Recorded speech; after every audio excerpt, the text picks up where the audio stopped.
On behalf of Dhwani, I welcome you to VIVRIDH, Fighting Back, a national symposium on mental wellness through performing arts. In recent times, the COVID-19 pandemic has unleashed unprecedented challenges on humanity at large. It has made us vulnerable and has had far-reaching repercussions on various aspects of our lives, be it social, economic, or health. As far as mental health is concerned, earlier the subject would be talked about in hushed tones or brushed under the carpet, but not anymore. The people have realized that the issue needs to be addressed, and sensitively. We at Dhwani believe that it is not only critical to create an awareness about mental health issues and its increasing numbers in society, but also to create consciousness of a responsibility towards children and the youth. Performing arts can be a great stimulant with regard to self-expression and can also facilitate emotional release. It is against this background that Dhwani has organized the 2-day symposium VIVRIDH, which aims to create a positive, collaborative and sustainable platform for all like-minded stakeholders to come together in creating mental wellness through performing arts. Dhwani is a non-profit organization founded in 1984 by the well-known Kathak dancer, choreographer and guru Srimati Bhashwati Mishra, who also heads the Pandit Shambhu Maharaj Kathak Academy. Dhwani has been focusing mainly on promoting cultural literacy through dance performances and performing arts education, and is recognized by the Ministry of Culture and empaneled with the Indian Council for Cultural Relations. The repertoire has participated in several major national and international festivals. Having said this, Dhwani is not just an institution teaching dance. It is also a platform to create awareness on sensitive and at the same time burning issues in our society. Towards this end, the repertoire has created specially designed thematic productions for ministries and corporate bodies. Dhwani has worked with autistic and special children, has created productions on awareness generation programs of corporates and of the government, and has also worked with celebrities like Gulzar Sahab, Amitabh Bachchan and Zakir Hussain, to name a few. The repertoire has performed all over India and abroad to critical acclaim. Zarurat, a free school, was run by Dhwani for the underprivileged, where academics and performing arts were taught at par with each other. VIVRIDH aims to bring about a confluence of mental health experts, renowned educators, students and parents to deliberate on the theme of mental wellness through performing arts. We begin with a short film on mental health, presenting an inside view of the struggles and tribulations of a person living with it, along with the stigma associated with mental illness, and how dance has helped to cope and survive these difficult times. Let's take a look.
Borderline personality disorder. I wonder how many of you are familiar with this term. Imagine 1 in every 3 people are suffering from BPD, and I happen to be one of them.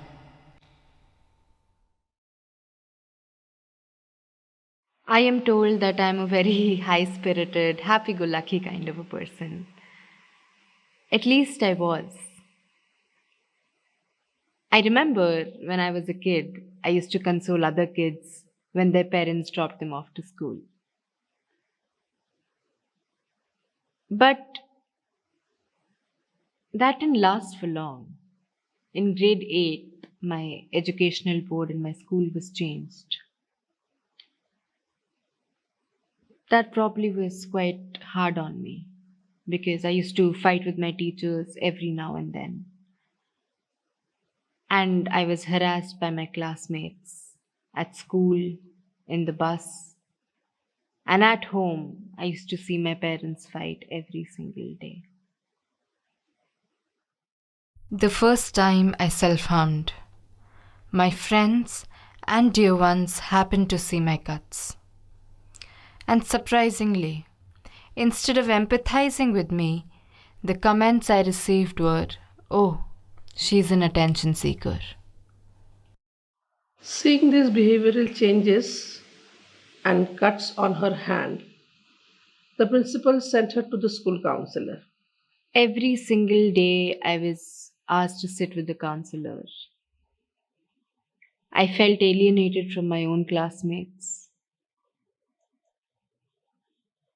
I used to miss my classes, the sports period, everything. I used to sit there throughout the day. Counseling sessions really helped, though it was very annoying for Rishika.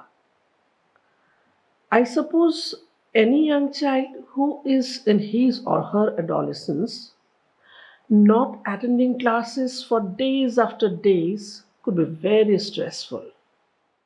As I look back into my past, what I know today for sure is that the one thing that turned things around for the better for me was the introduction of dance in my life. पताका त्रिपताको अर्धपताका कर्तरीमुखः मयूराख्यो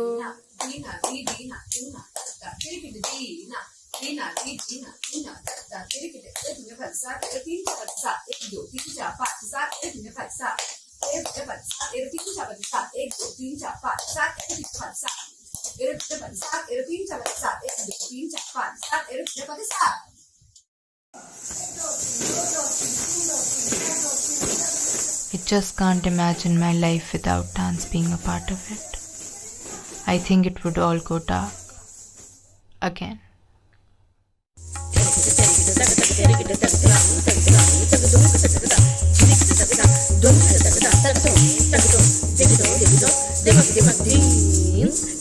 This is an excerpt from our ongoing virtual series Pehchan. Look at her spins, her agility, command over the leg, her footwork. Looking at the videos, it seems she's perfectly all right. But I was the onlooker of the grave situation she was experiencing then. I am an outgoing person and I like being around people. During the COVID lockdown, the isolation from the outside world worsened my emotional state, due to which I developed recurrent depression. Some days can be high points of joy, where I'm at the top of the world, while the very next day I'm in a deep dark abyss. Anything can trigger these heightened emotions. Love life, humiliation by the society, susceptibility towards substance abuse, influence of friends, anything. The whirlwind that I constantly live in. exists in almost every moment of my life. These triggers are never in my control. My deep-rooted primary fear is all are going to abandon me at some time or the other. Out of my impulses, I often hurt my dear ones emotionally and at times even physically. Yes, I'm flawed. I have these mental and emotional turmoils. Yes, I self-harm. But does that deviate me from the society? Who says that I don't fit in, that I am not acceptable? Everybody has their own flaws, but they are accepted. And so should I be. Anyways, if there is anything I know for sure, is that I've got my dance classes every tomorrow. So I'm not going to self-harm. Because I've got my dance classes to attend, to learn, and to love.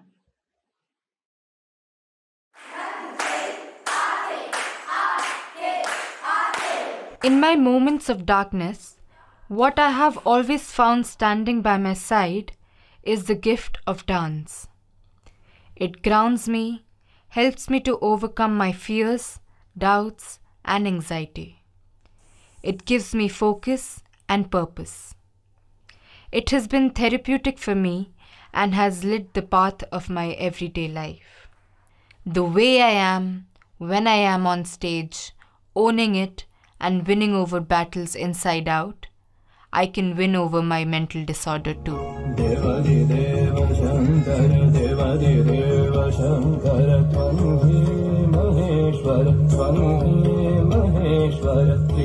What I and others like me need is acknowledgement, right diagnosis, treatment, and of course, inclusiveness in society.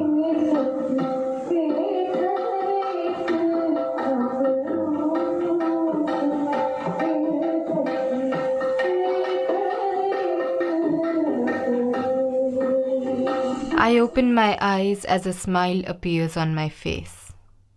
I make a mental note to myself to see my therapist at the earliest. But that's another day. Today, I just need to dance.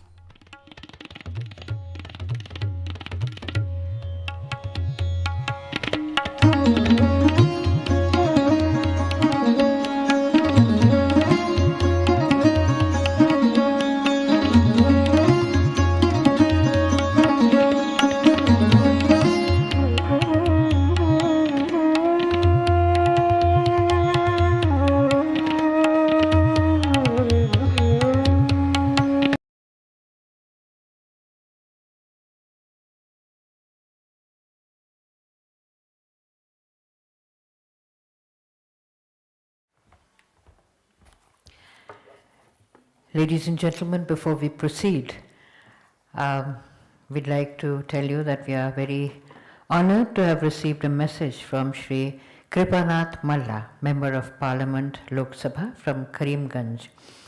And I will be quoting from his message. He writes, "Today, mental health issues, especially among young people, have become a grave concern in our society. The society at large realizes the relevance and importance of performing arts in ensuring the mental well-being of the youth."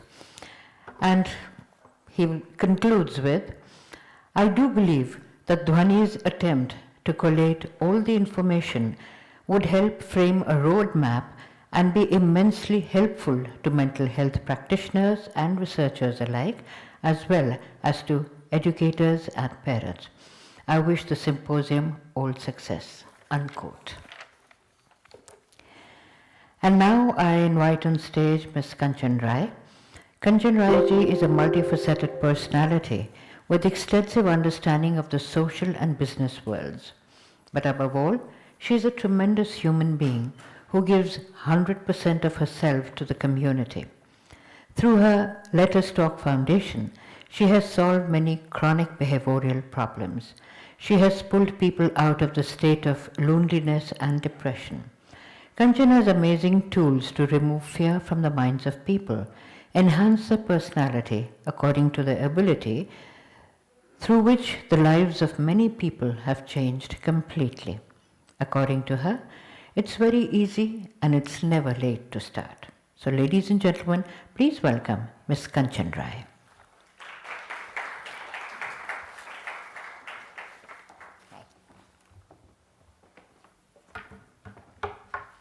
Good morning, ladies and gentlemen. A very warm namaste to all present here. First of all, I would really like to thank Dhwani for coming up with such a wonderful initiative. And I would especially like to thank Ms. Vasthi Mishra for inviting us all here to talk about a topic which is really, really untalked in the society so far. So here we are just gathering to talk, understand and learn what is mental health, what are the awareness point, what we can do about mental health, type of mental health illness, how does it impact our day-to-day life, and everything is like, everything related to mental health. So to start with about the initiatives about mental health, we have to understand what is mental health, how can we create awareness about the topic, because I'm sure most of the people here understand what is mental health, but the word, it's so dignified, or I would say so glamorized during COVID time, that everyone here was like a mental health expert and, talking and welcoming you to come and express your thoughts. So yeah, let's talk about the detailed mental health issues, issues related to it. Of course, we have a very wonderful panel here where we'll be discussing in detailed length about each and every topic and about each and every aspect. I'll be just giving you a very quick brief about what mental health is and how it does impact our day-to-day life and everything related to it.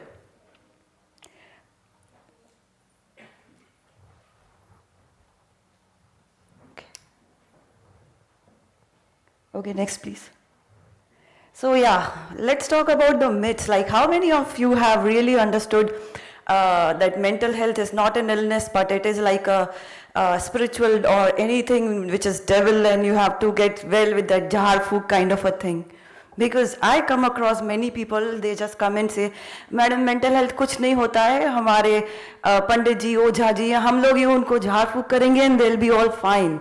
I'm sure many of you must have also got the same insight about symptoms, or if there are some kind of episodes which are quite erratic in terms of behavior. So that is absolutely wrong. We have to understand it's an illness and it has to be treated as an illness.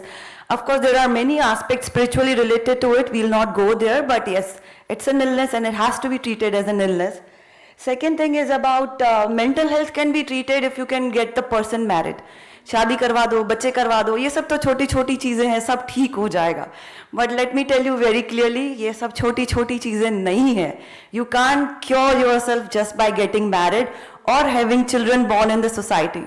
You know what, if you are just thinking or if you are in a mindset कि शादी कराने से, बच्चे पैदा करने से बीमारियां ठीक होती है, that is absolutely wrong. In fact, आप जिनसे शादी करवाएंगे या जो बच्चे इस दुनिया में आप लेके आएंगे just to cure the illness, they'll be also in mess, like in a very, very dark zone. So let's clear this out, like mental illness is an illness and it cannot be cured with marriage or having children. Next fact, which is like, people, those who are suffering from mental illness are does not belong to the society, which is again a very wrong thing, which has now saw like how beautifully the girl, she has come out of the dark space and she fits so well in the society like anyone else here. So we should really come out with a concept like mental health children or mental health patients has to be in a hospital or they have to be in asylum. That is absolutely wrong. You can suffer from mental health and still lead a life which anyone else who is not suffering from mental health has a right to live. So let's welcome her. If you are suffering from mental health and you are not finding yourself fit in the society, please clear that air. You are very much belonging here and you very much belong here, and let's appreciate this fact. Next fact is like, mental health patients are very dangerous. Like, हम लोग नहीं जा सकते उनके आगे, अगर हमें कुछ कर दिया, हमारे साथ कुछ ऐसा वैसा हो गया, you'd have to come out it. People, those who are suffering from mental illness or mental disorder, they need equal care as anyone else. A person suffering from typhoid, a person suffering from any illness is same vulnerable as a person suffering from any kind of mental illness. So let's not spread this kind of rumors, I would say, that people, those who are suffering from mental health, are absolutely not worth risk taking and going near to them. And the last and the a very funny thing which I find about people, those who are those who are these rumor machines, that if you are mental health, if you are suffering from mental health, you are contagious. So I am very sorry to say, and I would really disappoint people, those who are in the mindset कि अगर किसी एक को बीमारी है तो मुझे भी हो जाएगी. That is absolutely wrong, because I am the one who suffered depression from a very very long time, and I can say that मैंने अपना depression किसी को pass on नहीं किया. Rather, I just piled it up, and I piled it up in to such an extent where it was at the verge of exploding, where it was at the verge of blasting. But touch wood, and I would say I was blessed enough to have people, family, everyone in my life, those who really brought me out of that dark space, which is very often, and I'm sure many of you would understand what the dark space is here. Okay, so I'm sure we have been hearing, learning, so getting so much knowledge about mental health.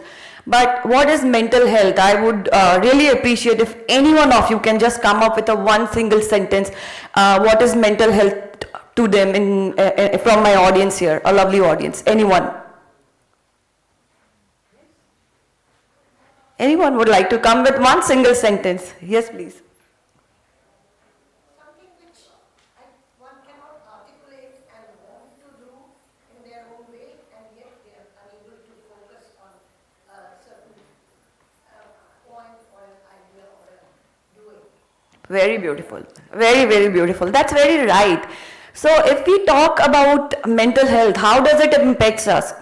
I'm sure आज से 10-15 साल पहले, if you have heard about the concept of gyms, going to a gym or having your personal coach in the gym, people would say, आपको क्या body building competition में जाना है? Why you are working so hard? आप घर पे walk कर लो, you will be all fine. But cut to coming after 15-20 years, every single person is going to gym. Every single person is having their own coach. Why? Is everyone willing to participate in any kind of bodybuilding competition? The answer is big no. Is everyone really suffering from any kind of injuries which they are trying to take care by going to gym and boosting their metabolism or just trying to target that area? The answer is big no. We go to gym, we hire a coach so that we are prepared enough that anything which is ailing to our body or anything which is harming our metabolism is cured.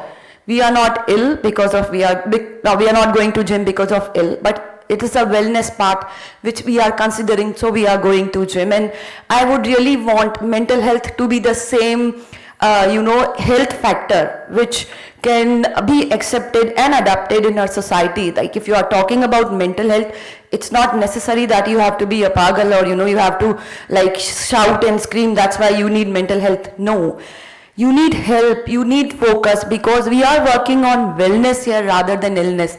And once this, the distinguish between wellness and illness related to mental health is cleared in society, everyone would definitely take mental health as a mainstream health component here. This is what I would like to emphasize or focus on.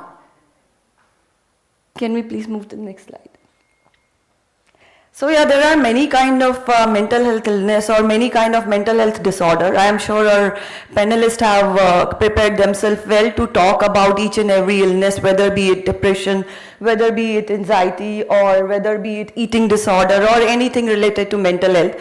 We'll be talking more details in our upcoming sessions with our panelists.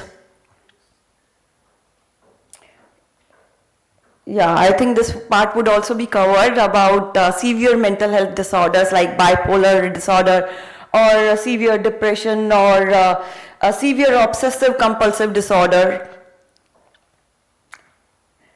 Now, this is something I would really like to focus on because, whenever we talk about mental health, people do consider mental health or, the symptoms or illness related to mental health is very generic.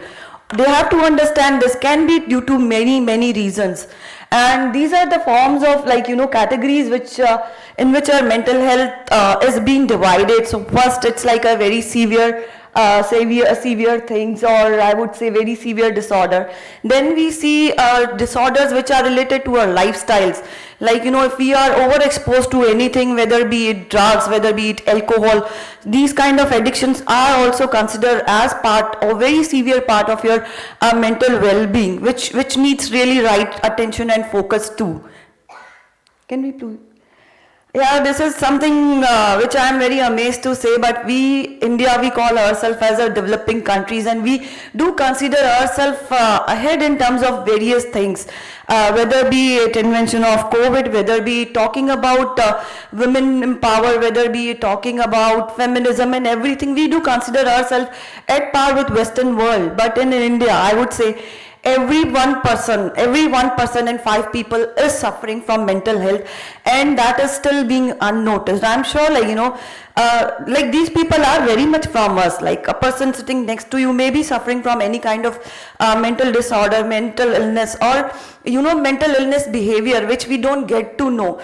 So the creating awareness about mental health does affect or does really help us to understand what is the mentality, or what are the suffering of these peoples. It's like a person who must be behaving very normal to you. He is appearing very normal to you. He is doing all his daily chores. He is going to his office, performing things, or getting into social activities as well. But he can be suffering from mental health, and we should not underestimate those people, because these are tendencies which a person who is suffering, or which the person who is really going through it have developed among themselves not to share. So providing platforms like Dhwani and all, where we can come and share, they really play a very significant role. And I would really appreciate all of you, those who are here, that please do participate in such activities or such organizations, those who are putting so much of efforts for us to bring, the topic which is still taboo. I think I would like to differentiate ma'am here. Initially when the conversation was starting up, and when we were saying people have started recognizing mental health, I would differ here a bit. People do understand mental health up to an extent, but they don't understand what is the significance of mental health. What is the significance, what is the end point of person who is suffering to mental health? I'm sure during COVID time, many of you must have seen any influencer posting a comment like, it's okay not to be okay. Life doesn't end here. You have to live your life. And the most fascinating message which I got during COVID was my doors are open and you can come to me anytime and I'll be serving you coffee, this and that. But please, my dear friends, do understand, a person who is suffering will never come to your house for a cup of coffee and asking you, okay, I'm suffering, serve me a coffee and we will talk about what I am suffering through. So please clear this notion, person who is suffering definitely needs your help, but he'll not come to you. You have to be there to him. And please mind, don't take your gyan with him, don't take your pravachans with you, because the person suffering would be least interested in your gyans and pravachan. You just have to be there for a person, and without saying anything, you can just be a moral support for a person who is suffering. So there was a saying, I'll always be there for you. If a person is suffering, I am the first person to go. I have seen people, those who are going and they are just sharing their own experiences, what should be done, what should not be done. Rather than getting into that conversation, why don't you just go to a person's place who is really not feeling so good and just water his garden? That would be more helpful than telling him ki, what, mujhe lagta hai you should go out, what, mujhe lagta hai you should involve yourself into some hobbies, why don't you join some classes? Trust me, he is not interested in any of these things because he knows what he needs. But the thing is that his body is not ready to accept those facts. So just give some time to that person who is suffering, Just give some time or space to a person who is suffering, but be there for them. Please be there for them. This is what I have to say. Next, please. So yes, how does mental health really impacts your day-to-day activity, or what does it does if you are living in a social structure?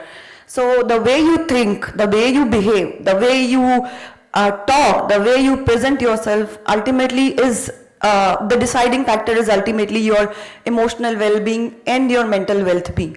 If you are considering yourself alone in the whole process, trust me, you are not. If you are suffering, people, those who are surrounded by you or whom you are surrounded by, they suffer equally.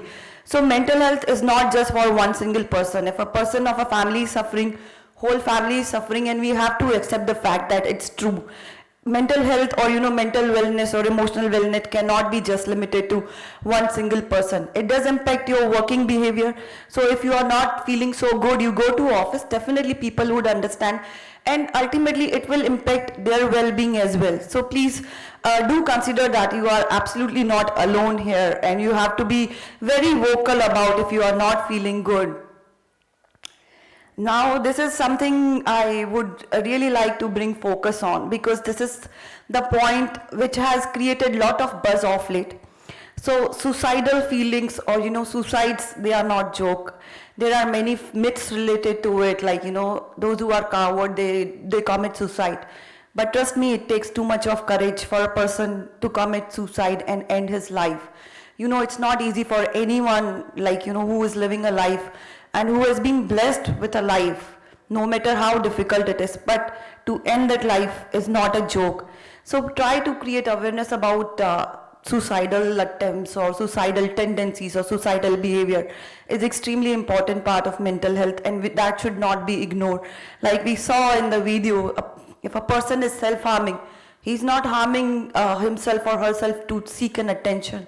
He's harming because he is suffering, and that is the way for him to show how much pain or he or she is into. So let's be empathetic more towards the person who is going through the process, and normalize and not categorize what these feelings are or how dangerous these feelings are.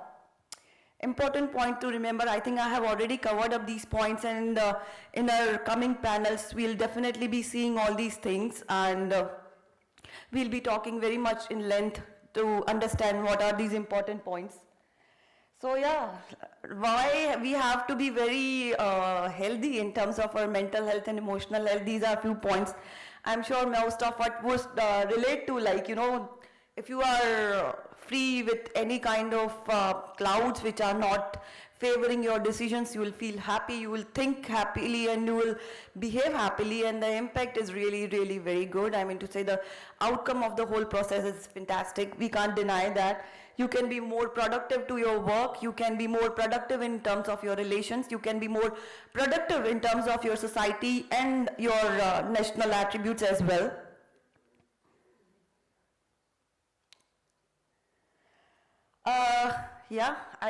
The causes of mental health are not just limited to social stigma. It could be a grief which is being built up inside you for a very, very long time.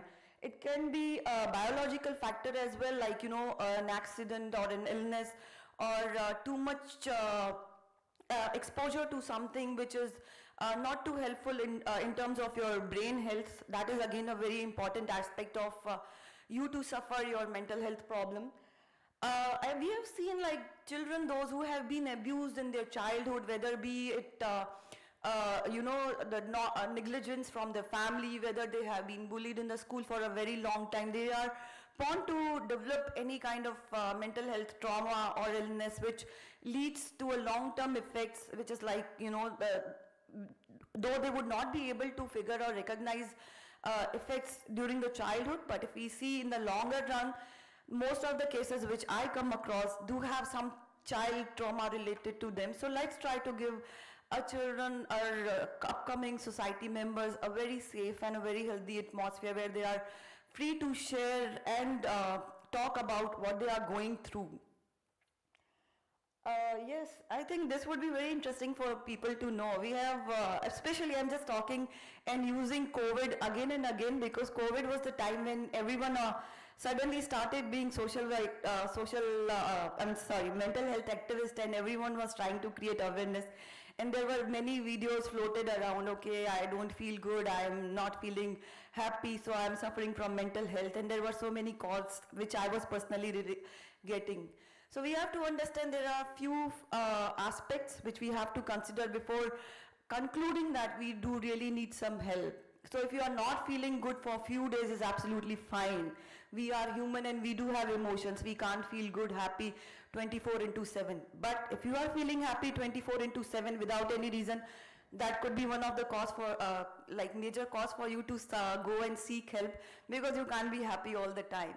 So all these emotions, not feeling good, feeling sad, or feeling depressed, not feeling happy, is absolutely fine until and unless it is not extending too long. If you feel that your unhappiness or your sad mood or your unhappy mood is extending from a very long time, you should definitely seek help.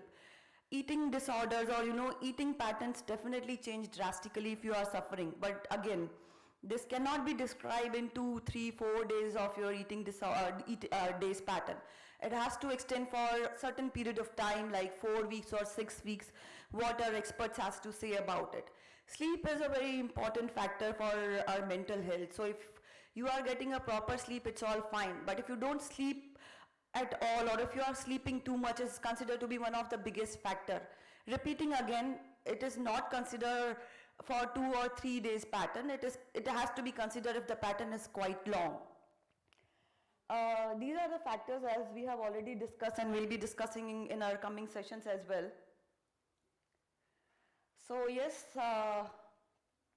of course, I think I have covered my slide before getting into the slides, so I'm so sorry for that. You have to just go through the repetitive slides again and again, because this is very important. And I think this is the most interesting part, how you can help. I was saying, don't offer a cup of coffee, just be there and water the garden. Or just go there and be there with a person with silence. Go there and understand what are the changes they are going through. And it is not necessary that a person whom you are living with is absolutely fine. He can also be suffering. So try to understand what are the behavior patterns, what are the attributes which you can see in terms of their day-to-day life. That will really help us a lot to help someone who is suffering. And please don't categorize someone talking about mental health. It's okay to talk about mental health. And I'm not just saying like it's okay to be okay, but we have to accept the fact that it's absolutely okay to talk about it, and being judgmental won't take us, a person suffering, or the society to any next level if we'll still categorize this whole concept of mental health a big taboo or a topic which has to be shrugged under the carpets. Yeah, now we are here with collaboration of art and all. So I was just saying, when I started my conversation, I just come up with even I was suffering from depression. And trust me, I come from a family background where nothing is lack. So I used to go to a psychiatrist. He would give me pills and I would sleep all the day. No offense, but that was my routine. I would pop up pills, eat and sleep. What really helped me was painting. I had a very super awesome mentor who started me to put my thoughts, give my thoughts in a form of art. So any form of art is really, really very important for your mental health. Even if you are not suffering from any mental illness, it will really help you to clear your brain.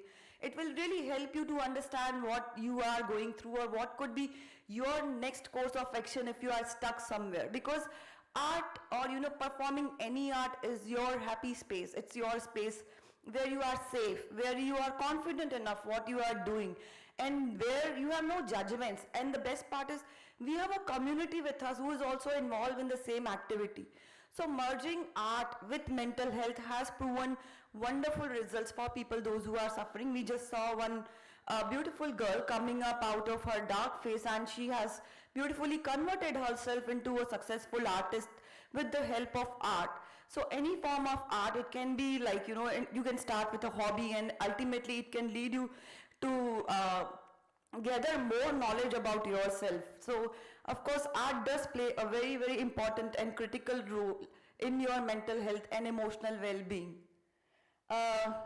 So with this I would like to end, but before end I would like to give a very short exercise for people, those who are there. Those who say what we think doesn't impact our behavior, for them it's an exercise. So if you are going to an event like a friend's party or a birthday event, just try to think an episode which is not so appealing. Just try to feel yourself in a situation where you are not happy, and let's see the outcome of your party, how good or how bad it was. And then when you are going to event which is quite lengthy, or I would say which is quite deep and dark, try to think yourself in a situation, or just remember your past incidents where you have been very happy and what you have been doing. So the results would be again very, very inverse to what you have thought. So people, those who say like, your brain cannot be controlled, if you are slave of your brain, are absolutely wrong. You can control your brain. And if your brain is saying this is end, trust me, it is not the end. You can divert your brain, you can train your brain that this is the beginning. So let's have a new beginning and let's start training our brain to be more happy. But of course not happy all the time. That will again create major problems for us. But to be happy and understand this is not the end. Thank you so much, everyone. Thank you, Kanchanji. 8 seconds. Sure. Thank you very much, Kanchanji.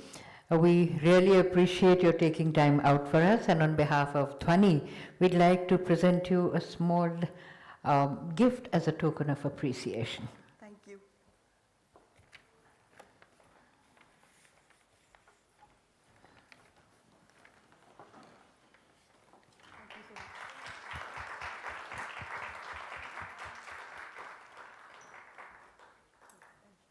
Thank you. Thank you so much. Ladies and gentlemen, we will now begin with our first session. The theme is Psychology of Mental Health Challenges, Symptoms and Identification. The speakers are, and I invite them on stage as I call out their names, Dr. Amit Sen. He is the director and co-founder of Children First India.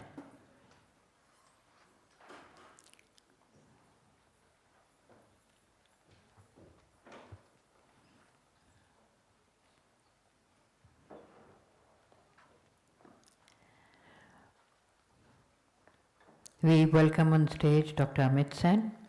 I invite on stage Sandra.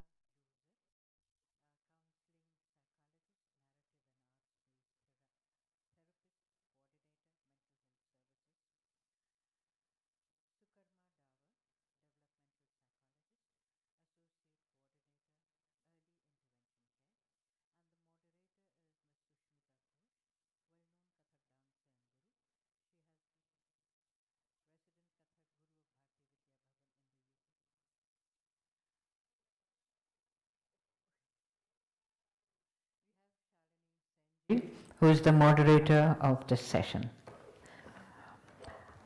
Before we begin the session, we'd like to again felicitate all our guests on stage.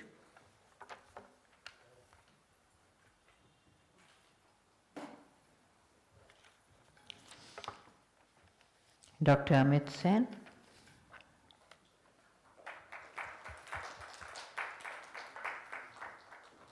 Sandra, Sukarma Dava,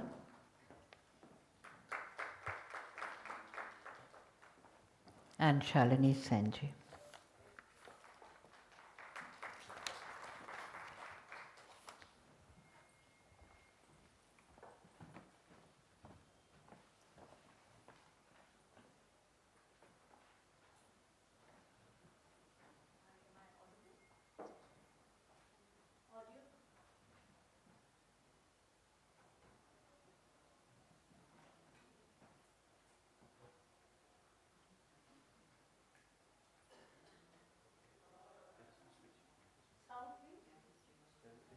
At the bottom.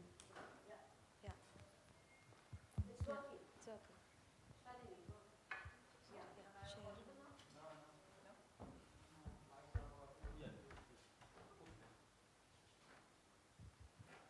Thank you. So very warm welcome to the team from Children First India, all of you. And so we've been hearing a lot in the past few minutes about all about mental health, right? It has been the buzzword since 2019, the pandemic, when it hit humanity. And mental health it affects us through the course of life, from childhood, adolescence to adulthood, and it affects the way we behave, we think, we act. It affects our emotional, psychological, and social well-being altogether, right? And I would also like to include what exactly Kanchan Rai ji was saying a few minutes ago, that it's a complete package. Health is a complete package. You cannot divorce mental health from physical well-being and vice versa, because prolonged illnesses and, they predispose you towards mental unwellness, and also vice versa can be true. So not to take up too much of your time. So Dr. Sen, what would you have to say as far as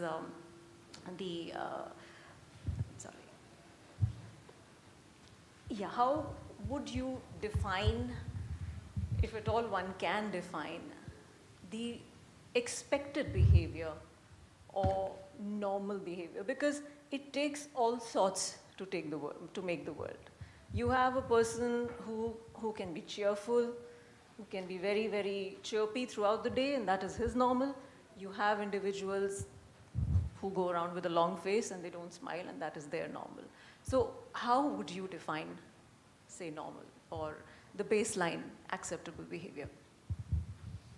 All right, so to start with, thank you so much to Dhwani and Bhashpati ji to invite us to this very important forum, I think, where we are trying to bring together mental wellness, mental health with art forms.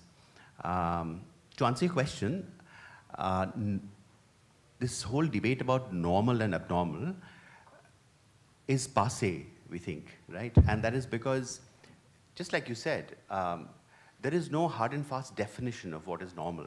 So normalcy can be seen in two ways. One is statistical normalcy, which means, if you look at behaviors or growth and development and put people together, they usually come in a bell curve, right? And the middle of the bell curve would be the statistical norm, and people fall outside of it on either side, right? And those would be outside the norm. So that's one kind of normality. And being outside the norm doesn't make you problematic or abnormal. You're different from other people. Like there are many people who are gifted or who are exceptional in what they do or the way they think or the way they behave.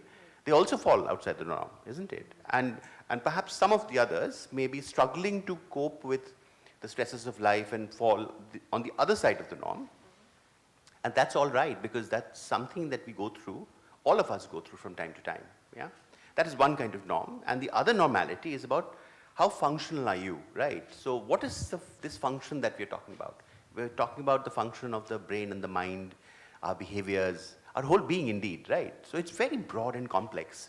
And to put one definition of normalcy or what falls outside is problematic. So in fact, that is the traditional view of mental health problems or mental illnesses, where you have two boxes, one large box of normalcy, and everybody who falls outside doesn't fit in here, right? And that's where the stigma and the exclusion comes from. The exclusion comes because we see these people who so-called develop a mental health problem as very different from us. Oh, mujhe nahi hota hai. It's somebody else who, it can't happen to us, honestly, right? That's the kind of mindset we've grown up with, isn't it? And that's why the deep stigma in our society about what mental health problems are, and we want to distance ourselves. We don't want to be in the same space with people who have mental health difficulties. And I think, as it was rightly pointed out a couple of times, that the COVID times has actually helped us understand that it can happen to anyone, right? So, for instance, our organization Children First, we deal with children, adolescents, and young adults, saw a huge a deluge of different kinds of referrals and concerns that came up during the pandemic time. So what happened was that the young people and the families who were attending our services or taking from us, of course, came back to us with a lot of concern as to what was happening to the children, young people, even parents. They didn't know what to do. Some of the difficulties they had initially come with had increased. So that was one category, right? The second category were people who had taken services from us and had moved on, they had become adolescents, young adults, gone to college or had become adults or even, and they were coming back to us and saying that we can't handle it anymore, right? So these were people who we had known, we had helped perhaps in some way. And then there was a third category, and a significant third category of people who had never had any mental health problems. And they were coming in droves. In fact, we had to start new services. Yeah, we called it Rahat, and this was for young people, young adults who were stranded between 18 and 25 years of age. And this was a free service we opened for anybody who wanted to. And hundreds of young people reached out and said, we just can't handle this anymore. And again, all the kind of symptoms that Kanchanji had, displayed on the PPTs was out there to see in different forms in these, so-called successful, young, independent people who were either in colleges or working somewhere who just couldn't deal with it. So you had a range of, people who were coming to us, and that, we knew it all along, and I think that we ran with the belief that mental health is not on or off phenomena. We all go through some challenges in mental health all the time, but the pandemic time has taught, I think, the larger community that we can't exclude it as we have done for so long, and there is no absolute normal and there is no abnormal in this We are all equation. unique and therefore acceptable. Just a small question, not in terms of figures, but in the world scenario, how does India look? Do we as a country benefit from the fact that our society shows a lot of familial support? We have families, we are surrounded by people who hopefully love us, and compared with the West. Or are we still more reluctant to talk about it and to take, seek some kind of services or help? Yeah, any one of you. Okay, all right. So statistically, there are again two aspects to this, isn't it? Yeah, if you look at statistics, then India has one of the highest rates of mental health problems in the world, right? So all this understanding or backpatting about how good we are in terms of family and support and all that is perhaps a little unfounded. We also have one of the highest suicide rates in the world, and indeed between the age of 15 to 25, the youth, we have the highest suicide rates in the world, right? And suicide in this age group is the #1 cause of death. It's not road accidents, it's not an illness, it's suicide, right? So just to quote a paper which came out in the Lancet last year, and they had done research in the year of 2012, which actually took documented cases of completed suicide in young people between the ages of 15 to 25, and there were 63,000 who had killed themselves. Those are the numbers, right? And it's way beyond our imagination. And similar to that, if we look at the current data from NIMHANS, which is the National Institute of Mental Health and Neurosciences, they've done a nationwide study on the prevalence of mental health disorders. And they say their figure is 13.7%, nearly 14% of the Indian population who have a diagnosable disorder, and at least 10% of them require an urgent intervention. In children and adolescents, it's even more. It's 20 to 30% who have a diagnosable disorder. So so if you calculate in terms of numbers, 180 million people in India have a mental health disorder. And if you take children, it's 50 to 100 million children and adolescents who have a mental health disorder. Those are the kind of numbers we're talking about. And to top it all, if you look at, so of course there is a lot of talk about mental health disorders now and how it's rising during the COVID times. But if you look at our budget in our country, the health budget, which itself is in terms of percentage probably lower than many other countries in the world, the budget that goes in the health budget, the mental health budget is 0.05% of the total health budget. And there's no mention of children in that. My God. Yeah. So we are living in denial. So this is what it is, right? And however, which is why initiatives like this, of what we're doing right now, what Dhwani has initiated, is so important. Because we as mental health experts know it. We know the statistics, etc. But till the time you take it to the community, and then begin to talk about it, have these conversations more openly, and have films like this where people are willing to come out and talk about their own difficulties, or as Kanchanji herself said that, I have been through a mental health condition. That's the most important thing to do, so that it becomes a part of life. It is a real part of life. We can't deny it. And the more we are able to move towards that and discuss it in larger forums like this, I think better we will be able to address it and do justice to so many young people who have, young and old, who Yeah, go through in mental fact, health. I was going to add that if you talk about developmental conditions and disorders, mainly I would say autism, there has been an increase in the last few years in those conditions as well, right? Like we would say the statistic is that 1 in 50 or 54 children, you will see an autistic child, or even children with ADHD or, motor coordination disorder. So that is on the rise. And post the pandemic, we're seeing very different kinds of sort of profiles of children, right? It's autism is on the rise, ADHD is on the rise, learning disabilities rise, but a lot of anxiety we're seeing in very young children, like 4 or 5-year-old children coming to us with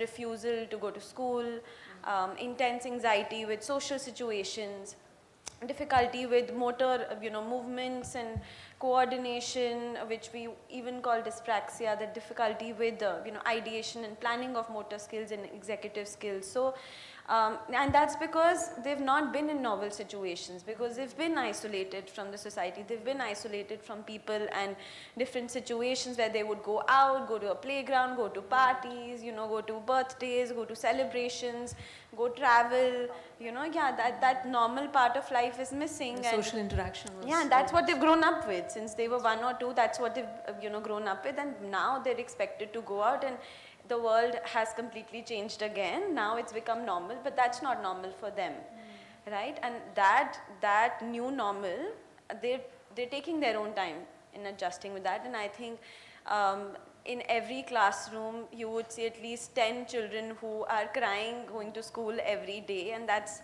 so hard for teachers and for parents to cope up with that. Yeah. And if I were to just add to that, just talking in the lines of what Sukarma was saying, there has been a flip side to it as well, because COVID brought in the opportunity of a lot of time with family. Children were getting to spend time with their parents, children were getting time to spend with their siblings, doing things that they love. And now that world is starting to go back into, well, we can't say the usual or the old normal. It's almost like a new normal that we are adapting to and trying to create a new lifestyle altogether. Some of these children, I was working with a young child who came in with the concern of intense difficulty in separating with parents now, and this is a 13-year-old, which is, if you were to look at the developmental concern, it's not normative to say that, a 13-year-old is having difficulty separating from parents. But because there was so much time that was spent with the family and there was so much that she got, now there was an increase in anxiety, difficulty going to school, not wanting to step out of home because I want this space with my family. If the parent is leaving for office, that's a difficult situation because I'm not used to this now. So adapting again to the changes that are happening now is also another thing that a lot of young people are experiencing now. Older people, those who did their first year of college online and are now having to, go back to their campuses. What is this world like? We only saw each other over a screen, and now we have to meet, interact, be in close proximity. That's, So being both a teacher as well as a mother, I have seen both sides. I have seen some of my students feel ecstatic about reopening, and they were just saying, please just call us, just have us back on campus, we are sick of that. Because most of us have limited space at home. This sharing of devices, sharing of space, it's not all good. But there were students who actually texted saying that I'm not ready for this, and I will take some time before I can jump back. So yes, I guess, again, going back to it, how you react is your own, depends on your own personality. So how do you, especially since your group is working with children, it makes it a little more challenging for you, because I am just assuming that children would not be able to, especially the younger ones, would not be able to articulate as well as an adult. I mean, I might walk up to you and say that, Dr. Sen, I have a problem. I don't think I'm able to focus or deal with a certain thing, but maybe a 5-year-old will not come to you and say that. So what are the symptoms that a family should, or the loved ones should look at and decide that this is an alarm and I need to see or seek some professional advice? I'll start. So, just to qualify that this session is meant to talk about signs and symptoms and how mental illnesses present. Now, those are long lists of symptoms of each category, and in fact, even if you read a book or about it, it makes for very drab and boring reading, even for us. So what we actually, the way we look at it is the way it manifests in real life. So we often talk about stories of young people, and it comes alive then, you know. Then it's more easier to understand rather than have a list of symptoms, right? But it's important to know what could happen to a child which might make you take notice and then decide to seek help or at least have concerns. So again, there are two aspects to this, particularly for a child. One is developmental. How are they growing and developing, right? And the other is functionality in different spaces, right? Functioning as an individual in terms of having a degree of control, awareness of their own behaviors, functioning in a family setting in terms of relationships and how they relate to their parents or siblings or their friends even, right? Functioning in a school setting or in the playground. Biological functions in terms of sleep, appetite, and so on. And when you begin to see that some of these things are getting disrupted, for instance, children who go through or begin to slip into, let's say, a mental health struggle, then their sleep and appetite might get disturbed. In either which way, sleep can be very disturbed, or they might sleep excessively, or their appetite might go up or down. They might have difficulty then having conversations, or the way they would communicate and play with their siblings or their friends. They might begin to lose them, have many conflicts. They could also begin to withdraw from people and become clingy towards their parents. Even with their parents, their what we call healthy attachment behaviors, they might become disturbed, and they might either become very clingy or sometimes move from one extreme to the other, where they're extremely angry towards a parent, even violent sometimes, and at other times they want to just not leave them. So those kind of things might happen. Their appetite, as I said, could go up and down, which is a massive cause of concern amongst Indian families particularly. They might again refuse to go to school. Their attention concentration might get affected. They might not be able to focus on things. They might begin to lose interest in the activities they used to derive pleasure and joy from. They might begin to withdraw and say that I don't want to go for my football class anymore, I don't want to go for the birthday party anymore, and so on, right? And those are telltale evidences that something is shifting inside, right? Yeah. And sometimes they are able to actually express it verbally. You know, they might say things like that, don't leave me and go, Papa, where are you going? Will you come back from office? You know, so the fears and anxieties might come out in the way they express themselves, right? Or they might be able to express it through other modes of communication like art, drawings, and those might begin to change. Now, many times we think that only experts can pick those things up, but actually a perceptive parent or a teacher or an older sibling might also be able to pick these subtle signs and symptoms. Young children particularly also show symptoms of physical distress, like they might, you know, start throwing up in the morning, you know, before going to school, complain of stomachache, say that they're so tired they can't get out of bed. Those are the other changes that happen. So again, as was mentioned earlier, that these, sometimes when you go through stress, these kind of presentations of symptoms could be fleeting, yeah, could happen for 1 or 2 days, and that's all right. You know, you have, a kid has a fight with their best friend and they don't want to go to school. That's understandable. If their pet dies, sometimes it's a period of grief and loss. And they might go through a phase of 1 to 2 weeks even, really, really struggling with some of these things I mentioned. But when it begins to get prolonged and with no understandable reason, that's probably the time when one should begin to think about what this is all about and consult somebody perhaps. Especially, I mean, just to add to what you were saying, that adults have a voice and they are often very perceptive receptive and aware of their own changes or what they might be experiencing. So they are able to articulate very clearly that this is what I'm feeling, or I'm feeling sad, I'm not feeling quite okay, or I'm binge eating, different things. But children oftentimes may not have those words. And like Dr. Sen said, it could manifest very differently in terms of non-verbally, gesturally, not seeming as happy. And that takes a lot of intentive care and attentiveness and listening. We can easily miss out on it if we are not paying attention to children and young people around us. So we have to really look and see, because they might not have the voice to say and reach out. So we really have to keep our eyes and our ear open and be attentive to what are we seeing around us.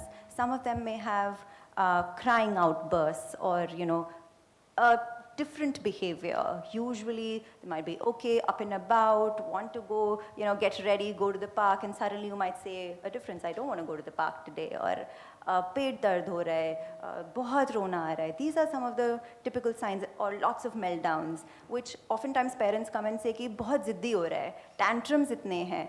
But the ziddiness, the tantrums, what is it? Why is that happening? Sometimes it's so important to take a step back and understand what is really happening here.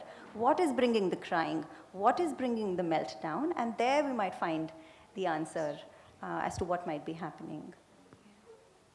In fact, if I can talk about this young 8-year-old, the family came in, and initially, when we are usually taking what we call an intake, or the first session, we try to cover different aspects so that we can get an understanding about the whole picture, holistic understanding about the child. So the social domain, cognitive, academic, their interpersonal relations, body, biorhythm, sleep, appetite, all of that, developmental concerns.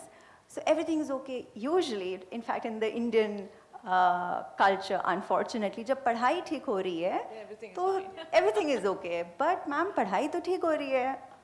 He's getting his grades, doing fine. So then, what is the concern? दोस्त क्यों नहीं बनाना चाह रहा? That is not standing as a concern, क्योंकि number तो आ रहे हैं, grades तो आ रहे हैं. So it's oftentimes we miss out on... Most of us are guilty of that. Yes, absolutely. Yes, mental health concerns with children get missed out if they're performing well in school. And the minute performance in school gets affected, antennas go up. Oh, what's really happened here? We need to seek help. Why isn't the kid performing well? So yeah, that aside, but this kid I can talk about, they came in, family came in, and padhai theek hai, enjoying with friends, likes, but does not want to take a shower. And the parents are perplexed. Why does she not want to take a shower? And this is a 8-year-old should manage going into the bathroom by herself, but would not agree to shut the door, would not agree to go on her own. She wants somebody accompanying her or leave the door open. Once we started exploring, and I was doing some artwork with her, and I said, okay, let's draw a family, and then we played a little game around who feels what. So I didn't want to put her on the spot.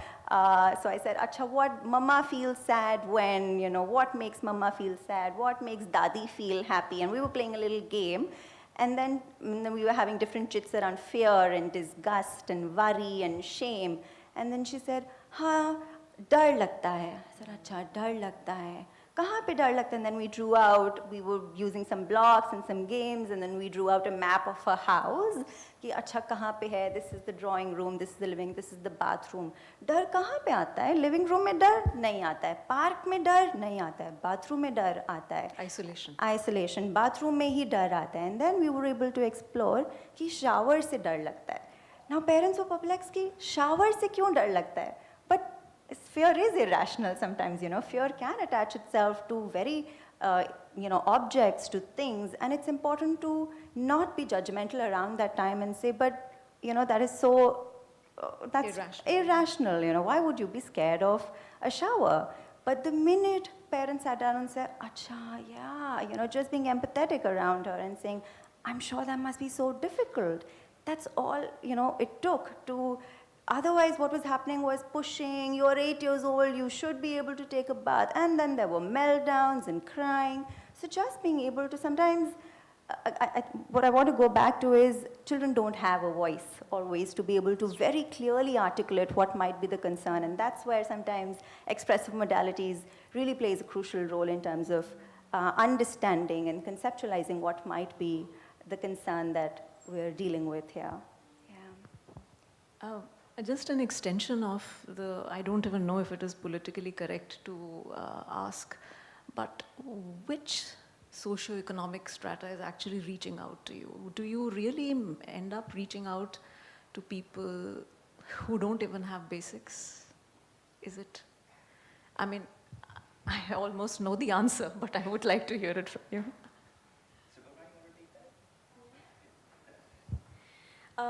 Yeah, so you're right that of course people who have resources and who have the abilities, who have the awareness, right, they're able to reach out more. But we do our best to sort of, cater to all sort of socioeconomic strata, and we also have, something called a Rainbow Project where children with economic sort of background where they don't have the resources or the families, they come in and like we offer them services.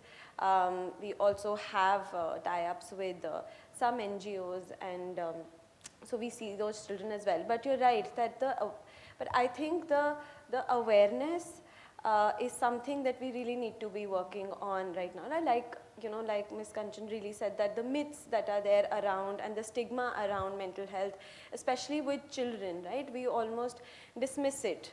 Or ये तो ऐसा ही है, ये डरपोक ही है. This is the stories that are formed around these children, and I think just giving them clarity, making them aware, that's the advocacy, that's what needs to happen. And I think, yeah, that's the block that we feel. But yeah, I feel that now more and more people are getting aware about difficulties and differences, right? And yeah, would anyone else want to add to that? Sure, absolutely. I think what Sukarma was saying is that even with the other various organizations in the community that we work with, NGOs and also through schools, which are perhaps placed in underprivileged communities in slums and all that, we do a significant amount of work with that section as well, and we find number of young people and families who reach out to us. However, their language is different. The way they identify suffering and the way they articulate it is very different.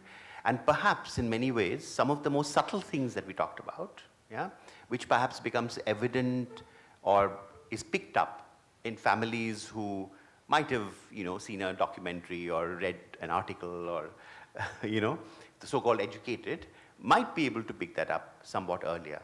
But to say that people in the, in the lower socioeconomic strata who have other concerns of hunger, of poverty, of safety, do not have, and I've heard even experts say this, very well-placed experts, they don't even have, that they don't even have the time to experience mental health difficulties. They don't have it. It's not a concern over there.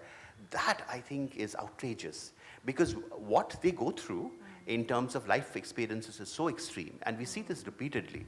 So we work with, let's say, an organization called Salam Balak Trust, who work with street children, right? And we see these kids ever so often because they've gone through life experiences which are traumatic. And the way that trauma unfolds as they grow up can be perplexing, shocking, overwhelming, and anybody in any space, including us professionals, sometimes gets shocked by the ferocity of those symptoms, if you like to call it that, right, that come out.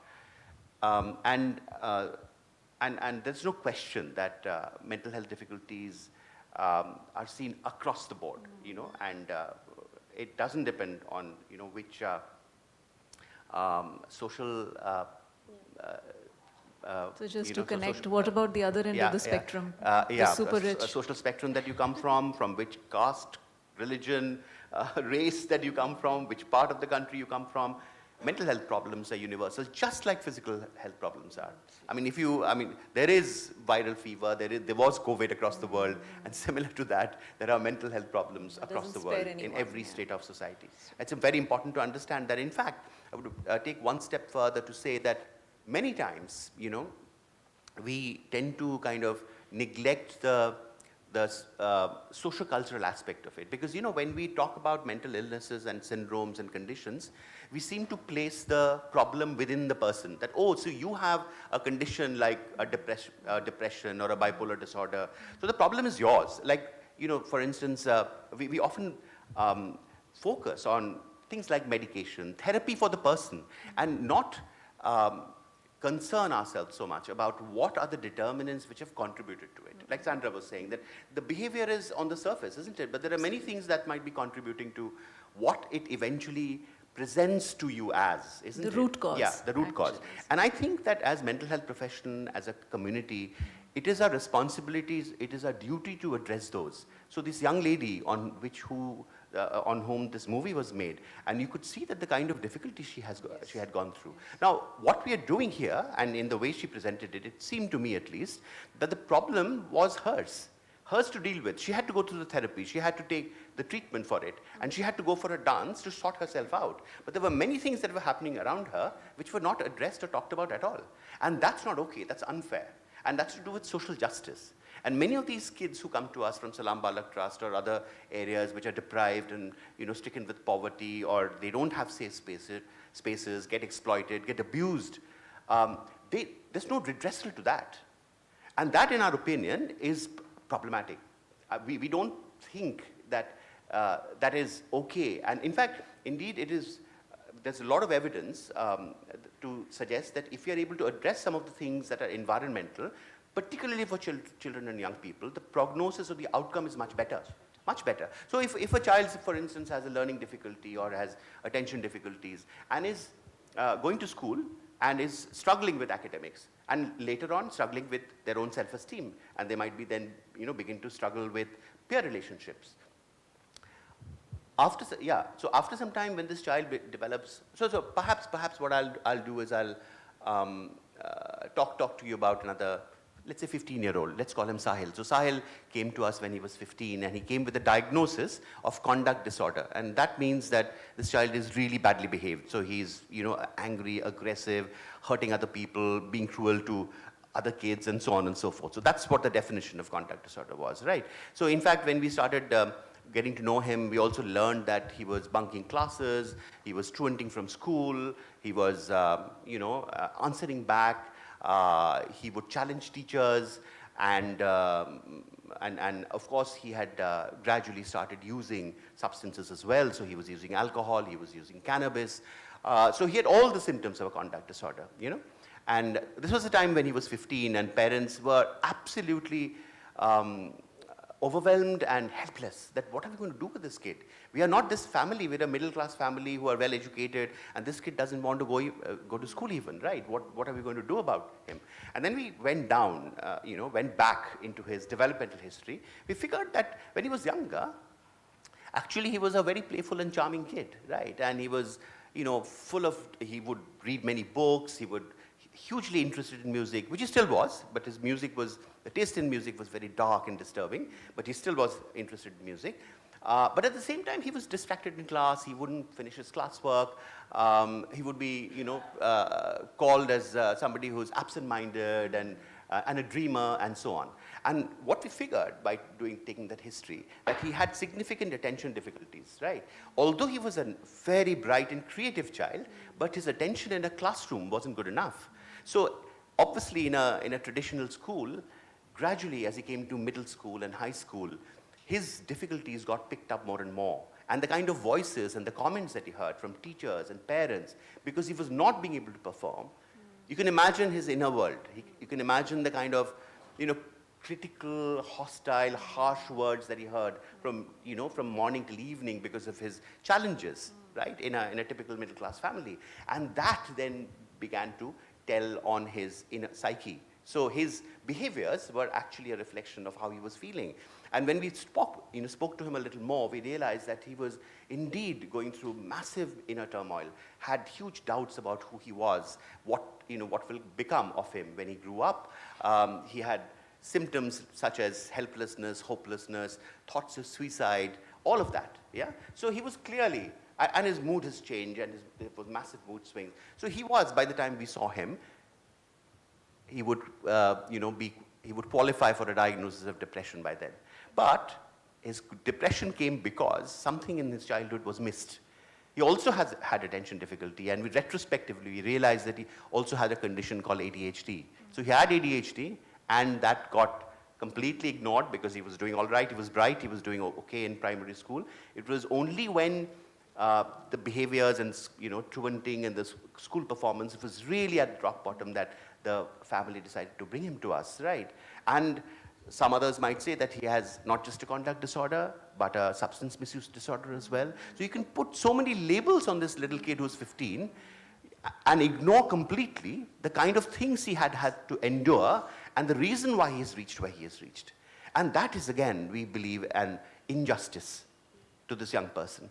And that is the thing that we often focus on when we practice in Children First. We take what is called a narrative viewpoint, and I think we could talk a little bit about that. Similar to that, I think, Sukarma, you might have to, you might have some young people you might want to share your experiences before that, with. I wanted to say that, that's why it's so important to build an ecosystem around these children, right? Because, we say that in schools, let's say schools have this EWS category, right? Where all children from a certain socio-economic background are accepted in those schools and they're supposed to be in those classes. But are they really inclusive, right? Like, I feel that, okay, they're getting the same opportunities as other students in the classroom, but what happens outside of the classroom?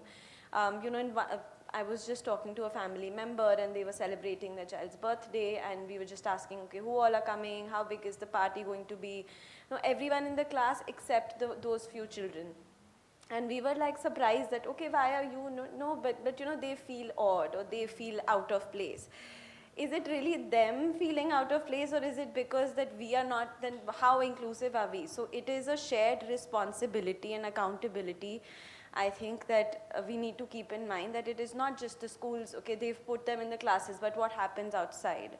Or how do we just tie in all these spaces together to create, to create that ecosystem for that kid? Yeah, even EWS as a parent, I remember those n number of parent-teacher interactions that I attended. I have seen some of those poor mothers getting yelled at because, I mean, our kids are coming back home to educated parents who will help them with the project. And there's that poor woman who doesn't even know her ABCD. How are they going to get that kind of help? So yes, this makes me think that we should make it mandatory to have counseling for parents in school. Because sensitivity, charity begins at home. We have to start. How many psychologists and psychiatrists are we going to, need to solve most of our problems? We need to have this as part of the curriculum, or, have it in schools for the parents.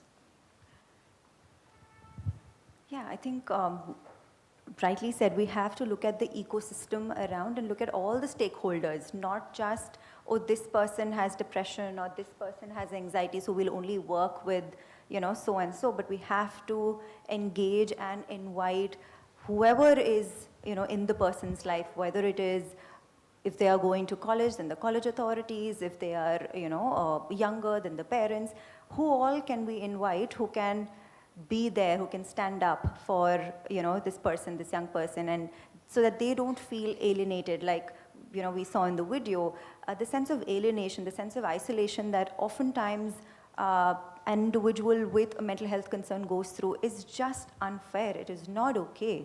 We have to bring our voice, we have to bring in an initiative to invite a collective voice here and look at how can we extend treatment to not just the individual, but also, the people in their lives, whether it is through parenting, whether it is through getting them, support and accommodation in their occupation. What are the different things that we can do to be able to look at addressing mental health concern? I think that's paramount right now. Yeah. So I think maybe we can have one or couple of examples from you of how if you have used the performing arts, have you actually have instances where your, people coming up to you have sought sanctuary in performing arts and they have actually improved because there are no side effects.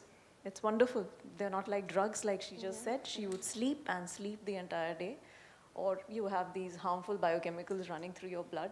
So what can trigger the happy hormones better than performing arts? So do you have any such stories to tell? Yeah, I would like to share a story of a child, Dhruv. Dhruv came to us when he was 5.5 or 6 with a diagnosis of autism spectrum disorder, with a very supportive, beautiful family who were ready to accept him, ready to understand what his needs are, very willing to understand and study and learn, right? At the early intervention center, so we work on the developmental difficulties. We have our own framework where we're sort of working on their joint attention, their awareness of other people, because the primary difficulty is social interaction and social relational skills and social communication. So this is a child who comes to us, and the first time I see him, I ask him, what's your name? What do you like to play with? I don't get a response, right? His mom tells me that, oh, he loves music and he loves to sing. And, I said, okay, why don't you sing a song for me? And he just started singing. He started singing beautifully and also told me the name of the singer and the director, the music director for that movie. And I was amazed, like this is a child who cannot tell me anything, cannot communicate, so to say, but is able to really respond to what I asked him and is singing and is using music, right? But of course, we had our own goals that we were working on, social communication, and we had this trajectory of developmental work that was done at the early intervention center, where he was exposed to other children, getting occupational therapy for his sensory motor concerns, getting developmental therapy and play work for social and play skills. But at a point we realized that yes, now he is able to communicate his needs, express how he's feeling a little bit. He also by that time developed intense anxiety. Because I think the awareness that I'm not able to communicate certain things or what I'm feeling, I get triggered by a sensory stimulus, and that's overwhelming for me. I'm not able to execute a motor action. I'm very aware of it, and I'm constantly, this demand is on me to perform something, and I'm not able to cope up with it, right? And that was overwhelming, and we felt that in spite of whatever work we're doing, there is still something which is missing, and this child is showing us every day a deliberate intent to, go into music or just, like sing, and that's where, he's the most happy. And we all know that happy children learn best, right? So, okay, we started doing music in the sessions, and we felt, and I think that's the time we also started working on a strength-based sort of intervention for this child, that okay, this is their interest, let's just use it so that we're able to not just work on the deficits that we're thinking of, right, that the typical model would address, that okay, social communication nahi hai, ye difficulty hai, ye school mein ye problem ho rahi hai, we're not going to work on that now. That's going to happen, but let's just focus on what this child is trying to tell us. Dhruv is trying to say that I want to sing, I love singing, I want to do that every day. And we started doing that in the sessions. The session was only musically inclined and centered. We started bringing in different musical instruments. He got a piano teacher at home. We were doing piano and drum circles in the sessions and singing in the sessions. So initially, he would just be comfortable with his therapist, which was me and another therapist. Both of us were working together. So just his therapist in the room and singing with them, and taking turns was also difficult. Not being able to, take the other person's perspective or understanding, okay, what do they want to sing? I only want to sing what I want to sing, right? But then he started becoming more flexible, accepting the different range of music also, and with time, we felt that his anxiety was lowered. He was much more comfortable with inviting new people in. Okay, today I'm going to invite this person. I'm going to do a drum circle with these children. I'm going to, he also sang at a farewell song for someone when a therapist was leaving. That happened, and when it was his time to go, they were moving cities. his last day, he was able to perform in front of about 20 to 30 people. There was a group. He performed, he took requests, That's so right? sweet. And he was playing the piano. This child, we realize, has absolute pitch, which is, an ability to recognize and identify and recreate a musical note without a reference note. So he would just remember everything, a musical note, lyrics, everything. Now he's performing, he's in Bangalore now, and he's performing, he's doing musical concerts with other people. He's now 10. And that's just story that is so inspiring. But that took so many people, right? That piano teacher who was willing to go through all the meltdowns, all the difficult, tough times, the tough emotions, the therapists, the parents, the school, and the parents, in fact, who were willing to not work on the traditional deficit-based like goals, but were willing to say, okay, we trust you and we want him to be happy. So let's make him happy and let's work on that. Let's work on his playfulness quotient and his happiness quotient. It's a beautiful example, and I think we need to wind up now. Thank you so much, the entire team. It's been a learning experience, and I think I might go home and apologize to my kids for not being a great mom. Thank you so much. Thank you. Thank you.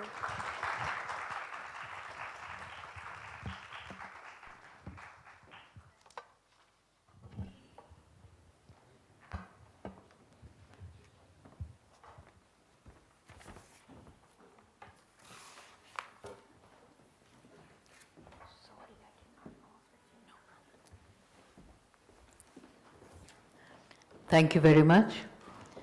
We will now proceed to the second session, and the topic is medical treatment, types of medical illness, cure, availability, and accessibility.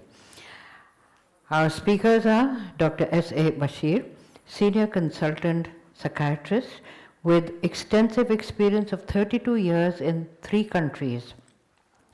He is MBBS from SCB Medical College, Cuttack, DPM from renowned Central Institute of Psychiatry, Ranchi. I request you to kindly come on the stage, Dr. Bashir. Ms. Aparna Nair, consultant psychologist. She trains people, especially teenagers and young adults, to manage productivity, stress, anger, and anxiety. She specializes in mood and anxiety disorders.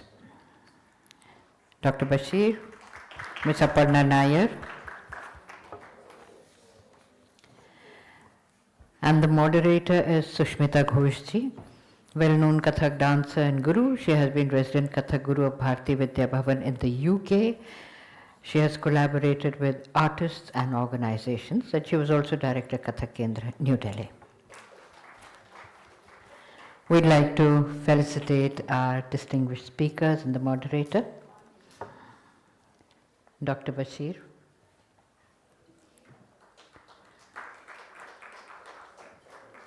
Aparna ji.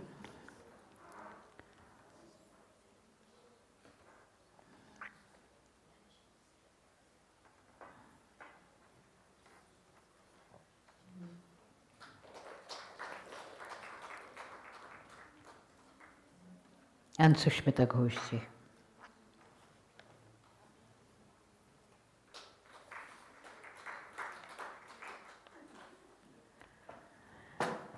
I request Sushmita Ghosh ji to kindly take over the proceedings of this session.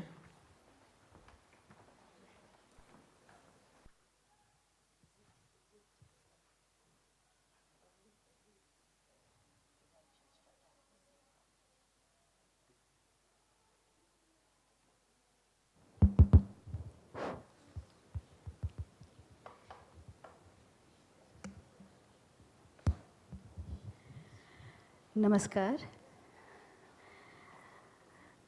After the very, very enlightening previous session, in which we learn about identifying the signs of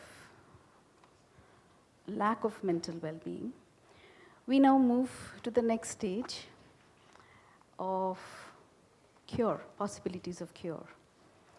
And I am, just like most of us here, a parent, a teacher, a child 100 years ago.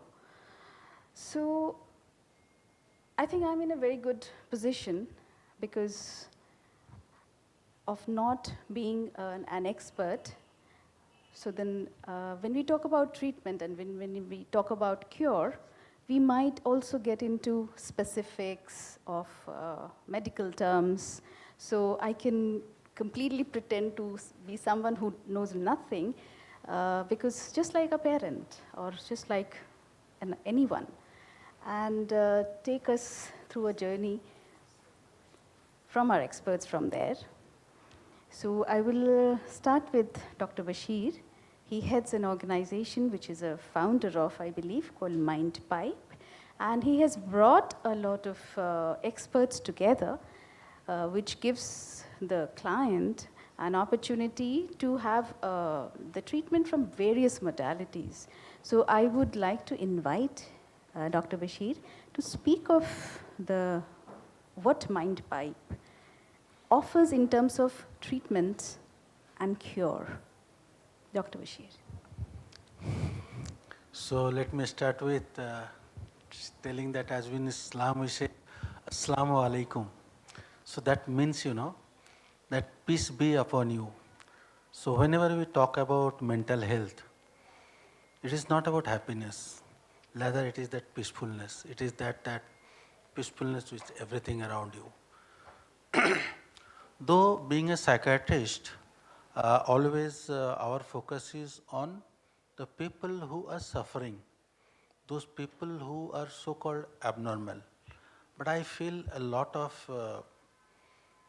feeling from my side. In fact, I wanted to start with a song, like this is the song. मेरे दिल में आज क्या है तू कहे तो मैं बता दूं. So you see, here there are two key words here. One is the mental health, wellness, cure, and etc., etc. And the other part is this, the art part of it, the living. So I wanted to combine them together. So before I start, like I presume that all of us, in fact, whenever I take a class of students, I used to start with a very funny way. I used to ask how many of you have brains. So naturally it's a very silly and funny question. Then of course we all have brains. Now somehow most of the scientific research has ultimately led to this theory that our mind's home is the brain. And plus one more, our earlier speaker has very beautifully told us about the relationship between bio-psycho-social interaction. So if I have another thing to explain that particular, from there I will explain into that what happens in psychiatric disorders. Many things happens. And luckily we scientists, we doctors, we could control a particular part of it, only a very minuscule part of it, and a very big other part is also has to be given attention to. So let us say all of us we use bank notes and we keep in our pocket. Have you seen anyone tearing off a 2000 note? No? That is foolish. But at some point you will see after a lot of folding, it has nearly cracked. You can just separate it from that point. Exactly that happened with us. The environment, and this environment of these human beings, our entity, it is not just that if you are sitting here.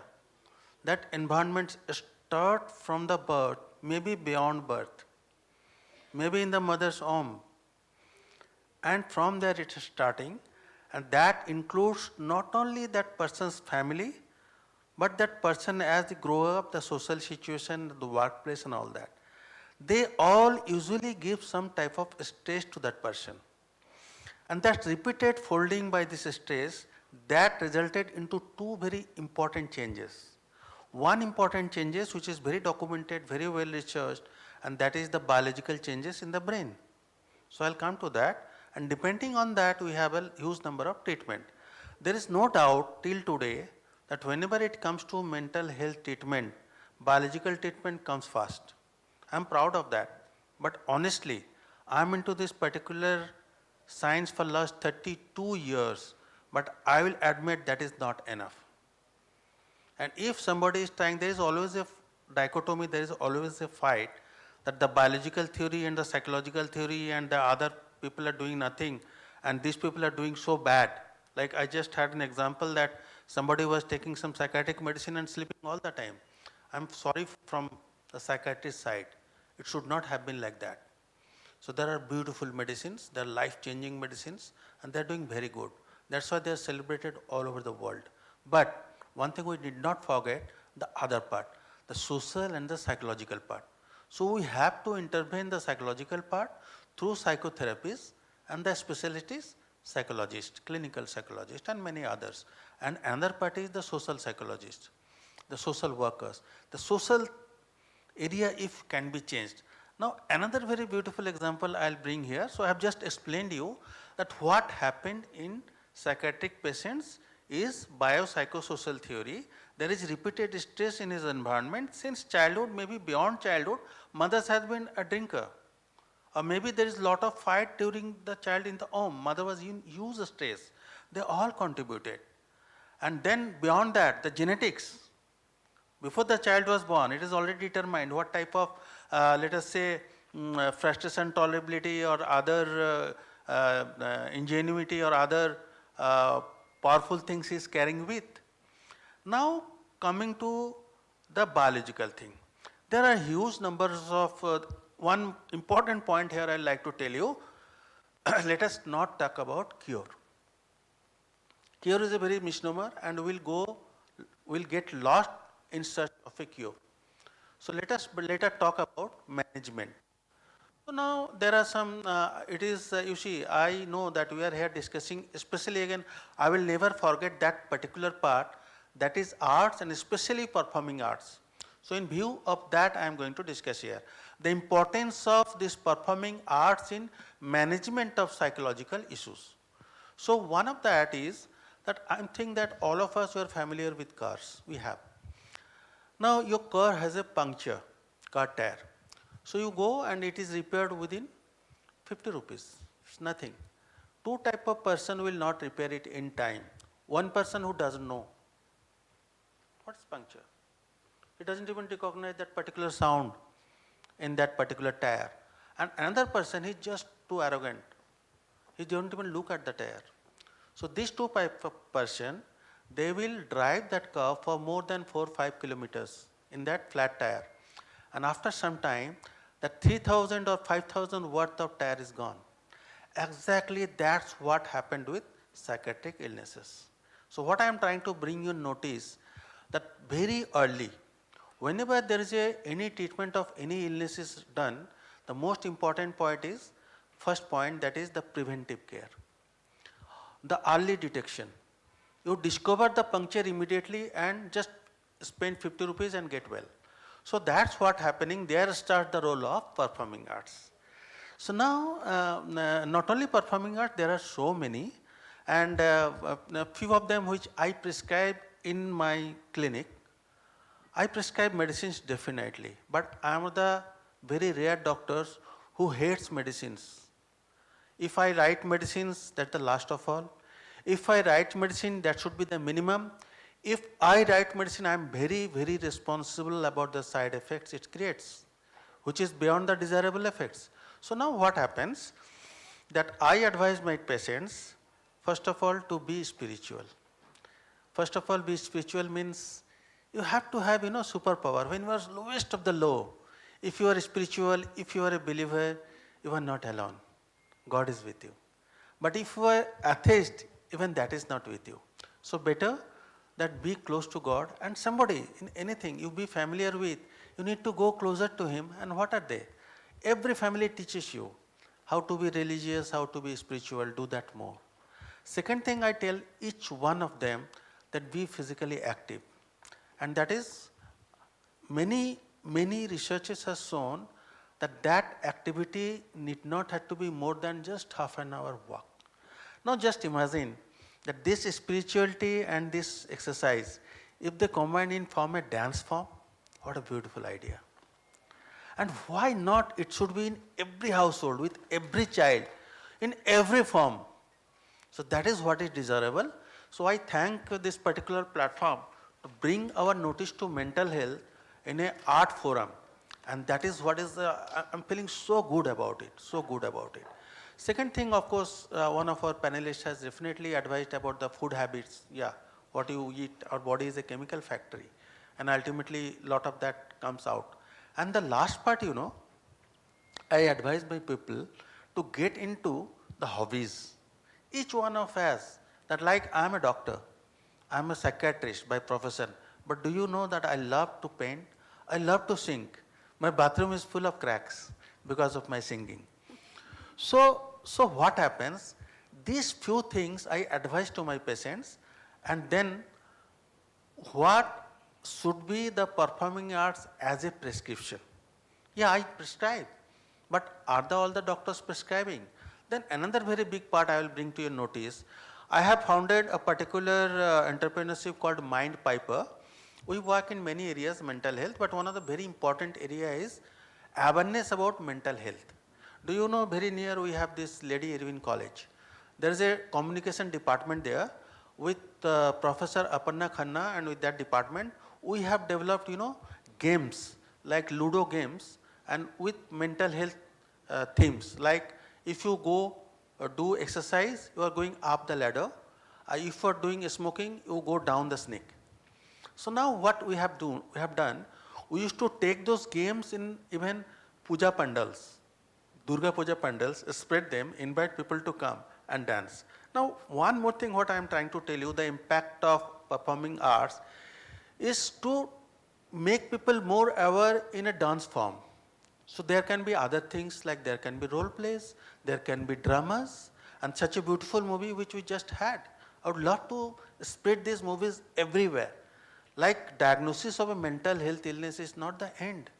There is huge number of things can be done, and of course if I start listing the people who are successful with mental illness, they are good number.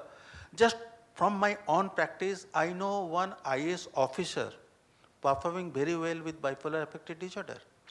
I'll also like to bring here Winston Churchill. It was already established that he had been suffering from bipolar affective disorder, and still he has been twice the Prime Minister of the most powerful nation in those days. So what I am trying to tell you, that diseases is something else, performance is something else. Now coming about the mental health suffering. Dr. Bashir, I am just going to treatment part.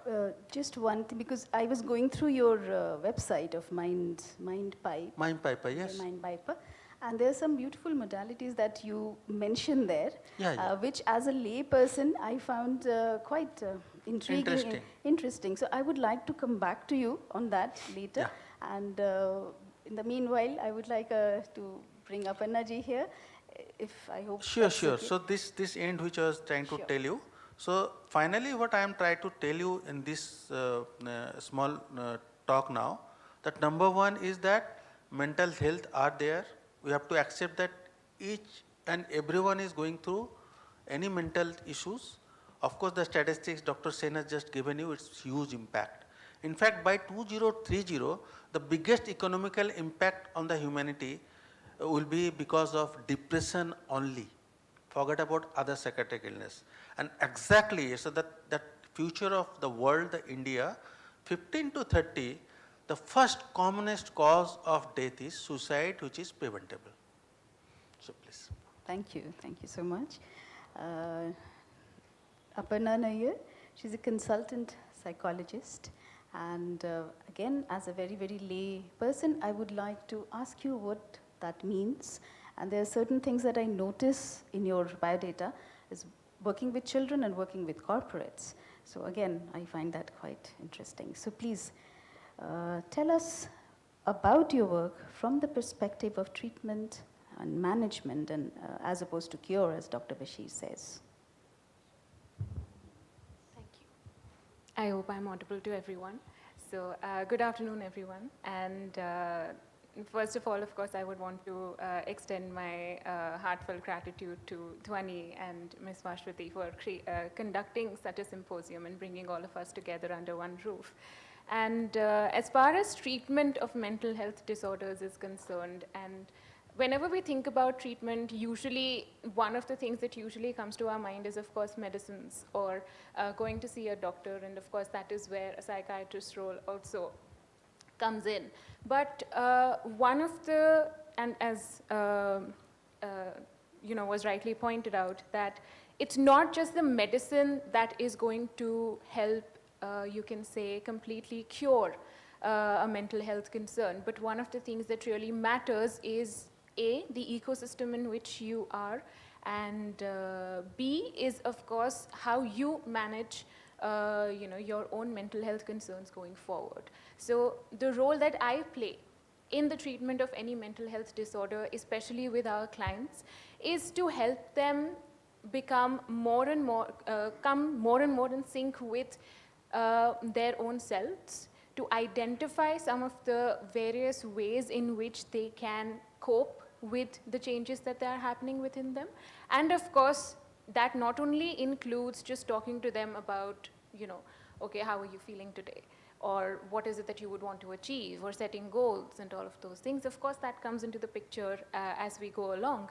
But the first and foremost instance, and this I speak from experience as well, is that whenever, and I have worked at a clinic, I have been a clinician before, and I have seen a lot of clients come in who have gone to a psychiatrist before, or who have been in therapy for years, and they have also come in. So usually what happens is, and in the previous panel also we discussed that there are times when people end up being labeled as having a certain disorder, or carrying that label with themselves that, okay, if this person has depression, then that person is depressed. Or they come to you and say, okay, I have depression and that is why I'm here. Because usually the first question that I would ask them is, you're here today, so what brings you here today? And they usually tell me that, okay, I got this diagnosis that I have OCD, or I have anxiety, or I have depression, or I have this, or I have that. And what I have seen a lot of therapists or counselors fall into the trap of doing is going or planning the treatment according to that label. That, okay, if this person is depressed, I'm going to plan my treatment accordingly. But one of the major processes that we have to follow, and especially as a counselor or as a psychologist, is to actually take the time and understand the person's history as well. Because as I have worked with children, young adults, teenagers, a lot more than I have with older adults, I have come to realize that in theory, in books, we are always taught about the importance of our lives growing up, especially the first 7 years of our lives. And in the previous panel especially, we had also discussed how important it is that our experiences during that time, how they have a bearing on us going forward, or our, you could say, personalities going forward. And in those experiences, a major part is played by the parents themselves, the kind of relationships that the parents hold, or the kind of behavior that the children are spectators to at home, and so on. And there are times when parents come to us, they say that, okay, my child is going through this and this problem, so I trust that you would treat them, or that you would be taking care of my child, and so on and so forth. But the one thing that I always tell them is that you might think that spending an hour with me or spending 2 hours with me would really help, but what I can really do is just nudge them in a direction of growth. But when they actually go back home, that is where the real therapy happens. So in fact, more than me, you are the real therapists here. So as parents, that is where I always encourage them to focus on. And so when it comes to treatment, it is not just about what kind of therapy I'm offering. Am I talking about cognitive behavior therapy? I might talk about hypnotherapy. I might talk about emotional freedom technique. I might throw in all of those fancy terms, and I might always tell them, okay, aaj aapka ye homework hai. This is a sheet I'm giving to you. Write down your feelings, write down your thoughts, and write down what triggers you've experienced. But then at the end of the day, when you go back home, if the environment hasn't changed, none of that is going to matter, because you're going to be back to square one. So that was just a, you could say, tiny snippet of where we usually start with our treatment. And that is where my work with teenagers and young adults lies, of course. And as far as corporates are concerned, or school teachers, college educators, all of those, you can say that strata is concerned, my primary focus has always been to establish a more conducive growth and learning environment between the teacher and the student, or the professor and their students, or even in a corporate environment, just understanding what can be done better. So that is where the focus has always been, because more than us being at the clinic or seeing a psychiatrist or a therapist and so on and so forth, like I said before, it is when we spend more time in other environments. If I'm working in an office, if I'm studying in school, if I'm studying in college, I'm spending a better part of my day there as well. So that environment also has a bearing on me and my behavior. So the treatment and how the environment can be made more conducive so that more holistic growth can happen is, of course, where the focus has always been. Thank you, Aparna. Dr. Bashir, Aparna mentioned something about fancy words, cognitive behavioral therapy, and I remember from your website, ACT. And I know that these are individual modalities, and nothing can work in isolation. But yet, could you explain to us about one of these modalities and explain to us who are not trained in this at all how it works? That's one question. The other question that I have for you, you talked about medicines. What does the medicine do? Does it recreate a state in the brain of being happy, of being, what does it do? So this is my dual question to you. About medicines, I think we're very lucky that we're in the medical world, present medicines. Do you know that just before advent of two very important medical interventions, there's a huge number of deaths. One is the invention of antibiotics, and another is the invention of the immunization. And I think that what tsunami of COVID has come, it could have been at least slowed down, if not stopped in those days, because of this scientific immunization. Now, similarly, the same thing comes in psychiatric treatments. What I feel that, that a lot of misconceptions about medicines are prevailing around.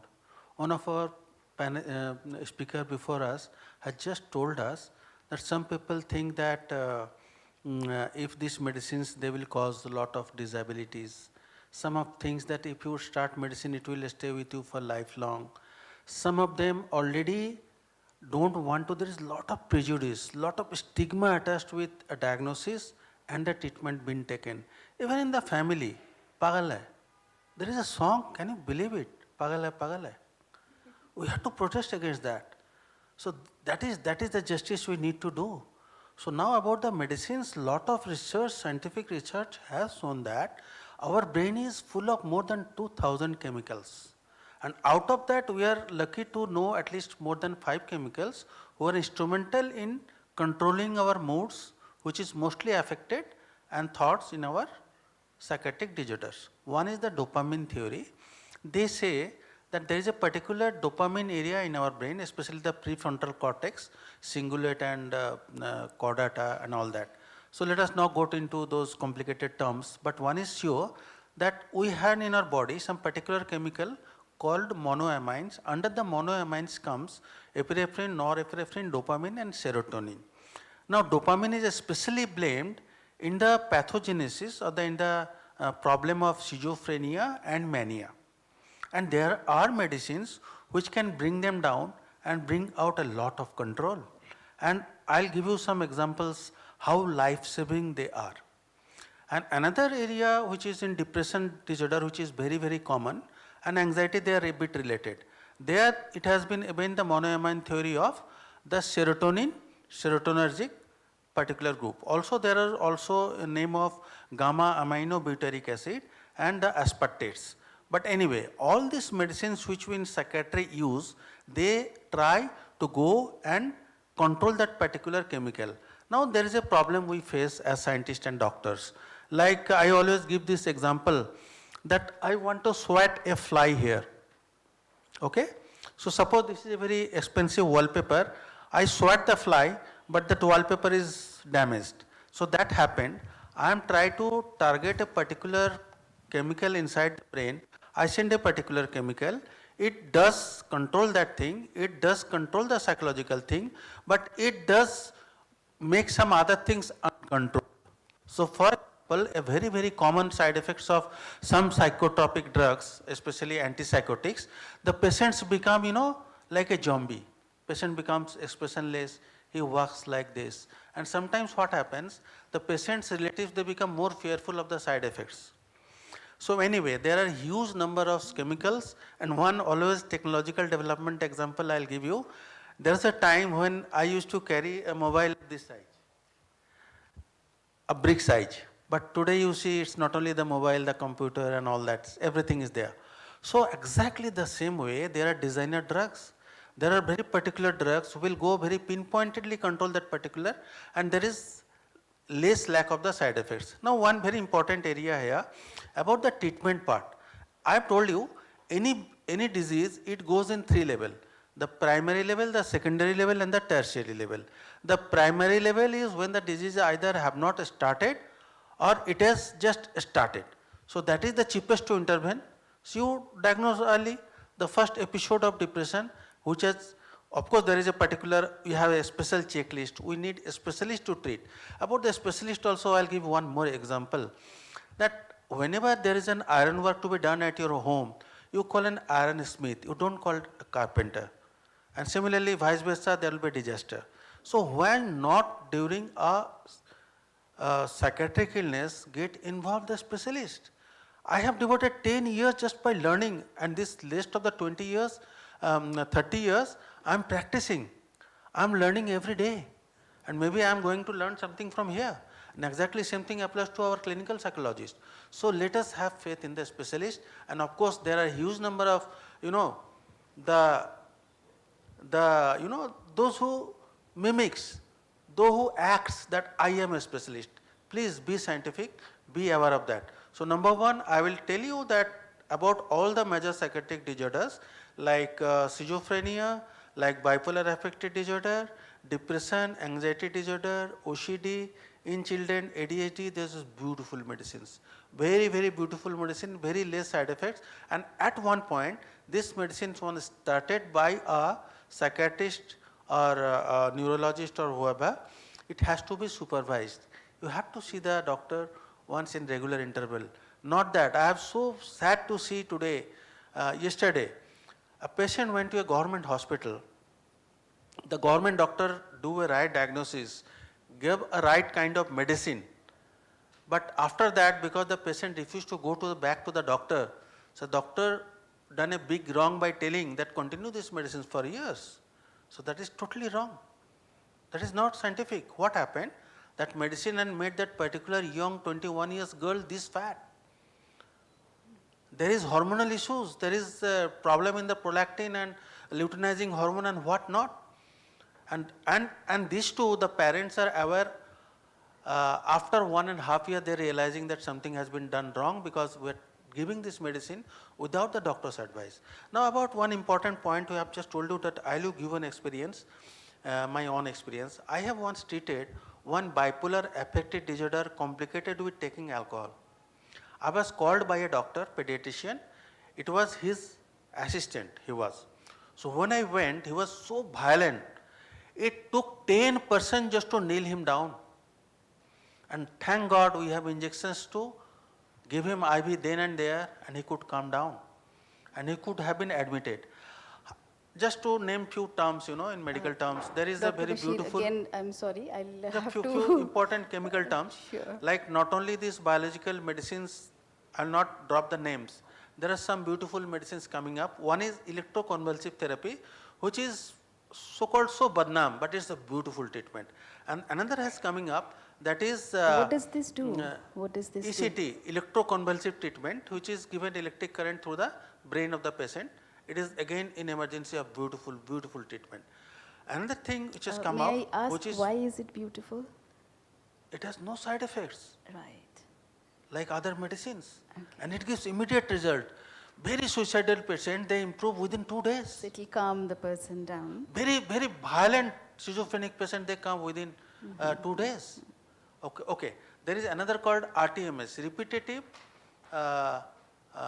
transcranial magnetic stimulation. So these type of treatments are coming up, and of course, as a psychiatrist chair, as a proponent of biological theory and treatment, as a practitioner, still I will give a double hand to the other two treatment, that is psychological treatment by psychotherapists and the social intervention by social workers. And again I will laud this particular forum where we are talking about art. Art is a beautiful thing, especially the performers. There is a huge evidences that performing arts, especially drama, psychodrama, dances, singing and skits and all that, they had been instrumental in two beautiful areas. One is it itself is very empowering, it encourages socialization, it encourages the person to channelize their emotion in a very safe environment. And of course there are many other reported benefits out of this. And also I have seen in another one of my experience, the patient was diagnosed schizophrenia, the patient was brilliant, patient has completed his graduation, he joined an MBA college, dropped in the first year. But he was a beautiful painter. I encouraged him painting so much that he started taking it professionally. Today he is selling paintings in Dubai. So art is a great thing, it's a great healing power. Absolutely. And we could not agree more, Dr. Bashir. And in fact, this afternoon we have a whole series of artists who have combined art and therapy. And I'm sure we would love to hear more in detail on that. And I would like to now return to Aparna ji. You mentioned of corporates in your work, the profile. So is there something specific that you would like to bring out from there in terms of corporates and mental well-being? Would you have some general pointers that you have noticed, or is it something that you would like to say to the corporates? So of course, from all of what we have seen, especially about MNCs and corporates, the one thing that usually stands out is the long working hours or the amount of work that needs to be put in, and there are people who are under a lot of pressure from all different directions to perform or to complete a task or to deliver on certain deliverables to the client and so on and so forth. So while a lot of corporates have been that way, but in the recent years, especially with the startup culture and things are changing, so there are a lot of people who are taking the, you can say, who are making it their mandate to actually not just incorporate their own well-being into their work, but to also make sure that they are being very inclusive of the conversations that they're having at work. So even with corporates, just having those conversations around each other, or just to allow your co-workers that space to just, that okay, if you're not feeling well, it's fine, you can work from home, or you can take a day off, and you can come back when you're feeling better. Or there are corporates who are actually giving support in terms of having counselors or therapists or conducting workshops for that matter, to actually not just spread the awareness but to also help people.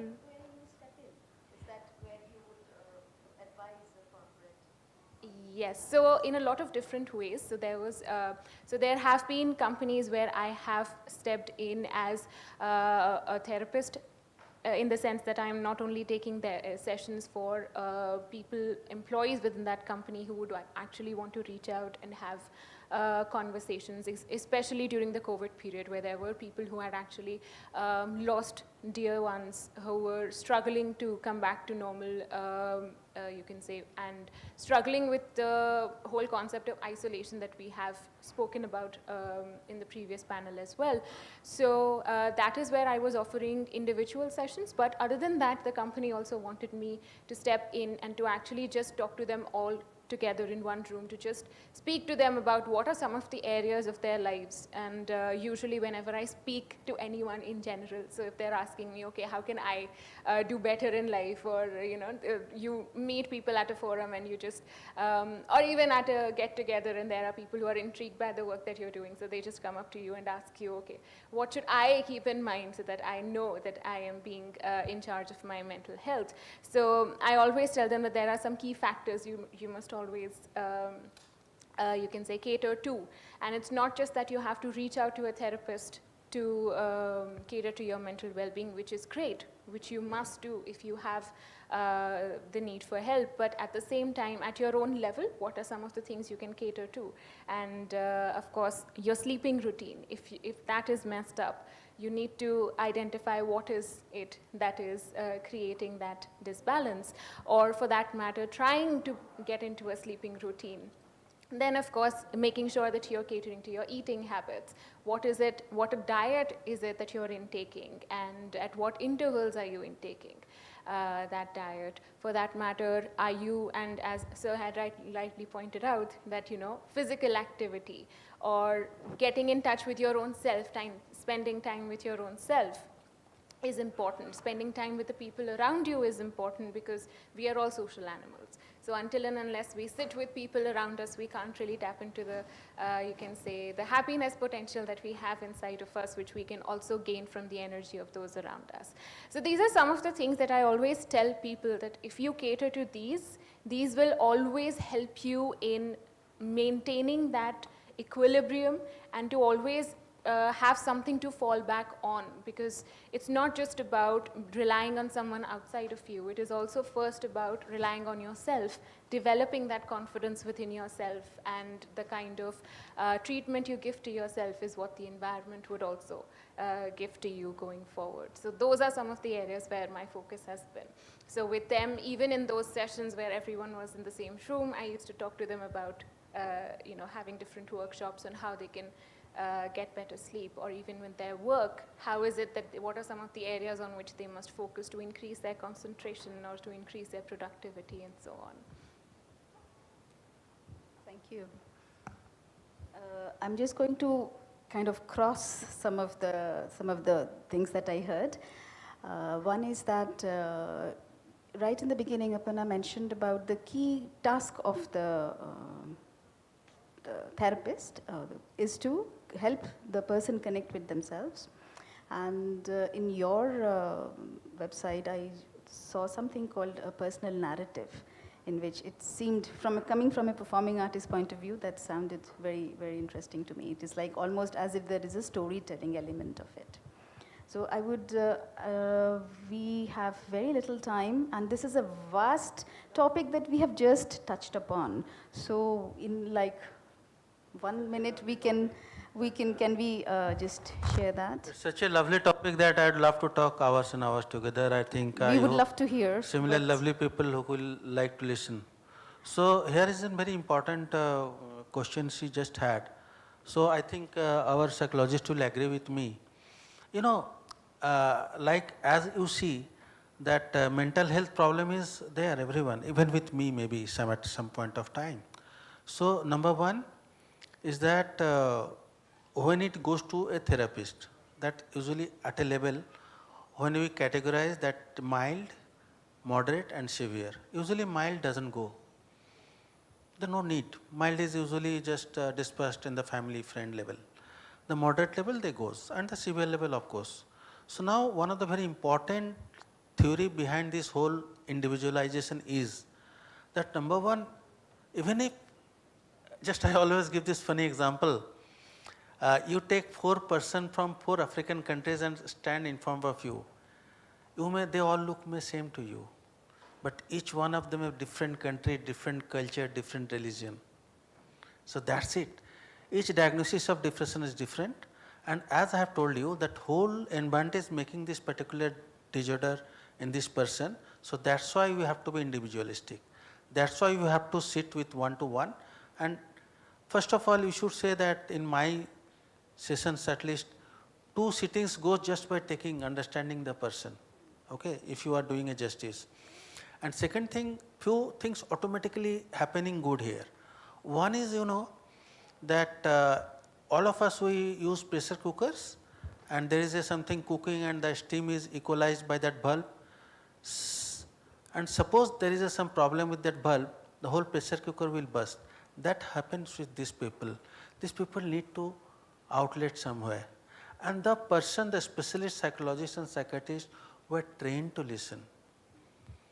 We have shown that empathy.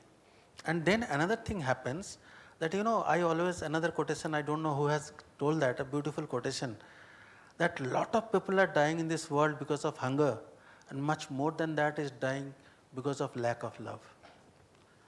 So we have to, listening to them lovingly itself is just such an outlet.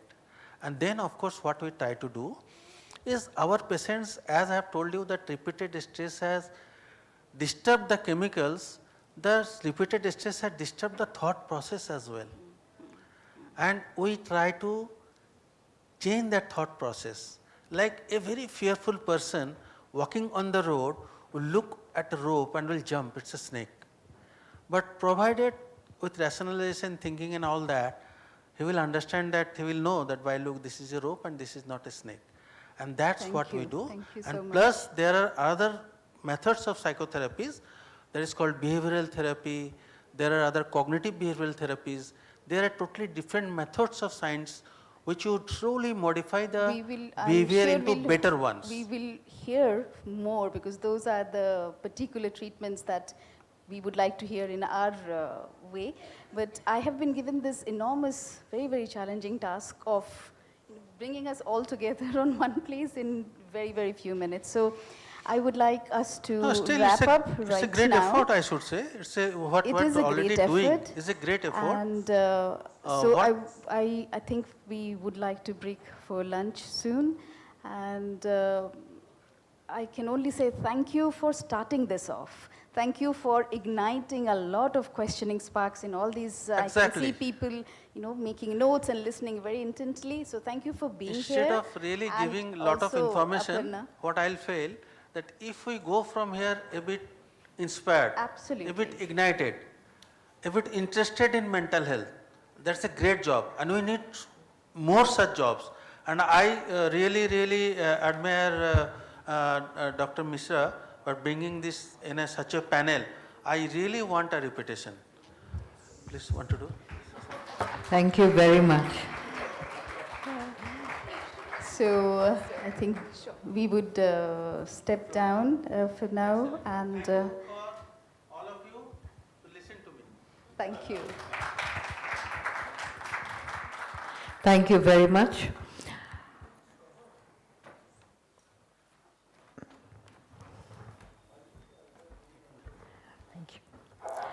Ladies and gentlemen, at the beginning of today's program, you saw a short film, this film was on mental health, and it was a case study of a person with borderline personality disorder.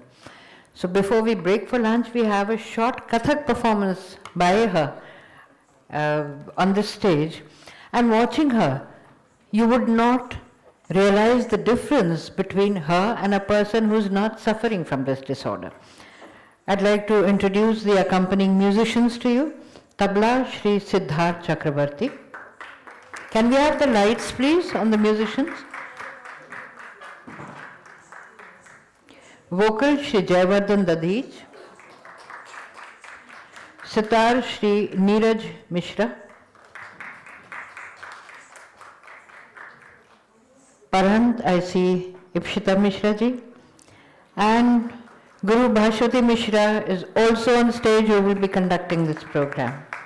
So ladies and gentlemen, please welcome Rishika Chakrabarti.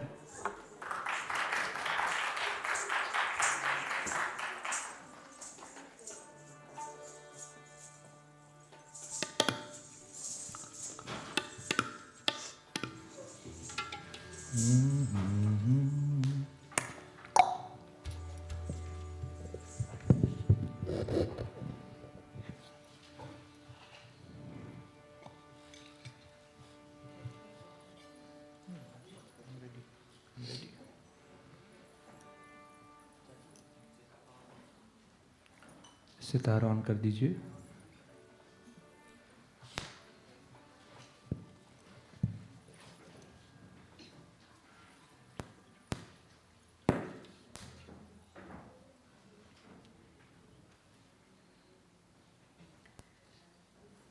Woman, I am.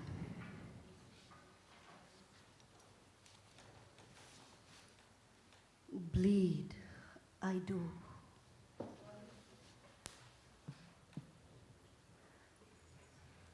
Scars, I bear.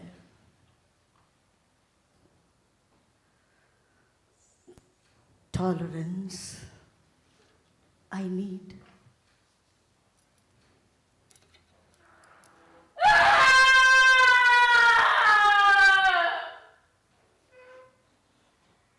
Voice, I have. Brave, I feel. Strong, I stand. Love, I share. Life, I create.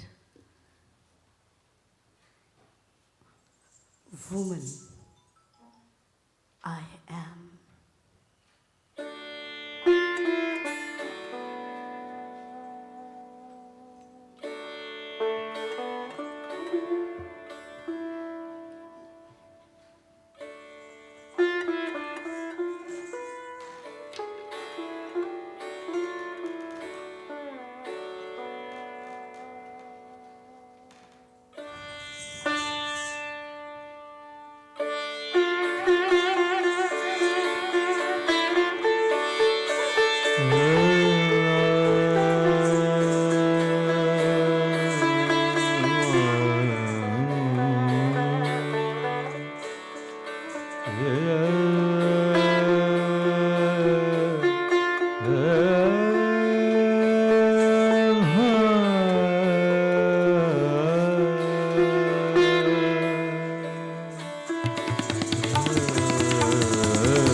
Love I share. I share love. Life I create. Woman, I am. I am a woman.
Friends, thank you so much and you're most welcome. We have lunch. Please do have lunch with us and then we again continue with the sessions. Thank you so much. I think we should meet by 2:30. We should start the third session. Yes. Let's do it very fast and As soon as you have it, the moment you have your lunch, if you come back, we'll start and try and make up for lost time. yes. Thank you so much. Thank you.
everything.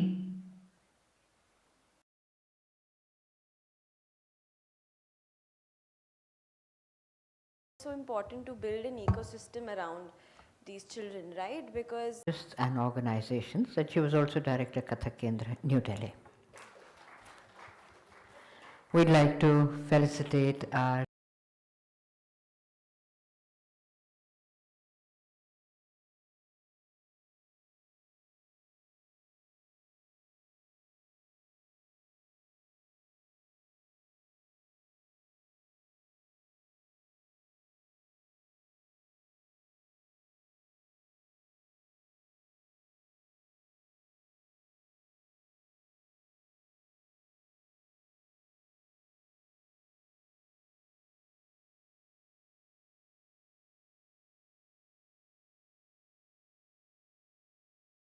so important to build an ecosystem around these children, right? Because we say that in schools, let's say schools have this EWS category, right, where all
I hope you've had a good lunch.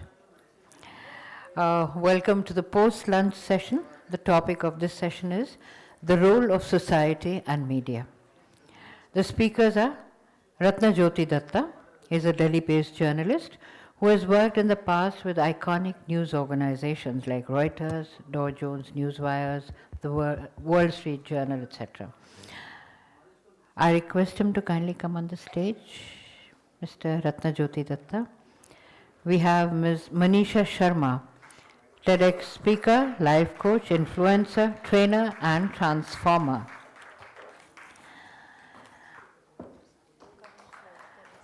And the moderator is Mr. Avik Chattopadhyay. He's the co-founder and partner of Experial, a brand and business consulting firm, and alumni of XLRI Jamshedpur and IMD Lausanne.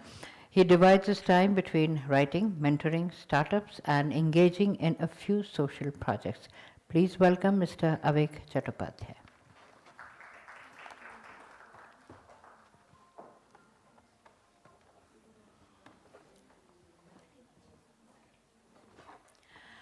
We'd like to felicitate our guests on stage.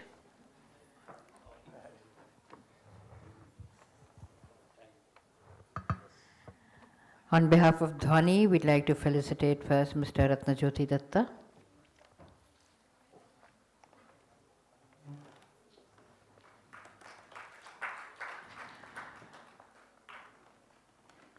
Ms. Manisha Sharma.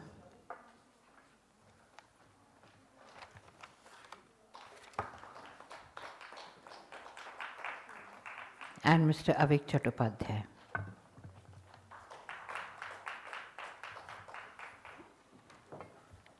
I request Mr. Avik Chattopadhyay to kindly take over the proceedings of this session.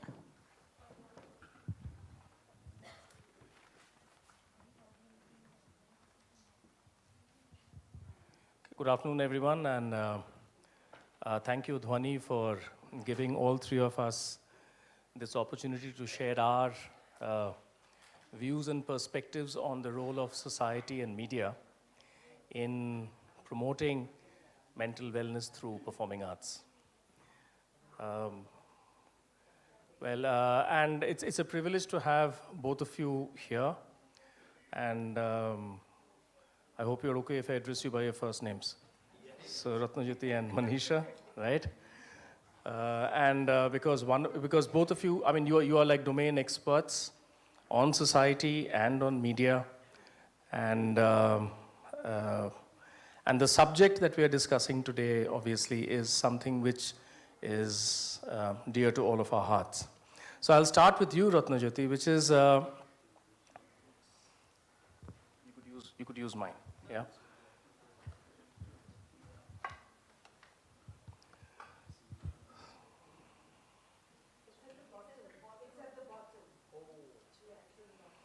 Yeah, you'll see a green light.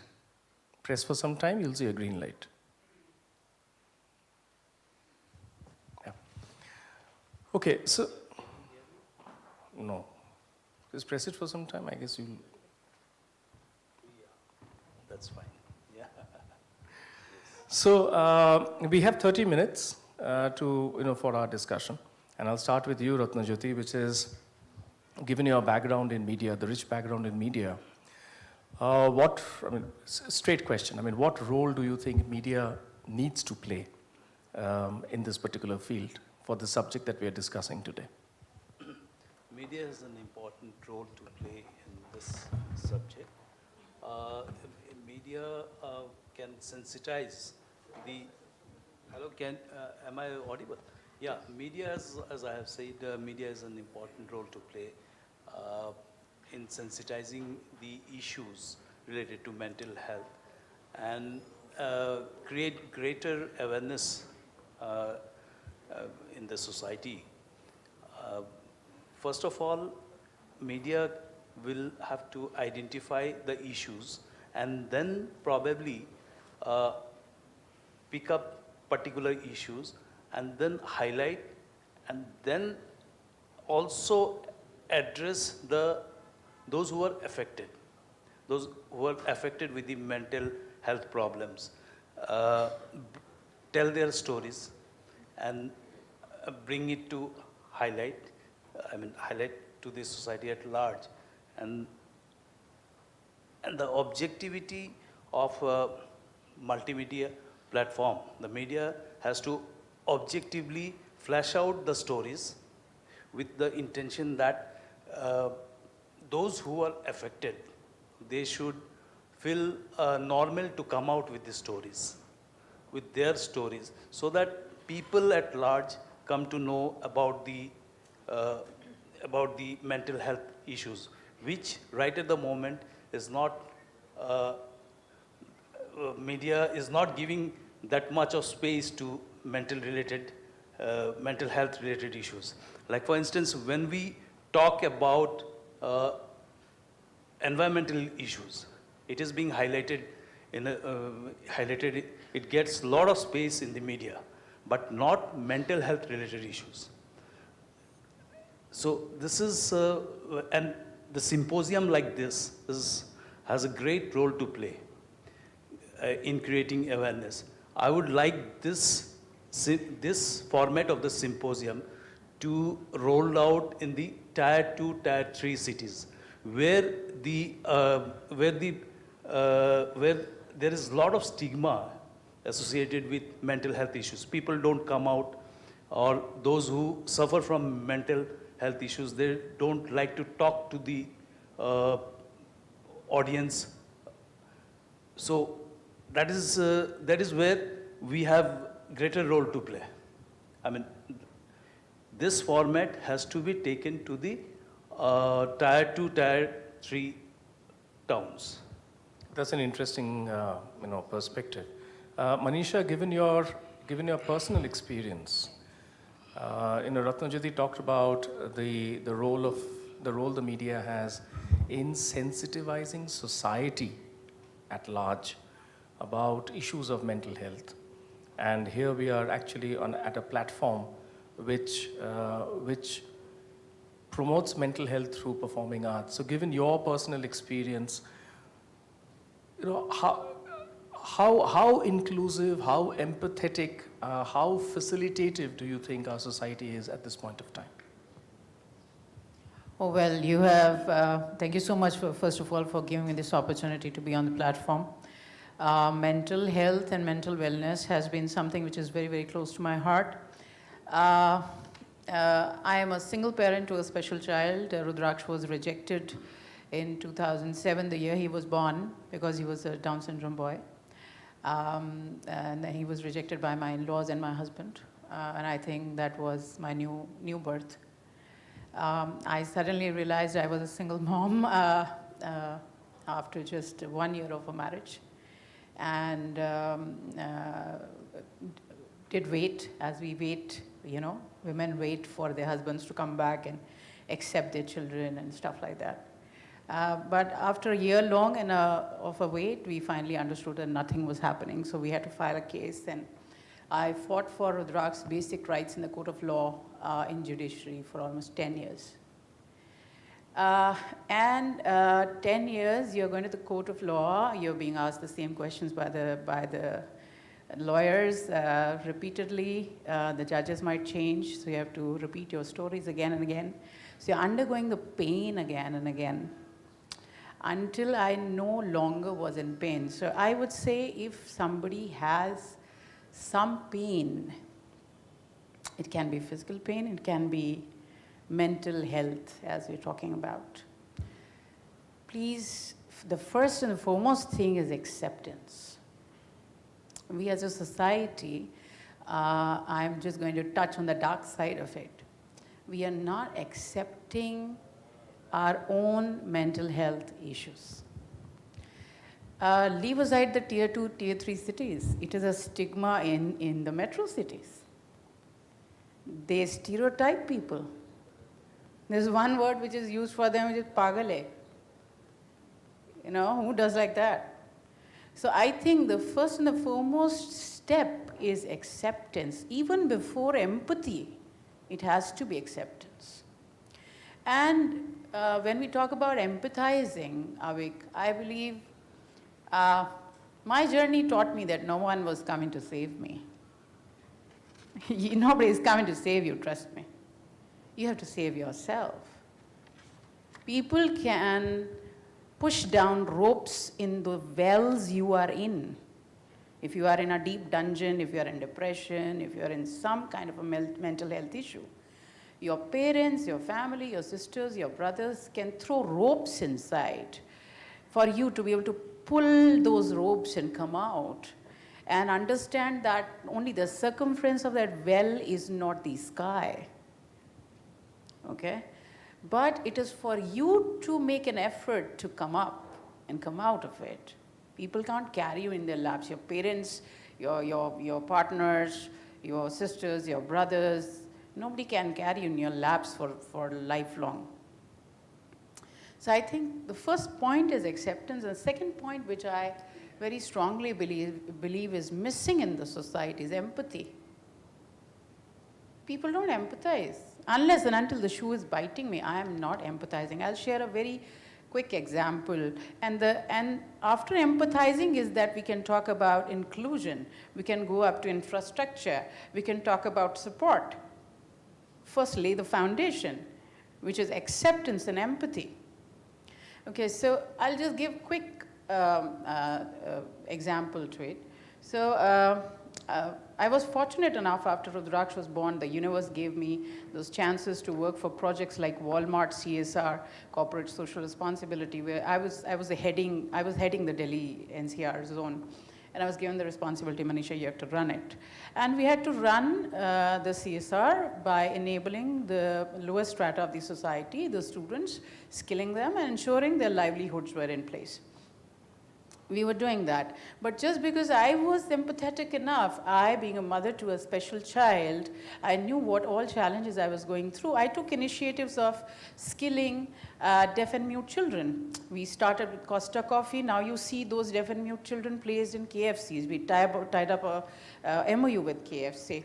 So I went ahead and worked for rape victims of All India Women Council, the hard jail inmates. So I think that happened because I was hit. I was in pain that I was able to transform others. So do not avoid pain now. That's the first thing. Accept your pain. Just be an observer. Observe that this is happening with me. I have these issues. They need to be addressed. Who is going to take care of it? It is me and only me and no one else. People can help me, support me, guide me. Alarm goes off at the 5 a.m. in the morning.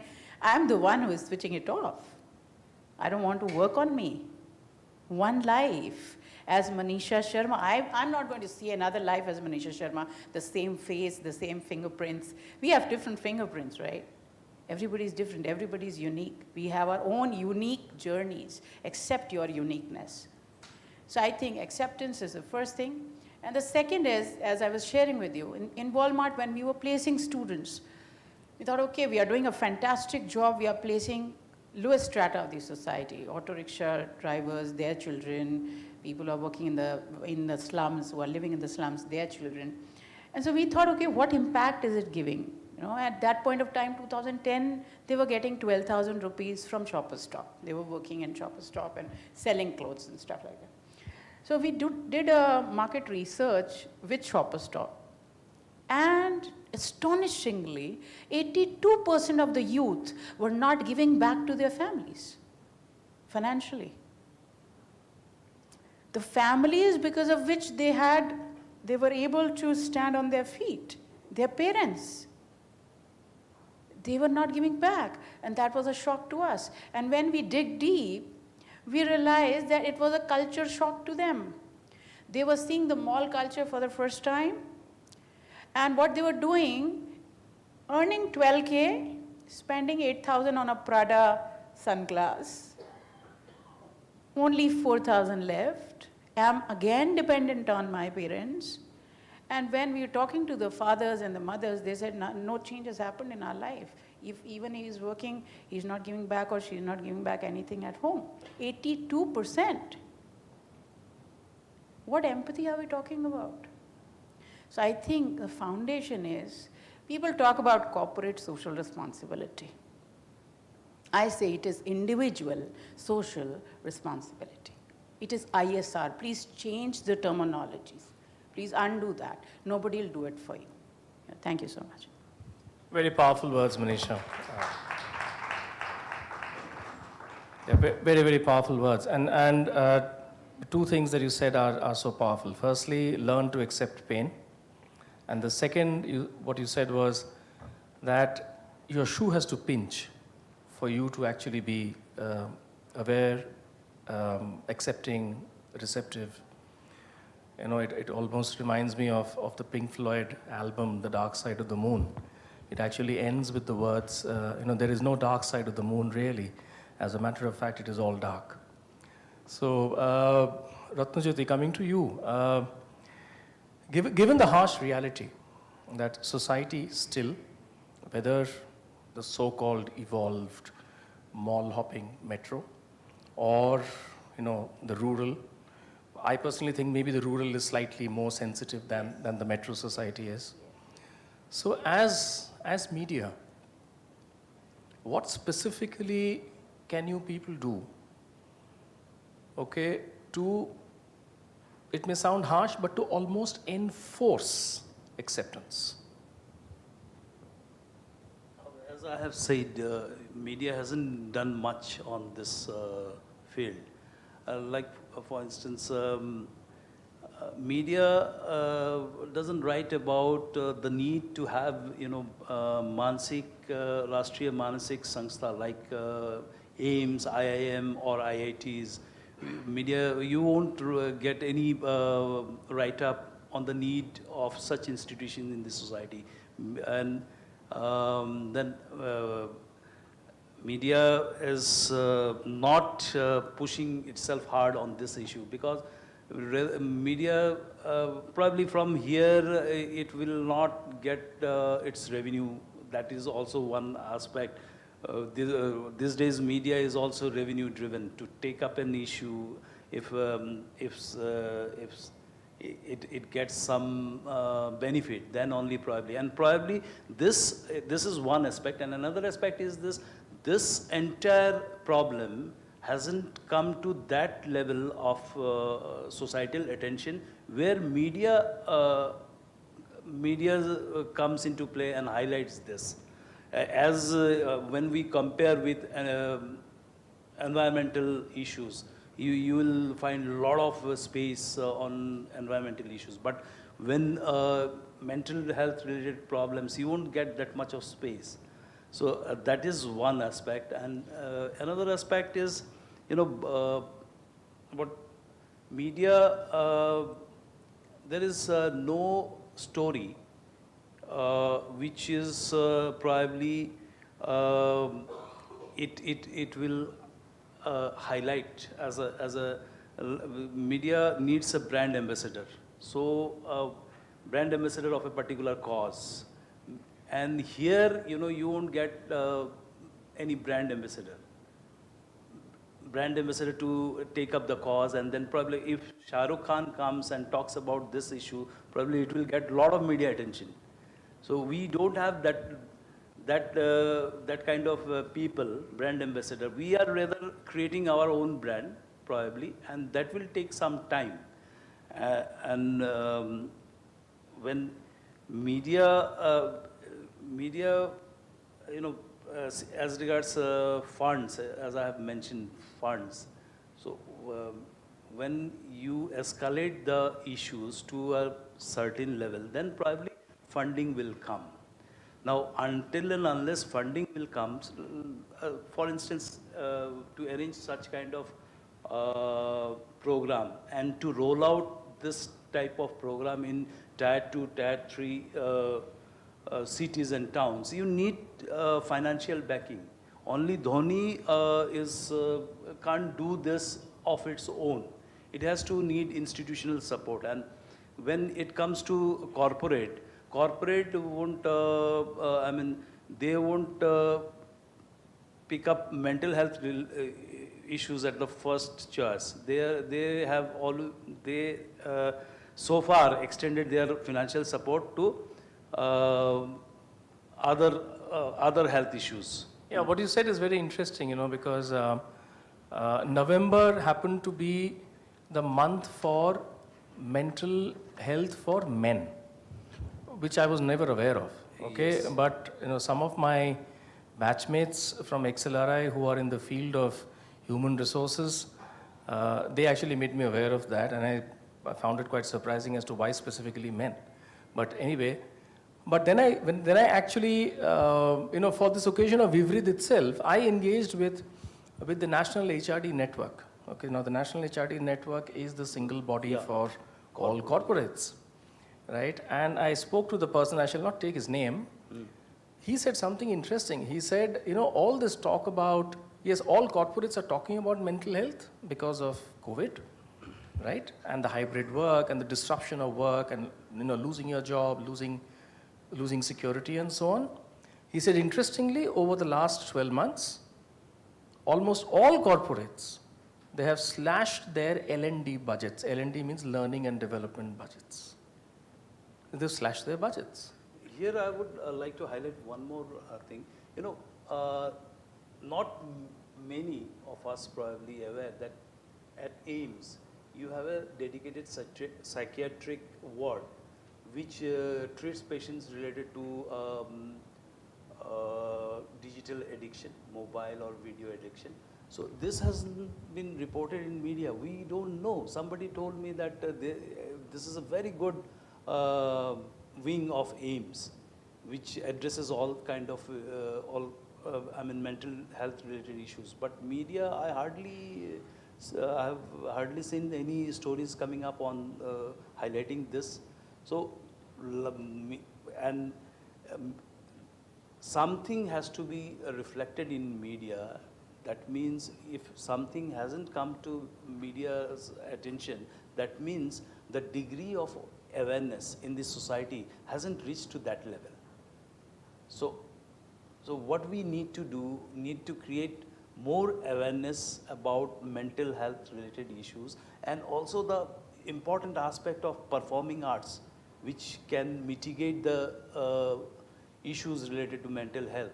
So this is something, that's why I congratulate Vashwati Ma'amji, because she has conceived and giving leadership to this entire, program.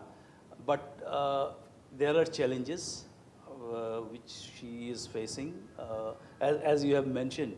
So, somebody has to start, and VIVRIDH has, Dhoni has started this flagship program, and I wish this will go a long way in creating the impact, desired impact, so that it catches the attention of the media in due course. Absolutely, because I would love to see this hall full. This is a subject which is, I can't say I'm mentally stable, quite frankly.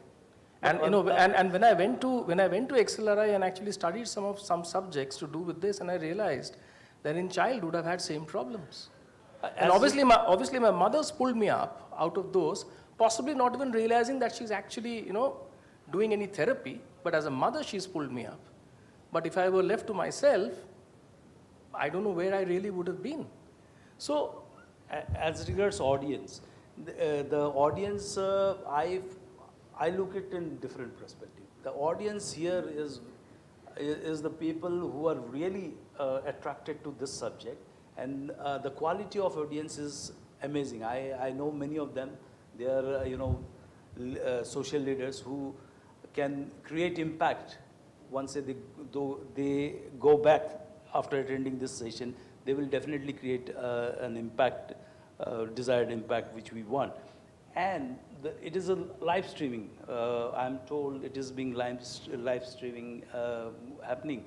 I've given it to a lot of my friends, and I presume more than the audience which is present here, greater number is outside watching live us, all of us. So these days it is instantly filling up the audience is important, but quality matters in terms of audience. I agree with you. I agree with you completely on that. And I think we have just 5 or 7 more minutes. Okay. So Manisha, as let's say an important influencer in society, okay, what are the 2 activities that you would take up or you would want a platform like Dhwani to take up over the next 6 months? Okay, so before I come to the 2 most important activities, I think we don't wake up until it is a wake-up call. It is already a wake-up call. By reports say that by 2025, India will be having the highest number of suicidal cases. We don't need to go to any doctors, please, with all due regards to all doctors. A simple depression you can overcome by sitting for 30 minutes in sunshine. That's all you need to do. Sit in the sun for 30 minutes and you'll be out of depression. So I think, and the governments, the systems, they cannot do anything. I was part of CII, and I was instrumental in forming the Persons with Disabilities Act 2016. I remember we made every effort to include infrastructure, support for specially abled, ramps for the hospitals and public places. The government is only able to fulfill all those in the government buildings, imagine. They cannot push the corporate sector to do that. So again, we are coming back to individual social responsibility. I would love this platform to promote performing skills and arts, because I know as a mother, they help a lot. My son, he loves music. And though we say that they don't know anything, but out of thousands of the songs, he can scroll up to one of his favorites and play it and dance on that tune. So I really don't know who is special here. Are we special or is he special? I think everybody sitting in this hall is special because we are unique in our own ways. So one is ISR, which is individual social responsibility for promoting performing arts. Ma'am, I was seeing you on the stage. The way you, and the dancer, the Kathak dancer, the way she performed and the way the team performed, oh my God, it is an expression. So one would be promoting performing skills and the individual social responsibility of every individual towards the performing arts. So that is one. The second is, rather than we have the new education policy in place, and that's a good light that we have now. Let's have a new family policy, okay? Every family should have at least 2 days, the Saturdays and Sundays, when you think you are relatively free, some hours, some slots separately where you are not using mobiles. You are detoxing your family from these walls that you have created within the families, okay? In the past, we used to have joint families. Now we have nuclear families. Nuclear families, smaller homes, oh my God, I want a bigger house. Bigger house, more walls. More walls, more gadgets, okay? Lunch on the bed, dinner on the bed. We are not even collecting for dinners together, family outs together. So when we are not speaking, families matter the most, trust me. No one can educate anyone on mental wellness as good as you mentioned a mother can or a father can. Pehli guru maa, dusre guru pita, tisre guru guru. So I think these are the 2 most important areas I feel we should work on. Yeah, thank you. Ratnajyoti, as an important member of the media fraternity, what are the 2 actions that you would take, okay, could be within your fraternity or outside, to help a platform like Dhwani and more such platforms? I will obviously tell my friends who are in the media, they should take up this particular issue, performing arts and mental health, how they are correlated and what are the benefits to the society. And at individual level, I've already started working on it, the mental health aspect. related to elder care. So I have already written a big picture incorporating all the views. Therein I have incorporated views of very renowned musician. She is also working on mental health from the music point of view. I have taken her views and incorporate that in my story. And it is going to come up in one of the leading daily newspaper. So that is elder care. But to this particular issue, that performing arts and mental health, I will, I'm planning to write a big picture. Will take time to, to gather quality inputs involving everybody, every stakeholder, the gurus, those who are suffering from, I will probably start with Rishika and Vashpati ma'am, their views, and then probably I will go to the ministry. I will try to take their views on this particular subject. So obviously you will going to get one special write-up on this particular issue in next six months. That is my promise to you. And secondly, as I have said, that this program like this needs to be rolled out in the tier 2, tier 3 cities. So I have a huge team, so with my team, I will conduct feasibility studies.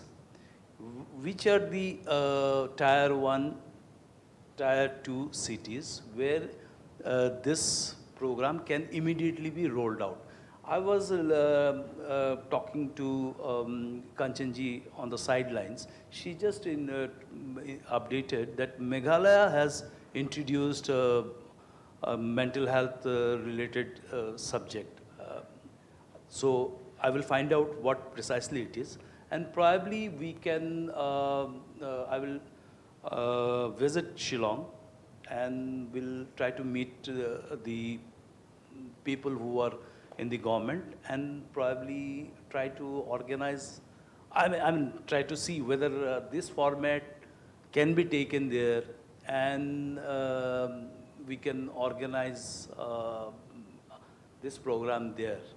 So no promise, but I will just, I will try my level best to do the feasibility study, and that will be in sync with Government of India's Look East policy. Whatever, if you want to start something, why not start from Northeast? Delhi, yes, we have already rolled out, so why not take it to Northeast? So that immediate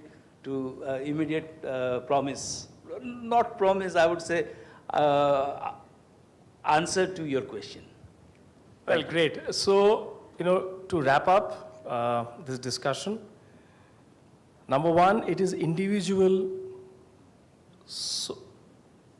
social responsibility. Yeah. And then there is an individual family responsibility. Yes. Right. Okay. So there is an ISF, there's an IFF. Oh, sorry, an ISR and an IFR. Okay. Number three, sensitizing members of the media to write on this subject. And number four, to do feasibility studies of taking a platform like Dhwani and taking a subject like mental wellness through performing arts to tier 2, tier 3 cities and towns. So that, the feasibility study would be the base to attract, CSR funds, because Right. we need funds. Right. Let's be very practical. Absolutely. And only print media, when I say print media, it's multimedia platform. Yes. So it's not, I represent the print segment of the media, so I will do my humble bit, but it's overall multimedia platform. Absolutely. And then looking at starting with the Northeast, okay? Yeah. Because, you might actually get greater levels of engagement, much larger receptiveness in a region like the Northeast. From my end, what I would do is, over the next 6 months, I would help Dhwani connect with the National HRD network. Okay, if it means, and Didi and I have discussed, if it means making presentations, going and pitching for Dhwani and the cause, we shall do that. and we shall burn the midnight oil on that. And number two, that's obviously to get both, let's say, support in the form of morale, participation, as well as financial. And the second is to explore as to why are we always dependent on corporates, okay? And corporates actually take us for granted because of that, and they give us the weakest and the stupidest of excuses on why not to participate and why not to give money. We should do crowdfunding, okay? Even if every one of us in the room contributes an X amount of money to the cause, we spread the word around. I'm sure in the next 6 months, Dhwani will be able to conduct programs at its own free will without being at the beck and call of corporates who just don't understand, and building an individual independent platform. So on that note, thank you very much. Thank you, Ratnajyoti. Thank you, Manisha, for your time. And thank you for your patience. Thank you. And I'm sorry, I'm ending it with one note. I give you a lifetime commitment for the cause. Till Manisha Sharma is on the planet, she will walk with you in your journey.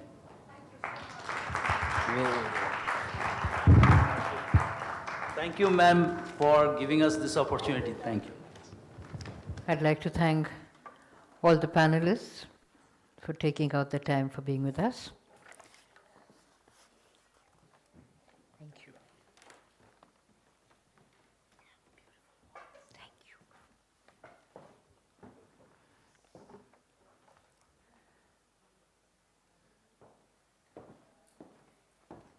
Thank you.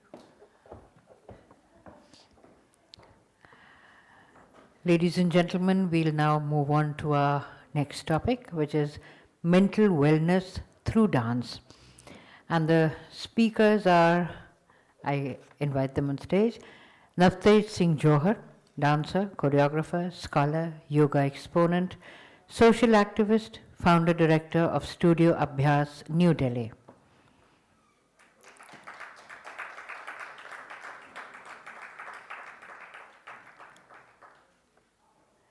Shri Navtej Singh Johar.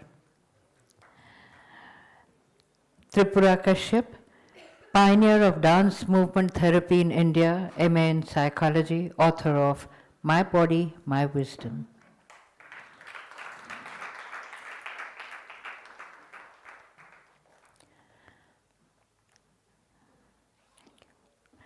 Alokananda Roy, an internationally acclaimed exponent of Indian classical dance, former Miss India first runner-up and social activist.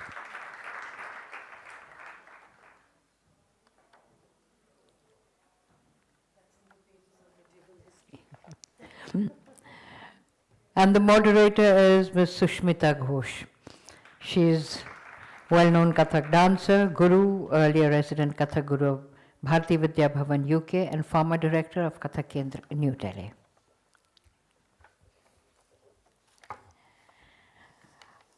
We'd like to felicitate all our panelists on stage. Navtej Singh Johar ji.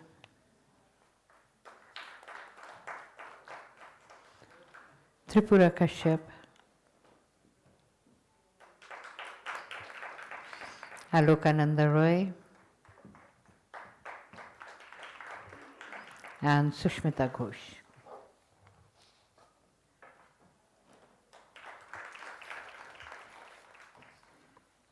And I request the moderator, Ms. Sushmita Ghosh, to kindly take over the proceedings of this session.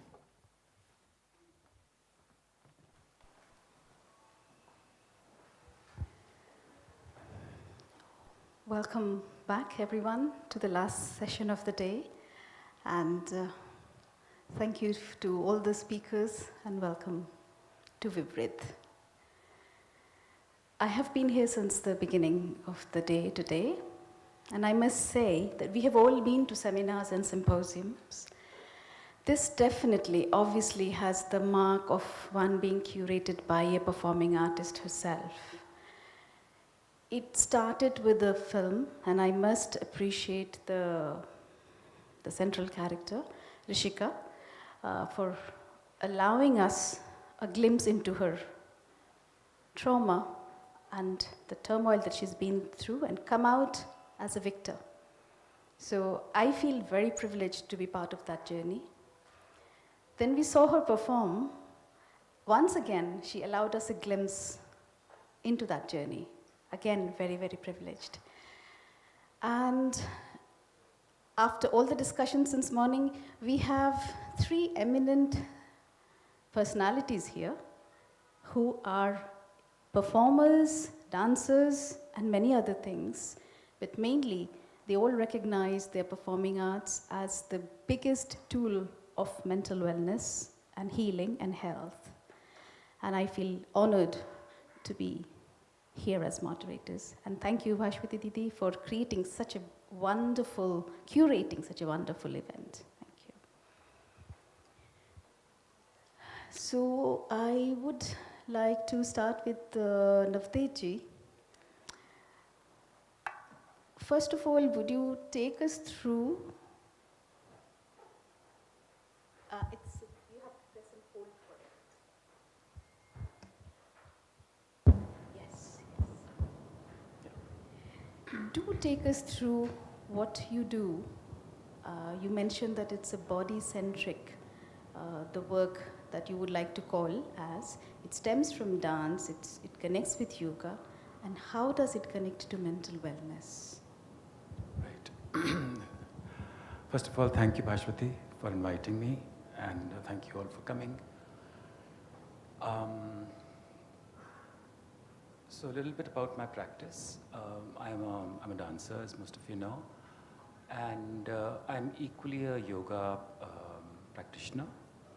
In fact, I teach yoga more than I teach dance. And the practice that I have devised over the last, I would say, a decade now, stems from both, is influenced by both dance and yoga equally, and it doesn't resemble either. So I'll just lead you through it a little bit. So we have 20 minutes each, right? Yeah. So मुझे 15 minute के बाद बोल देना. Just tell me, warn me after 15. Thank you. So I'll try to kind of be as succinct as possible in explaining what I do and why I do and what the promise of this might be, promise of the practice. So it's a somatic practice, and I call it Abhyas Somatics because my studio is called Abhyas. And there are different kinds of somatic practices. So to make a distinction, I call it Abhyas Somatics. And what is Abhyas Somatics inspired or informed by are two what I feel are key components or integral to yoga and dance respectively. And to me, these are Sukh from yoga and Ras from, I would not even say dance, I would say poetics. So these are the two that have prompted me, because I attach myself with both these two. So both of these terms that I've used are conditions, they're experiences, they're experiential conditions. We have to talk a lot to explain them. मगर हमें जब होता है तो एकदम इत्मीनान उसी वक्त पता लग जाता है कि सुख आ गया या आँख भर आई जब रस उठता है अंदर तो. So let me see how I can. So Sukh is to me the promise of yoga. And if we go to the etymology of Sukh, it means it's Su plus Kha. And Su, as we know, is हमारे बहुत सारे नाम हैं, Sulakshana, Sunayana, Subhash. And Su is very often called good or auspicious. But for me, Su is something just right. Just which you know in the moment is just right. Like when I see the Buddha's image, जब उनका हाथ अब जुड़ा भी नहीं है, वो जो मुद्रा में बैठे हैं, मतलब उंगली जुड़ने लगी है. It's just that rightness. It's just rightness. So Su for me is that just rightness, and Kha is space. Space means spaciousness. So to be in that right space for a fleeting moment or for a prolonged moment, for me is Sukh. And all of us know what Sukh means. I'm very glad that I think Mr. Bashir this morning said he brought in the word salamat. तो ये भी, I mean, जो well-being है वो खुशी नहीं है. वो मतलब उसमें उसमें एक सुख है, उसमें एक पीस है, उसमें एक इत्मीनान है, उसमें एक सलामती है. और हम मतलब we live in a culture, and I would say, when I say culture, I mean modern culture, and the kind of combination of of the modern culture, the culture of modernity, which rests on order and perfection and strife, our own baggage of our own culture and how we have interpreted it, have all kind of made a very, I mean, in India, I feel we bear a different kind of a weight of modernity. So if Dr. I think Sen was saying that India में mental health problems सबसे ज़्यादा है, I can clearly see why. मैं उसमें जाऊँगा नहीं, because हमारा जो cultural baggage है ना, वो इतना भारी है और इतना उसे क्या बोलूँ मैं, मतलब उसका कुछ उसका इतना भार बना दिया गया है कि उसको संभालना बहुत मुश्किल हो जाता है. The pressure of just carrying the cultural baggage that we have is not easy because there's no resolve in it, and sukh happens in resolve. और resolve उस चीज़ का होता है जिसकी मतलब जिस चीज़ को पकड़ के, जैसे योग सूत्र हैं, सूत्र को पकड़ के आप कहीं जा सकें. अगर उसका कोई साउंड कॉन्क्रीट एंड है तो रिजॉल्व होगा, मगर उसकी अगर बुनियाद ही थोड़ी खोखली है तो फिर उसका एंड होना बहुत मुश्किल हो जाता है. So resolve, that is, these are two words that I use in English, resolve and repose. Sukh is repose, and repose comes out of some resolve. But when we talk of resolve, we are talking of mental stuff. कि दिमाग में जो हमारा stuff है, to bring some resolution to all the things that are in our mind and which cause us anxiety, fear, shame, all kinds of things. Because, and what is this stuff in our head? The stuff that we carry in our head is stuff that we have not been able to put to rest. The voices that are जो हमारे दिमाग में शोर मचा रही हैं ना, जो जिस voice को आपने मतलब बैठा दिया ना, जिसको resolve कर दिया, जिसका हल निकाल लिया है, वो आवाज़ चुप हो जाती है. But there are so many unresolved voices, and the unresolved voices can be for a variety of reasons. And one reason might be that what I'm feeling, I feel is unarticulatable. I can't articulate it. And the effort to articulate it seems so daunting that I'd rather go quiet. And if I'm carrying lots of these quietened voices in me, जिनको मैं व्यक्त नहीं कर सकता, तो उनका भार फिर मेरे जिस्म में आ जाता है. दिमाग में नहीं रहता, मेरे जिस्म में आ जाता है. And what does it encroach upon? My sense of being, my sense of sukh, my sense of being at peace with myself, my sense of being in आराम. और हमारे आज का स्लोगन क्या है मॉडर्निटी का? पोस्ट प्रोडक्शन स्लोगन, आराम हराम है. ये ध्यान से सुनिए, जो ये हमारे स्लोगन्स हैं ना, जिस पे हम 19th-20th सेंचुरी में बड़े हुए हैं, ये बहुत भयानक स्लोगन है. आराम हराम नहीं है, मगर पोस्ट इंडस्ट्रियलाइजेशन का मतलब क्या था कि प्रोडक्शन करो, कि अगर आराम करने लगेंगे तो प्रोडक्शन कहाँ से होगी. So these are constructs and these are very self serving, not us, they serve somebody else's agenda. So आराम हराम है, no wicked for the no rest for the wicked, practice makes perfect. All these things are just कि अपनी body को machine बना के चाबुक लगाते जाओ. And what I realize that जो मुझे योगा का, and I must qualify that the yoga that I practice, and I've been very, very fortunate to be a part of a school, it's called the Krishnamacharya School of Yoga from Chennai, and my teacher was Sri Desikachar. He was a radical when it came to yoga. So जो योगा का मुझे promise मिलता है कि जब योग की practice करने के बाद, which is a very intelligently devised practice, जिसमें आप थोड़ा जोर भी लगाते हैं, so it is energizing, और थोड़ा सा अपने आप को ढीला भी छोड़ते हैं. जैसे आप पतंग चलाते हैं ना, तो उसमें ढील देनी पड़ती है. You have to kind of give it slack. Taught भी रखना पड़ता है स्ट्रिंग को, ढील भी देनी पड़ती है. And it's a combination of the calibration की कितनी ढील देनी है, कितना जोर लगाना है. So I call it energizing / exhausting. It exhausts me, but it also energizes me. So that combination, when I used to lie on the mat after that in Shavasana, तो जो मेरे बदन में जो फूल फूटते थे ना, जो सुख फूटता था, तो आई वाज लाइक ये क्या, मैंने हाथ पांव हिलाए और इतना मज़ा आ गया. मज़ा ही नहीं आया, मेरे दिमाग में सुकून आ गया. That was my biggest, it fascinated me कि हाथ पांव हिलाने से भैया इतना इत्मीनान कैसे मिलता है. हाथ पांव हिलाने से कोई, मैंने दिमाग, कोई मंत्र नहीं पढ़ा, कोई जादू नहीं किया, कुछ नहीं किया. And then I began to also see that in dance, not in the dancing by the way, but in the viewing of the dance.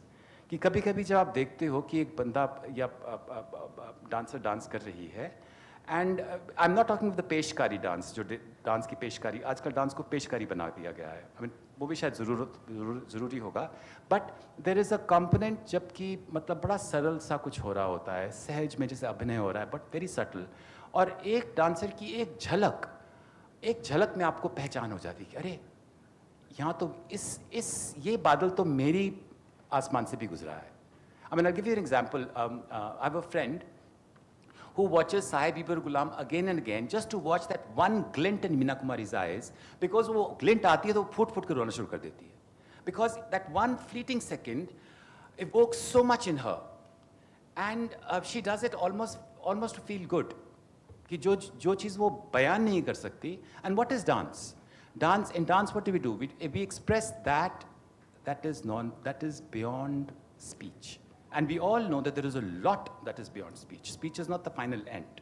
मतलब बहुत कुछ है जो कि या तो बहुत उलझा हुआ है, हम नहीं बता सकते, मगर बहुत कुछ ऐसा भी है जो कि इशारे में ही बताया जा सकता है.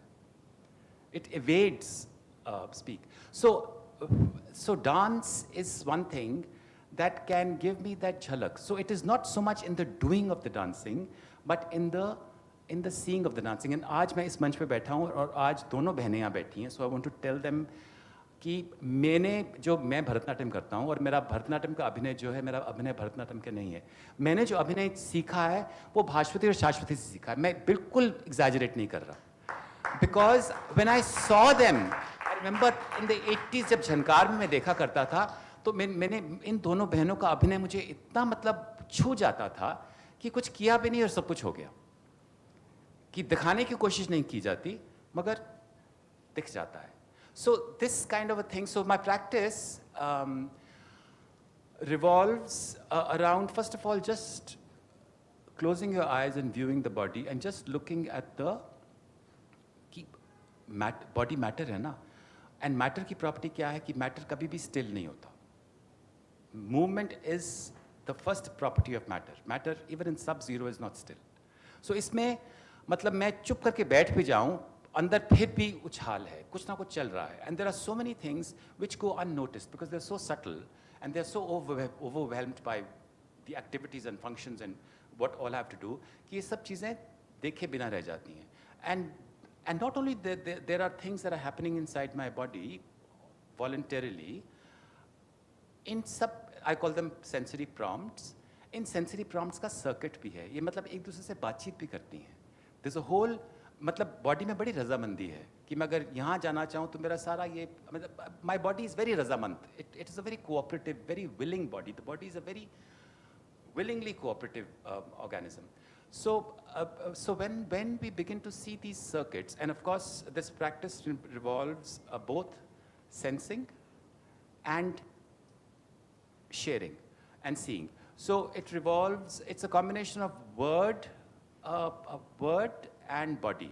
कि अगर मैं एक लफ्ज़ उछाल देता हूँ कि भैया इस वक्त आप अपनी बॉडी में बॉयंसी देखिए, कि आपकी बॉडी में बॉयंसी है, कि बॉडी अब सिर्फ ग्रेविटी ही आपको नीचे घसीट रही है, कि आप में एक हल्कापन है, एक थोड़ा सा बादल है आपकी बॉडी में. So this is a very, very simple thing. It's actually way more complicated than that, the way I prompt it. And when we start this inner seeing, the end result is of a satiated body, like yoga se bhi zyada satiated body. And once the practice is done, which can last about 20 minutes, then we share कि हमें क्या हुआ.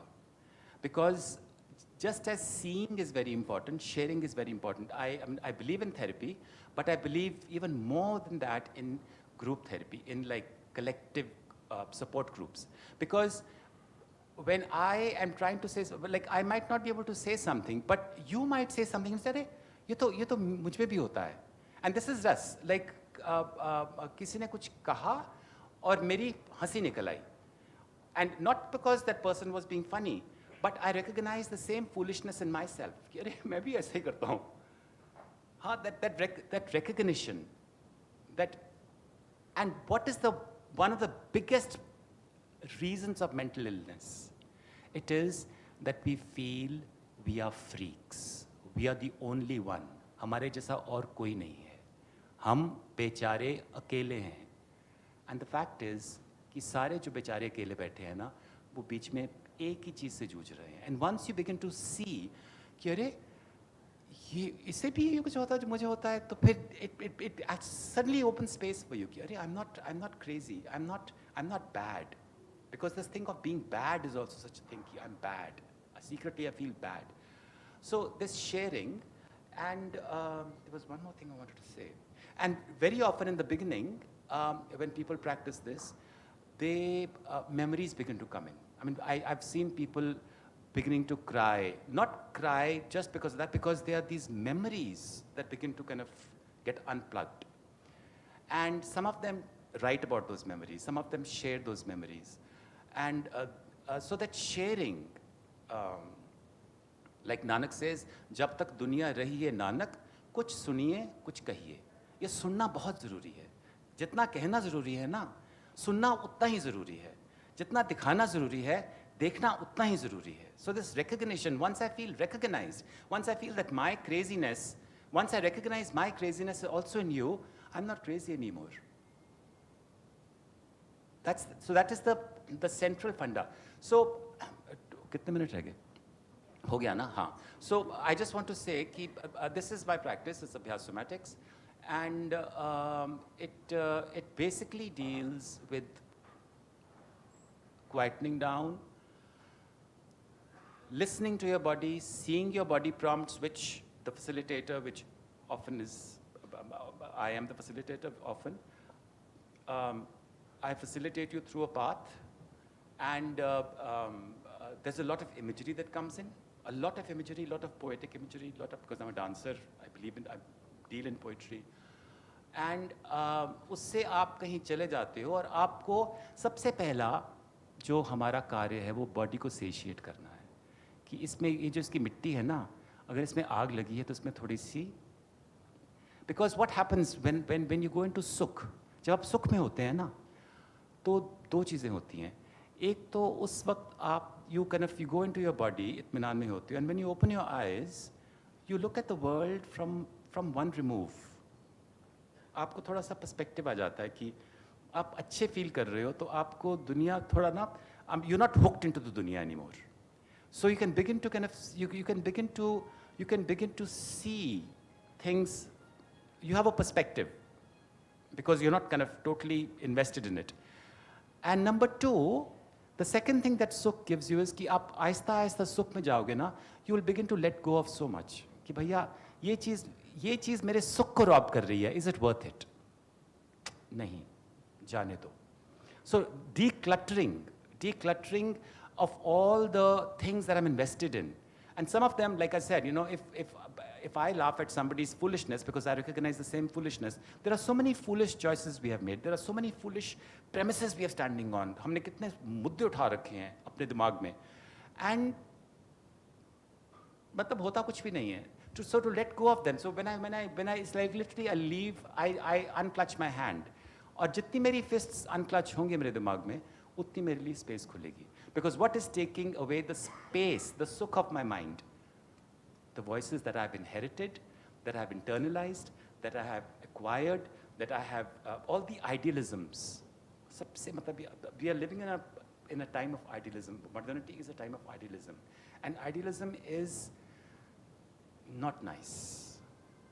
I mean, we have to realize one thing. I'll stop with this: that we are living in a culture, beginning with religion, beginning with work culture, all of those cultures are hostile to the body. So if we are living in a culture hostile to the body, we have to create our own system to become body reliant. Because बाहर जो जितनी चीजें बिकती हैं ना, वो सब industry की हैं. Like even the way yoga is practiced today is industrial yoga. It's domesticated yoga. I won't go and buy any yoga teacher today because I don't want to endorse that kind of practice. So just beware.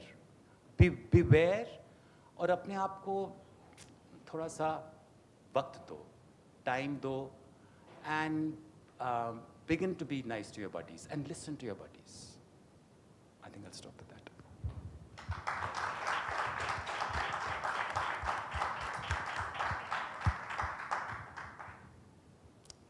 Thank you.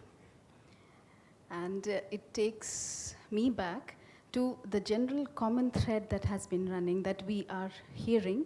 And I think Aparna said it very, very beautifully, that when someone comes to us, the first thing we do is to get them to connect with themselves. Because that is where all the hidden memories and the traumas, and what better way to connect than to connect with our body? Because that is the home of everything, that it's our history of not just this life, somewhere 1,000 years ago. And I hear that, as you said earlier, that it is more of yoga than of dance. But then these are again watertight compartments, so it doesn't really matter. But coming to Tripuraji, CMDT, Creative Movement and Dance Therapy, and coming from a very strong dance background, someone who has danced in Chandralekha's company, trained in Kalakshetra, so all the top places of Bharatanatyam, and then taking it to a very different direction of therapy. So over to you, Tripuraji. Thanks, Navtej. Very beautiful to hear you speak about the dignity of the body, basically. Yeah. And thank you, Vashwati ji, for having me here. Yes, during Kalakshetra, during Chandralekha days, I had a brother on a wheelchair with cerebral palsy. And whenever he heard music, he would, almost jump out of his wheelchair. He would twist, he would turn, he would reach out. And me being a dancer, I would wonder, how can I use my dance skills with someone on a wheelchair or someone with special needs? And I think for me, that's how the whole process began. And at that time, I had no idea what is dance therapy. But much later, maybe after 2 years or 3 years of Kalakshetra, I met a Dr. Grace Valentine, who was a dance therapist, who had come to India on a lecture tour. And I met her and I said, look, this is what I want to do. And she said, come, train with me. It was as simple as that. So I went to Wisconsin in USA, trained there at the Hancock Center for 2 years in dance movement therapy, and came back to India in 1990 and pioneered dance therapy in India. And what is dance therapy? Basically, it's a way of getting people to express their suppressed feelings, thoughts, images, memories, to really work with emotions of people. Yeah? And not only that, also at a physical level, to work with the body coordination, to work with self-awareness, to work with social skills. So dance therapy is a modality which helps people express themselves. And in that sense, dance is therapeutic. And I also like to say that dance is a very natural antidepressant. Yeah? You dance for about half an hour, and after that, you're a new person. So what's happening in your body? There are chemical changes. You're completely transformed in some way. And in dance therapy, we use a lot of something called creative movement. So it doesn't belong to a particular style or a form, but it's more about exploring the personal movement language in our bodies. Yeah? We all can move, whether we are dancers or we are not dancers, because we were born with movement. That's the first thing we did in our mother's womb. We moved, we somersaulted, we stretched, we contracted our bodies. We were so adventurous in our mother's womb. And then, of course, we became adults, and slowly today, the only movement I see around me is the tips of the fingers, thanks to our smartphones, right? And I always tease a lot of adults that you've stopped moving, and sitting is the new smoking, so please get up and move, you know. So I'm constantly pushing people to move. I think for me, that's my passion in life, to help people reclaim the body movement that they've lost. And in dance therapy, I've created something called a movement activity basket, which has 45 therapeutic heads, therapeutic objectives. For example, body coordination, eye contact, social skills, emotional expression, trust building. Like this, there are 45 heads. And under each head, there is an activity that you can do to enhance that particular therapeutic head. Yeah? So I usually work with this basket, and when I do train people into dance therapy, they go through this movement activity basket. And it's not as simple as walking into a room and randomly doing an activity. It's not as simple as that. We got to do something called a movement assessment and evaluation. So you assess the therapeutic needs and issues of a group or of an individual you're working with. Say, for example, in a group, there are children who have excessive energy, very hyperactive, cannot stand in a circle even for a second. So you got to begin there. You got to even get them to just calm down enough to begin working with them. And for that, there's a activity. So I like to say that these are movement solutions for each therapeutic need that you see. And that's what dance therapy is all about. It's about providing movement capsules to work with problems or issues that are rising up in a group. And there are different objectives. There are cognitive objectives, for example, mental, memory and sequencing problems, attention span. Yeah, these are cognitive, these are mental. And there are also emotional problems, right? The fact that one cannot express emotions easily, or one cannot even feel an emotion when it's happening.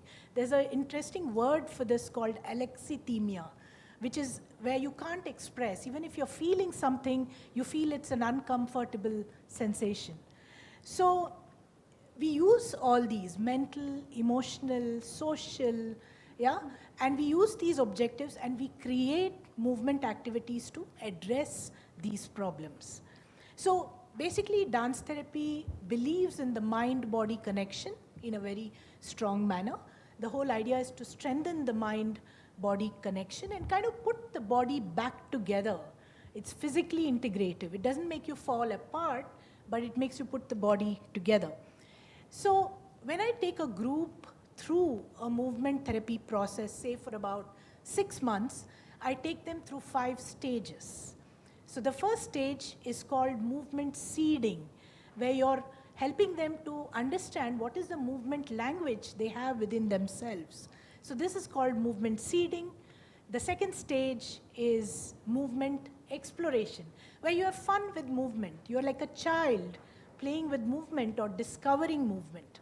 The third stage is movement expression, where you begin to express your deeper thoughts, feelings, whatever it is that words are not enough, and movement steps in. The fourth stage, which I think Navtej also talked about, is called resolution. So a woman has come into a therapy session and she says, look, I don't have the ability to say no to people. I'm saying yes to everyone. How do I develop that strength within me to say no to people? So we might go through a few movement activity to get her to say no with her hands, with her back, with her shoulders, and finally no with her voice. Yeah, and so that's a kind of resolution. She's playing with a new movement behavior within a session. And the last stage is called integration. So whatever you're doing in a session, can you integrate it back into your real life? Can you say no to your husband, or can you say no to your brother? Whoever is trying to come into your boundary. So this is the way it works. It's not as simple as playing music and asking people to just move randomly. These 5 stages are really important. And each session is also divided into 5 parts. The first part is a warm-up, which all of us know here. The second part is a theme development, where you take a theme and you build the movement activity around that theme. So if someone's come in really angry, you work with that anger. So you're not running away, you're not escaping from your emotions, but you're dealing with them, you're confronting them in a session.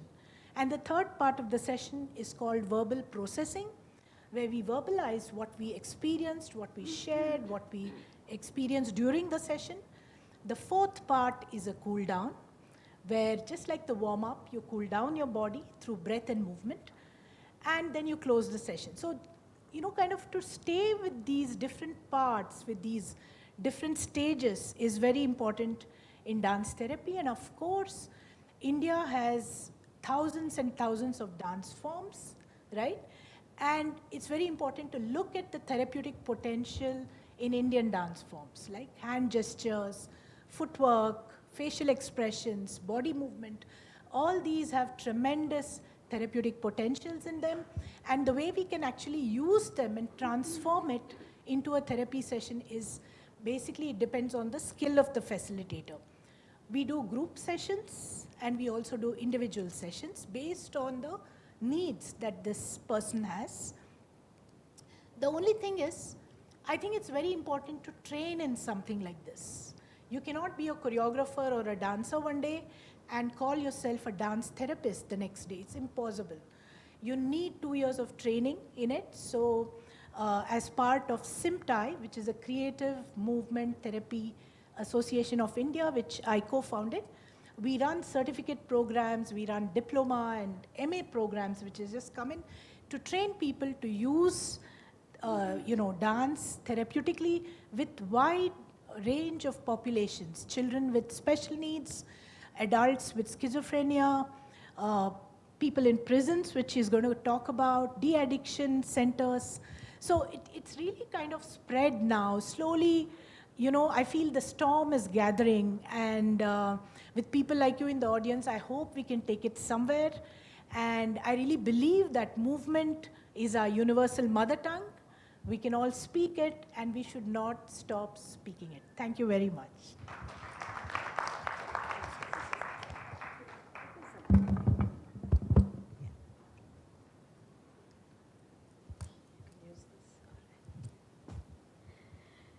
Thank you, Tripura.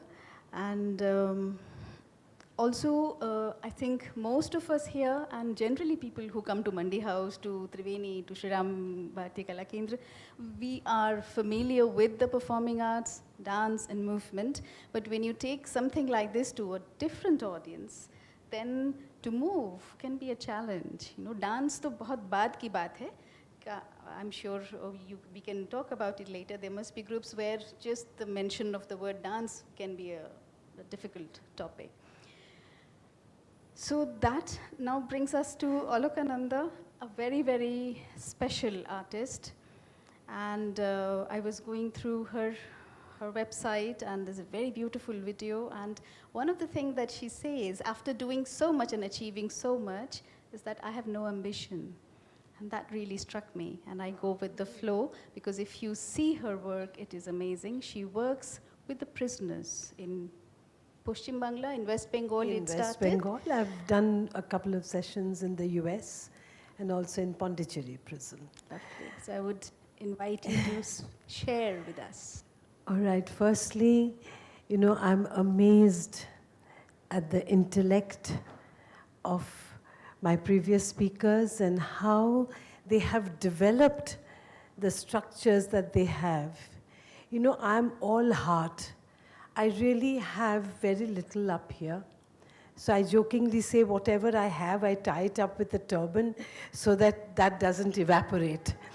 So I'm an extremely emotional person. And when I walked into the prison, I really did not go there as a therapist because I have no knowledge. I just go by the flow of everything. I went as a guest on the International Women's Day, and the women put up a little program, no dance, there was some recitation, music, and we as speakers, we spoke. The girls wanted to learn dance from me. So I readily said yes, because like everybody else, I was also curious to know what their life was like in there. Till date, I've never asked them why they're there. That's none of my business. I just went there to share the joy of rhythm and music. You know, we are all born with rhythm in us, the heartbeat. Like she said, the movements in the womb. We are also born with the heartbeat. Now, when the heartbeat goes astray, we fall sick. The rhythm in their life had gone astray. And that is where dance helped. And I did it without any thought. I know what dance has done to my life. During the worst period of my time, I never talk about the other side of my life. I only like to share my joys, never my sorrows. They are extremely private, and I don't think anybody will understand the other person's sorrow. It's a very, very private feeling. So when I came out and I was taken on a tour to see Sri Aurobindo's cell and Subhash Bose's cell and the gallows, I saw the boys. And I don't know, it must be the mother in me that surfaced. I really felt sorry for their mothers. When a child is born, he or she is like a fresh, innocent flower. And no child is born a criminal. Why they do what they do is something we won't understand because we have not been in that situation. I'm not talking about psychopaths. That is a clinical problem. But generally speaking, see, I'm no doctor. I don't understand anything other than I can feel for them. So that feeling for their mothers surfaced, and I asked the IG, I said, can I also work with the boys? So he said, won't you feel scared? Till date, I've been doing it for almost 17 years now. I went to do a little workshop, and now I'm serving a life term. I'll never be able to get out of the prison ever again. I'm there for life, like my lifers. And in my team, I have more than 50% are serving life term, which is murder. But I'll never ask them why unless they want to tell me themselves. Now, why I'm saying that the dance was my medium, but I call it the love therapy. The bonding that happened between those boys and girls and me, and one day I went in as madam, and one day I became Ma to them. And they started calling me Ma. I was a little surprised in the beginning, but how things ripple. When I went to the US, I just did 2 sessions with them. They call me Mama Roy. I went to Pondicherry prison. They call me Amma. So I don't know how dance can create a different kind of motherhood. That's why I call it the love therapy. But I couldn't have done it without dance. But in the prison, they want rhythm. Because all I did was channelize their unused, youthful energy into something that would make them feel alive. Because once you go into the prison, you are actually mentally dead. You have to leave your dignity, your self-respect, trust, love, everything outside the gates. Nobody will trust you again. Nobody will love you again. And above all, nobody even wants to touch them. Out of fear, out of disgust maybe. But I treated them firstly as human beings, like you and me, and eventually they became my children. But initially I was not a ma. I was just another motherly figure, maybe. And one day, this is something I keep telling. You see, I work in different genres, all to do with prison. I work with the adult prisoners. I work with their children who live with their mothers in the prison like prisoners till 6 years of age. Well, that's another story. Dance hasn't helped them. I'm like a grandmother to them. I have started a school for them. See, one thing led to another. What I'm trying to say is, and it's all through dance, mind you, and also with the juvenile offenders who are into crime, who are under 17. And I remember the first day a boy felt sick after long hours of dancing, and they do I started with martial dance for the boys because, you see, there's a hierarchy in the prison. The bigger the criminal, the higher the status, right? So imagine somebody who's into a murder case dancing under a woman. They thought it was going to be something very effeminate. So I started with martial dance, Kalaripayattu, and gradually with 15 boys and 10 girls. And soon I started with the folk dances because I realized what they want is rhythm. More than anything, they wanted rhythm. So with the folk dances, other men also started joining in. And eventually I had a team of 50 boys and 10 girls. And I'm very proud to say that they are the only ones in the world who come out of the prison. They travel all over the country. They've come to Delhi thrice to perform. All over the country. And they go back to the prison without a single incident. You know why? Because they have got back the trust, the dignity that they had lost through dance. And they'll never want to be bad again. And out of all the inmates, all those who have been released, my success is not one of them have gone back to crime. About 200, more than 200 have been released in this last 16 years. So, it made them feel like a human being again.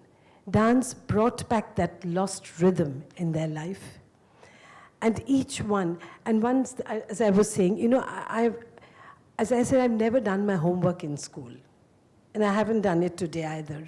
So I may go haywire. Now this boy fell sick and had a blackout. It was very hot. Tell me when to stop. So I got some water and I sat down and I put his head on my lap. And I put water on his head and then he opened his eyes and he kept looking at me. I said, "Are you feeling better?" So he said, "Yes."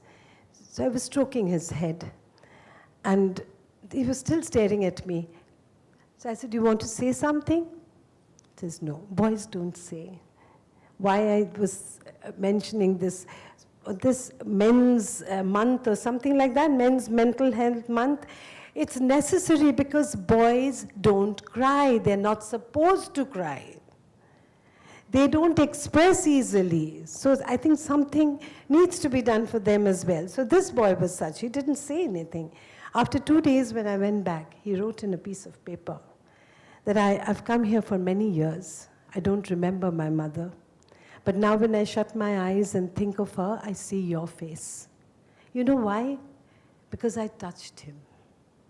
That's why I have named my organization Touch World. Touch heals. Touch actually heals. Till COVID times, when everything turned upside down, but we are back to the touch again. I think I've talked enough, have I? I still have time? We can go on listening to all three of you, but I just have a few questions. Yeah. So I'll start with you, Alokananda. You mentioned something that you do not like to perform, even though you want to dance. Yes. So this kind of brings us to, because we all are in a therapy, even though therapy happens in everyday classroom, you know, through little words and little action, little glances. So these are words that we have been put into different compartments. So how do you differentiate between performing and dancing? See, I have realized this in the later stage of my life, that I never wanted to be a performer, but I love dancing. You know, dance liberates me, like it liberates everybody else. But when it comes to a performance, no, you are not totally liberated, because you have a commitment to the audience. But when you're dancing for yourself, it's total bliss and liberation. You don't have to be perfect. You don't have to be in a certain grammar, and you can just be yourself. Whether you apply, yes, the grammar has to be there when I'm dancing, but I can work around it and not be criticized for it. I'll dance for myself. And that's how I enjoy dancing. Maybe that is why I've never really taken it up that professionally.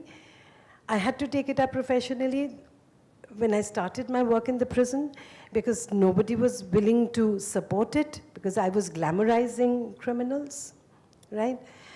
So that they are also human beings, and who knows, maybe I'll land up there one day for something wrong that I may do, which is against the law. Would I like people to judge me all the time? No. So I think dance is different from performance. Dance for liberation, for the soul, is for yourself. But when you're performing, you have to be committed to the audience as well.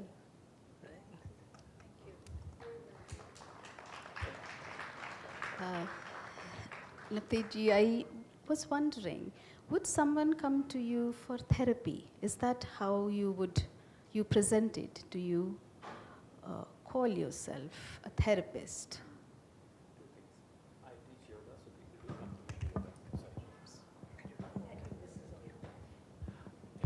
So, two things. Like when I teach yoga, people come to me for yoga therapy. And yoga therapy can also be for anything like depression or insomnia or anything. And we treat that with movement and breath and some visualization. And the second thing I was going to say, do people come to me for therapy? For my somatic practice, they haven't come to therapy so far, but I have been urged by all my students to make this into a therapy course.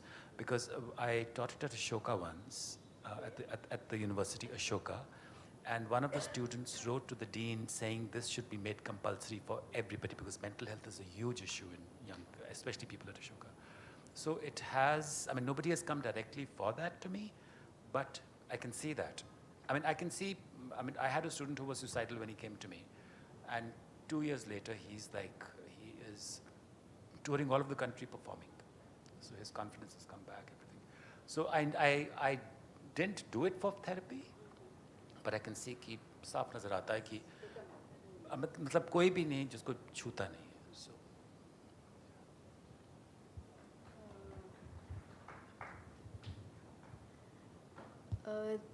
Tripura ji, tell us, when do people come to you? I would ask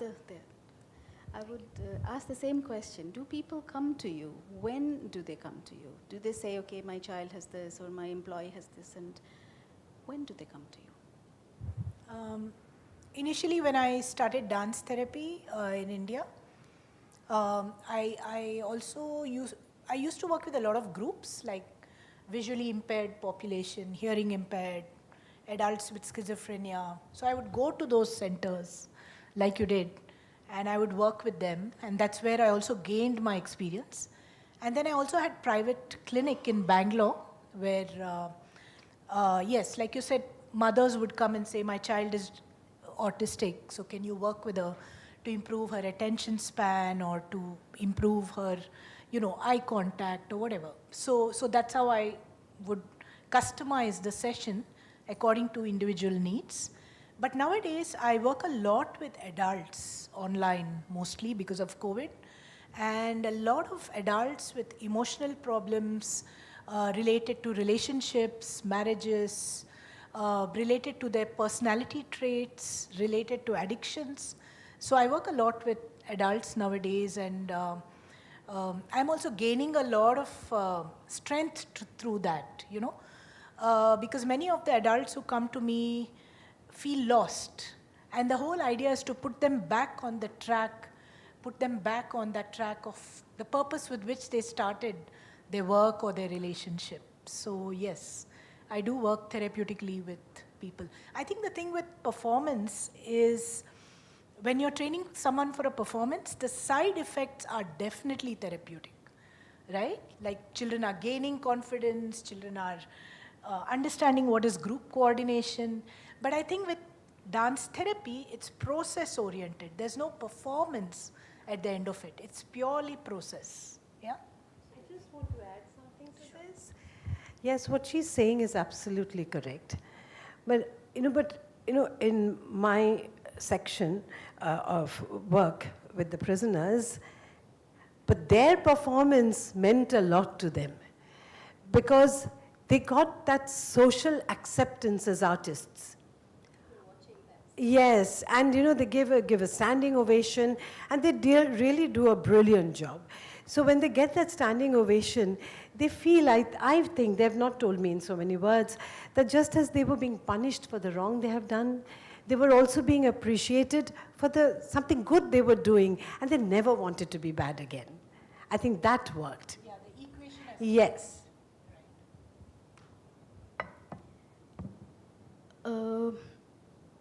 Tripuraji, again coming back to you, do you find a divide in terms of gender? And as it was being discussed earlier on, the stratas of society, in terms of who comes to you and how bad they are. Is that worse for men, or men don't come at all? How does this divide work?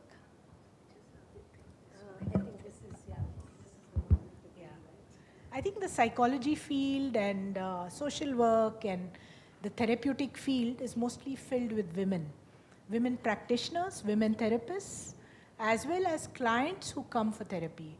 It's mostly women, but I do have about 5 male clients individually online. So yeah, I would say for some reason it's the women who want to go into why they're feeling something, what are they experiencing.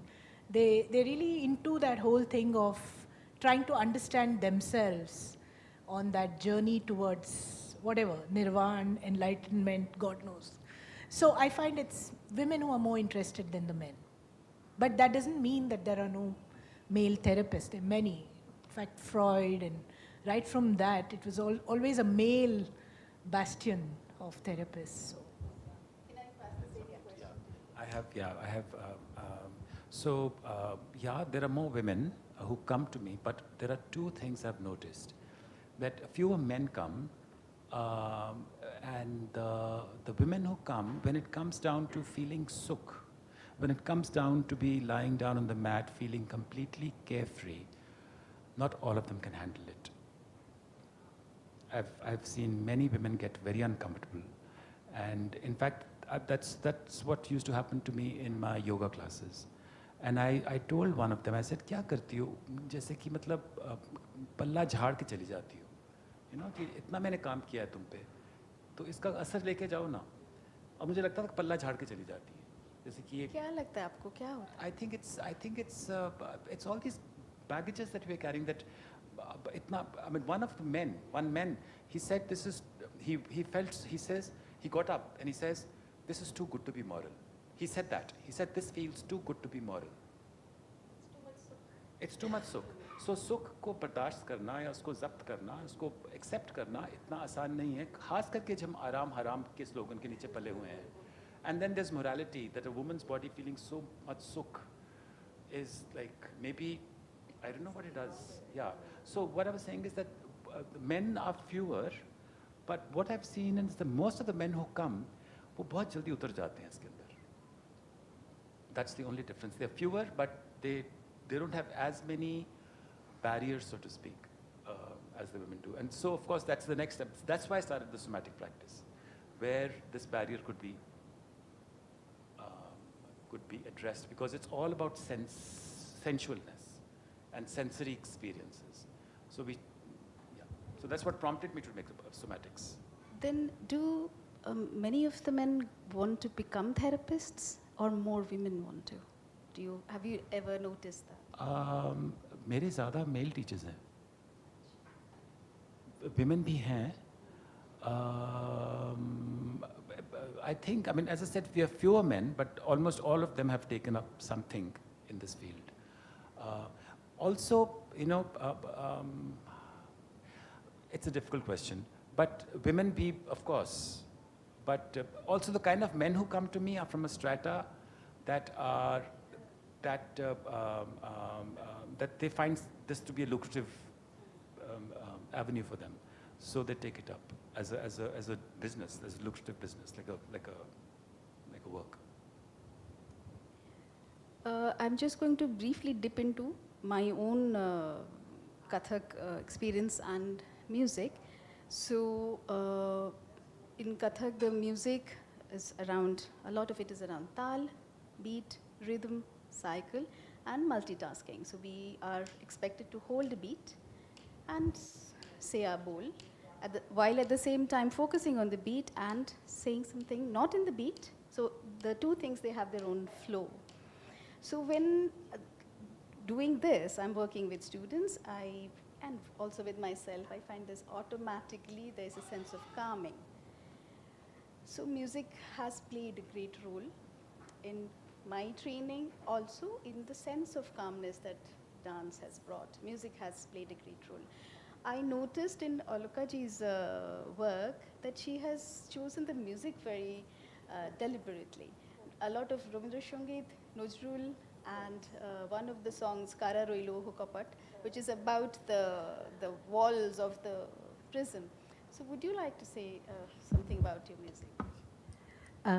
This is also working. Thank you. Now, the thing is, I have never tried to reform them, but I choose themes which, while they are constantly working on it, it becomes a part of them. It penetrates, and like the story of Valmiki, from a dacoit to a saint, they have done that. They have done one on Jesus Christ and one on Emperor Ashoka. So the themes are always something about reformation, of rejuvenating oneself, and going beyond, I mean, of course, a transformation. But I've never told them in words as such. But the songs keep playing in their mind, in their body, and they absorb it. Only one of the boys said that, "Ma, I cannot be like Jesus Christ. I can't get beaten up so much and not retaliate. I'll hit back." Okay, so which means that, you know, they're absorbing the words, the meanings, the music and the rhythm is in their body, and the words are in their mind. So both together, they have worked, it has really worked wonders. And mind you, I have not done it very consciously. It's, what I would feel good about is what I tried on them. Maybe I chose the themes very judiciously, but the other parts, it happened because they're rehearsing for months and months and months, so they know all the songs by heart, and it does have an effect. It does have an effect.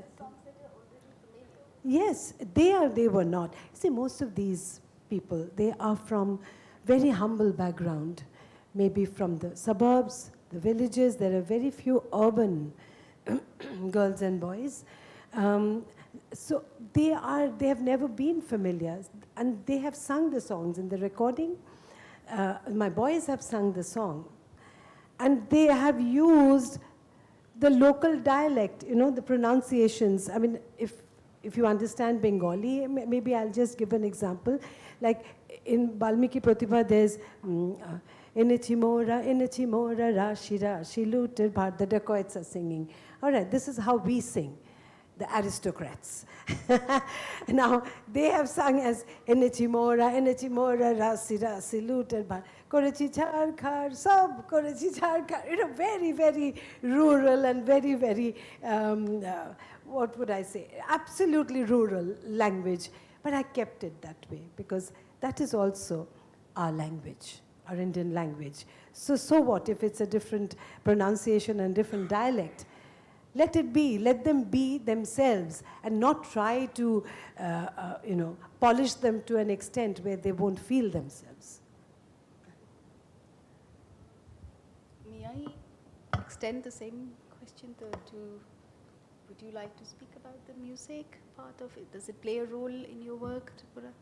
Yeah, I mean, we do use a lot of music in dance therapy. In fact, you choose music according to activity that you're doing or the therapeutic goal that you have. So it's a very simple idea that there are 3 paces of music. There's slow, medium, and fast. And so for example, if it's a group of very passive children and you want to kind of get the energy level of the group up, you end up using rhythmic music. And if you have a very hyperactive group, you want to calm them down, you use music that's non-rhythmic. Yeah.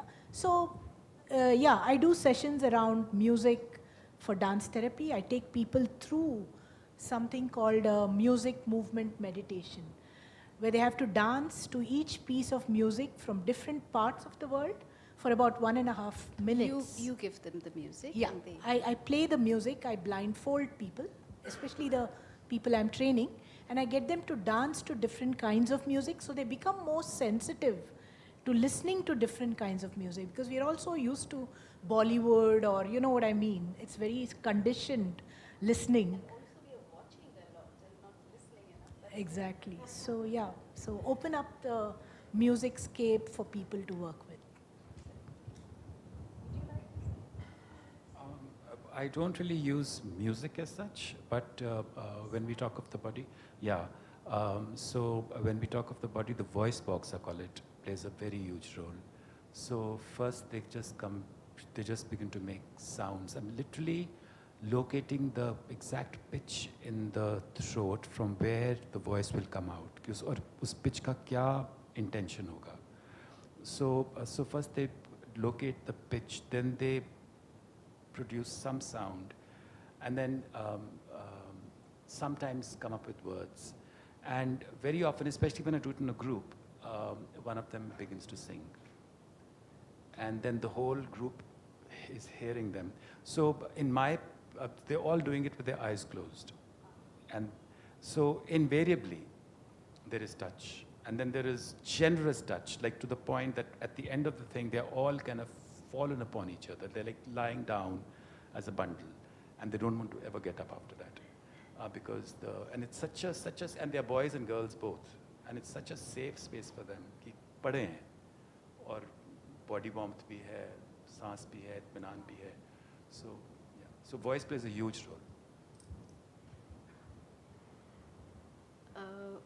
As I was requesting when we spoke last, would it be possible for you to make us go through a simple exercise for all of us, after which I would like to throw the floor open for questions from the audience.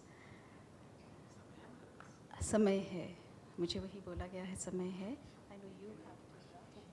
So yeah, please, can I be, yes, when ready. So in 10 minutes, if we can do that, or maybe I'll go first and then I can. Yes. All right. Let's do a very simple cool down, which I do at the end of my sessions. You can be sitting or you can be standing up, whatever you feel like. I'm going to stand up because I think it's time I stood up. And you just follow whatever I'm doing. It's kind of a Tai Chi slash modern dance cool down, yeah? And so just follow my movement, and the whole idea is to inhale and exhale with the movement, yeah? As simple as that. So, feet are parallel. So, take your hands up, inhale, and exhale. Inhale. And exhale. Inhale. And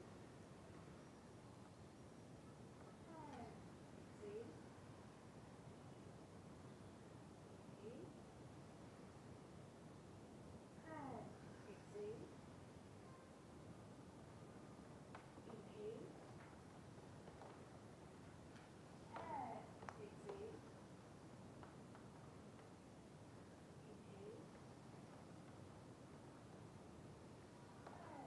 Exhale. And inhale, scoop that energy, pour it over yourself. Exhale. One more time. Scoop. And pour. And the last bit. Just bowing down. The highest in me bows down to the highest in you. Thank you very much.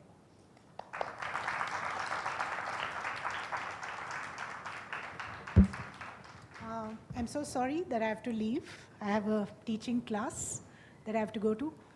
Very beautiful to be here with all of you. Thank you. Thank you very much.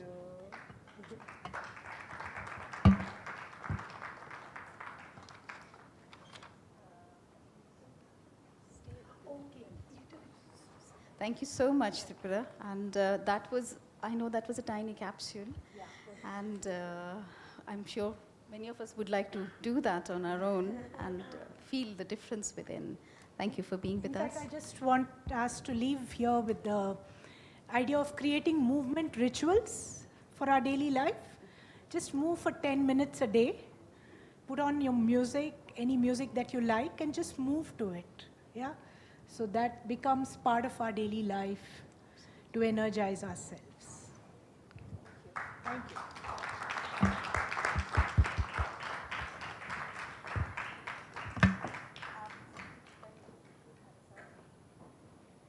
Okay, so I'll also do a very short practice. So if everybody can just sit up away from the seat, both feet nice and so Sahara liye bine baithiye. Make sure that your feet are nicely well braced. Put both your hands on your knees and eyes closed. I would encourage for those of you who want to participate not to lean against the back, to sit on your own, carry your own weight. Eyes closed, and basically you just follow my prompts. You don't do anything but just follow my prompts.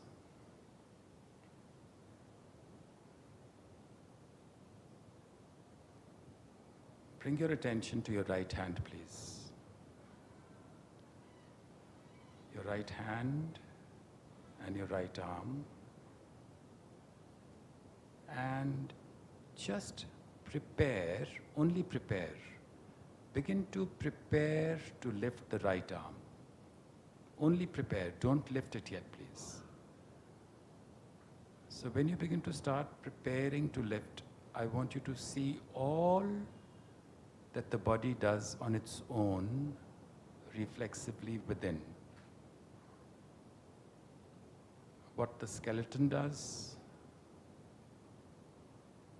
what the muscles do. So in preparation, begin to see if some parts of your body are hitching up, just in preparation. Begin to locate the muscles that are pre-firing, muscles that are firing in preparation for this very simple movement to take place. Begin to see the network of these muscles. Is it just the hand that's getting involved? Is it the forearm? Is it the whole arm? Is it the shoulder? Is it the back?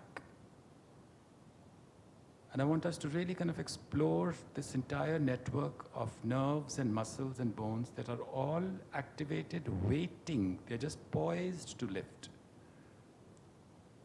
So see what all is getting involved in the attempt to lift the right arm. Keep revving up the preparation. Keep firing. Let that fire begin to bake, so to speak. And if there are any internal movements that are happening, allow them to happen. Any internal skeletal shifts, allow all of that to happen and keep exploring, keep seeing the preparation, the anticipation. And when you feel that the arm is ready, it's almost like standing in the wings waiting your cue. Release the arm off the knee and begin to lift it in any which direction it goes, however high or low it goes.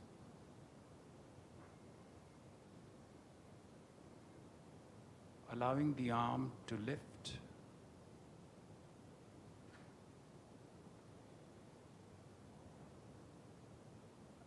And if your arms are lifted, I ask you a question. Are you lifting the arm, or is the arm being lifted? What is the effort quotient of your movement at this point? Is it effortful, or is it effortless?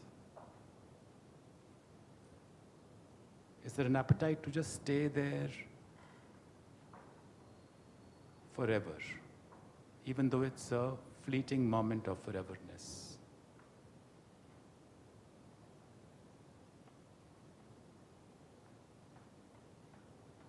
Now let's prepare to bring the arm down and begin to see the weight accumulating in very distinct points in the body,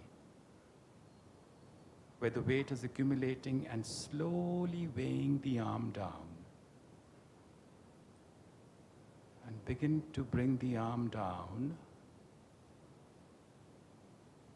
And as the arm comes lower, begin to experience the anticipation in the arm itself to reach the surface.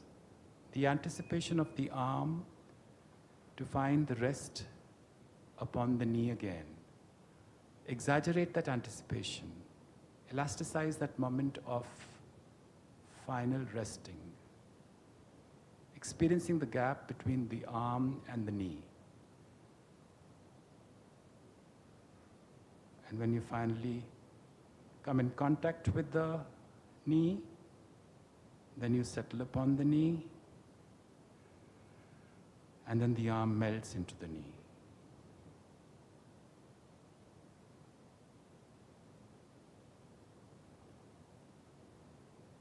And before I ask you to open your eyes, I want you to observe if there has been any shift in the climate of your mind.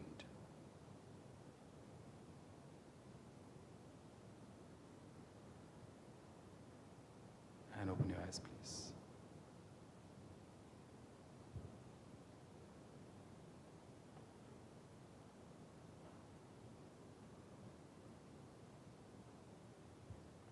Okay, so that is like just a very short glimpse into what this practice is about. It's about being prompted and really seeing the whole circuit that operates within the body, which we don't acknowledge, but it operates. मैं जब कहता हूँ कि body बड़ी रज़ामंद है कि मतलब मेरी back कितनी रज़ामंद है यार कि मेरे हाथ को उठाने के लिए. It's not just my this, यहाँ तक से तैयारी हो रही है एक हाथ उठाने के लिए. So when I begin to see the whole continent of my body as one cohesive willing organism, then I begin to see my body differently. So, thank you.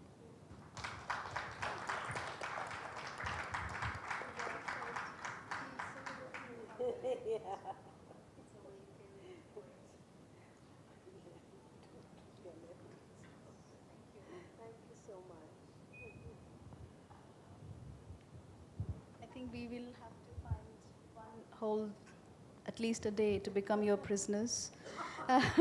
And then you will take us through. But before we close, may I invite Bhashwati Didi, because there is no way she could have curated this and she could have presented Rishika, the film and the performance, without being a healer herself. Is Bhashwati Didi here? Didi, please come and share.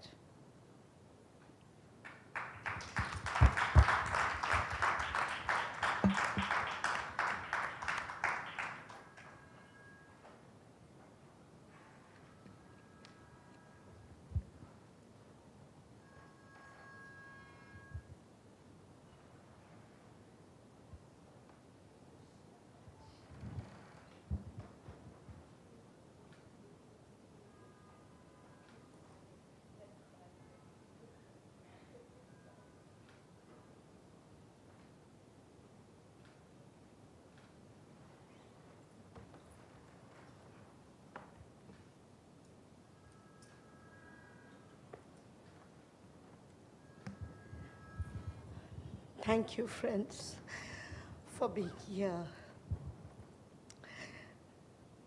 I hate to speak because, as Navtej said, that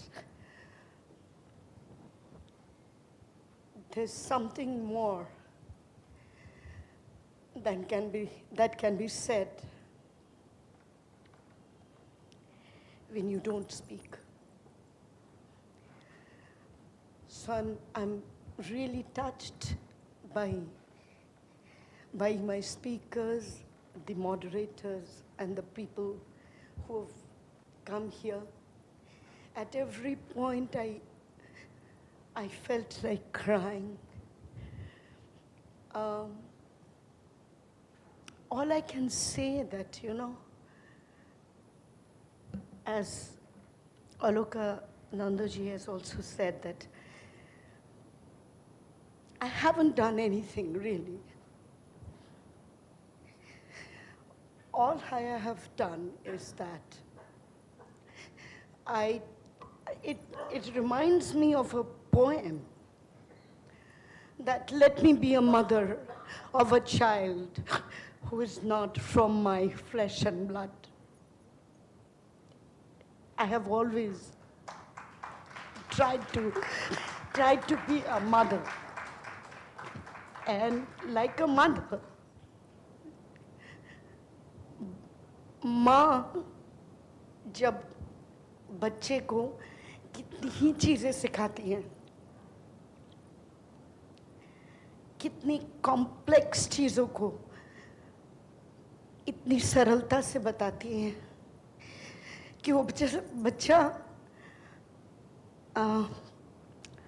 अनजाने में ही सीखता रहता है. उसको जता के नहीं सिखाते कि तुमको ये सीखना है. नहीं. It comes so automatically, so naturally. And that's where the child imbibes so naturally, so automatically. So all I've done all through my life is I've tried to be a mother. I have tried to create a house, a safe house, which is open 24/7 for everyone. That's what I've done. And that's what I want to do all through my life. And I'm so overwhelmed to see such wonderful people all around me who think in the same way, who have done so much for the society. I don't know what I've done for the society. I don't claim anything. I have good intentions. And this is Dhwani's first effort to make people understand that performing arts is not just entertainment. It's so much beyond. ये एक चीज़ इतनी simple सी चीज़ है, लेकिन इसको communicate करने में युग लग गए और अभी भी होता जा रहा है। अभी भी लोगों को समझ में नहीं आ रहा है। लोगों को यही लगता है अरे ठीक है, लेट्स गो देयर एंड थोड़ा अच्छा समय बीत जाएगा, and then that's about it. Even the parents of the children who make sure that they learn some kind of art, actually seriousness नहीं है उनके अंदर. वो इस विश्वास के साथ नहीं आते हैं कि ये एक ऐसी विधा है जो आपको ज़िंदगी को एक दूसरे तरीके से देखने का, आपका नज़रिया बदल देगा. इस मनसा से वो नहीं आते. वो ठीक है, बच्चा थोड़ी देर रहेगा, थोड़ा दूसरे माहौल में रहेगा, यही उनकी इच्छा होती है.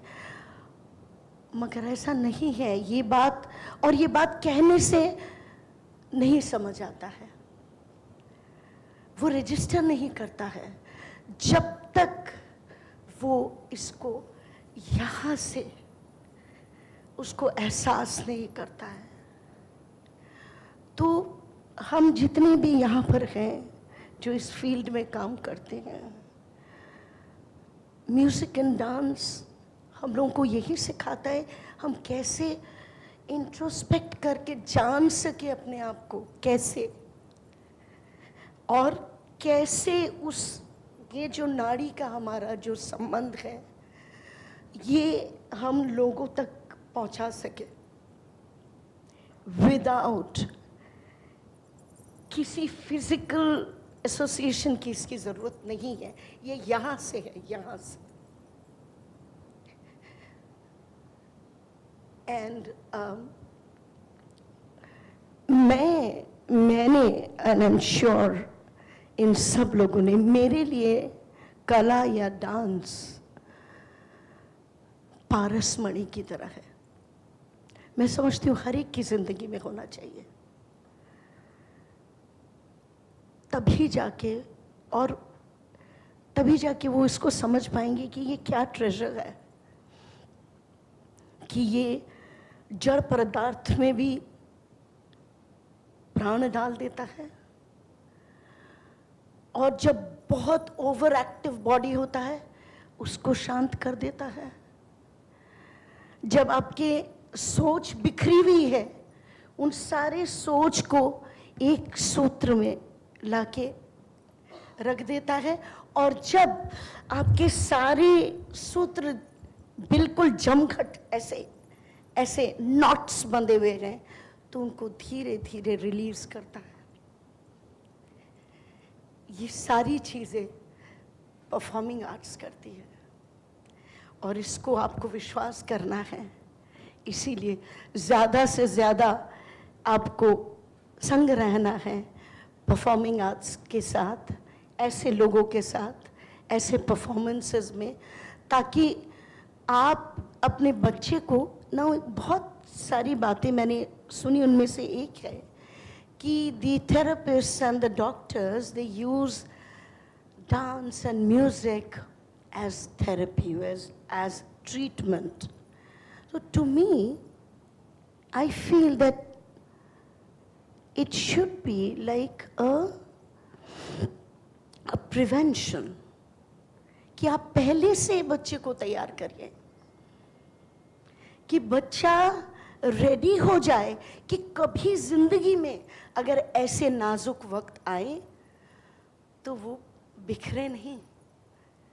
उनके पास एक जगह है जहाँ पर कोई उनको डिस्टर्ब नहीं कर सकता, और वो जगह है यहाँ से जब आप म्यूज़िक एंड डांस को समझते हैं और करते हैं। मैं बिल्कुल ज़्यादा वक्त नहीं लूँगी, मैं बिल्कुल बोल नहीं सकती हूँ, बोलना मुझे आता नहीं है, मैं काम करने में विश्वास रखती हूँ। But this event would not have been possible without the tireless contribution of some of my team members, apart from the galaxy of speakers and wonderful oh, दीदी आपके आगे तो बिल्कुल नहीं बात करूँगी, मैं बिल्कुल यहाँ पर ख़त्म करती हूँ और मैं अपने थैंक्स अपने टीम को बाद में दूँगी। सबसे पहले प्रणाम करती हूँ आपको और आप मंच पर आइए और आशीर्वाद दें। जी जी जी जी जी जी जी प्लीज आइए। तुम क्यों रो रही हो? क्या बताऊँ दीदी? हाँ दीदी क्या करूँ, ऐसी ऐसी ही रहो।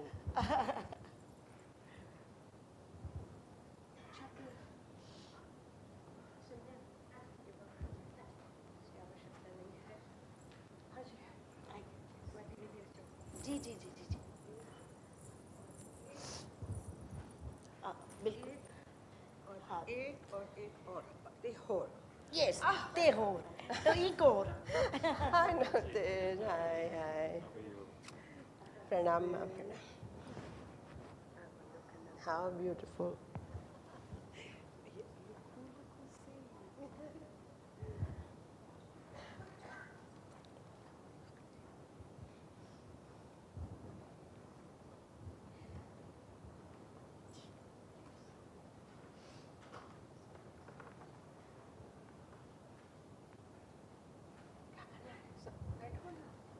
मुझे अकेली मत छोड़ो। Now you will speak and we'll listen.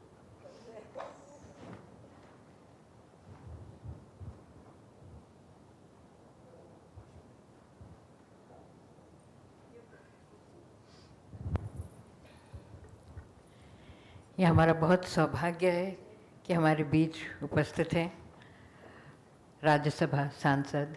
The evergreen sadhana. It's the evergreen Sonal ji. We're really privileged and honored to have her in our midst.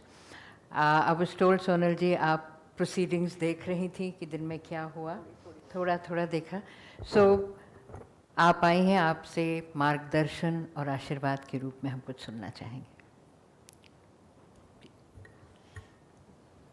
यहीं से बोल। जी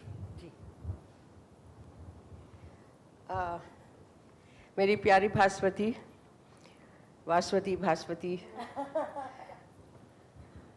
का अर्थ होता है जो भासमान है, भास्कर की तरह, सूर्य की तरह।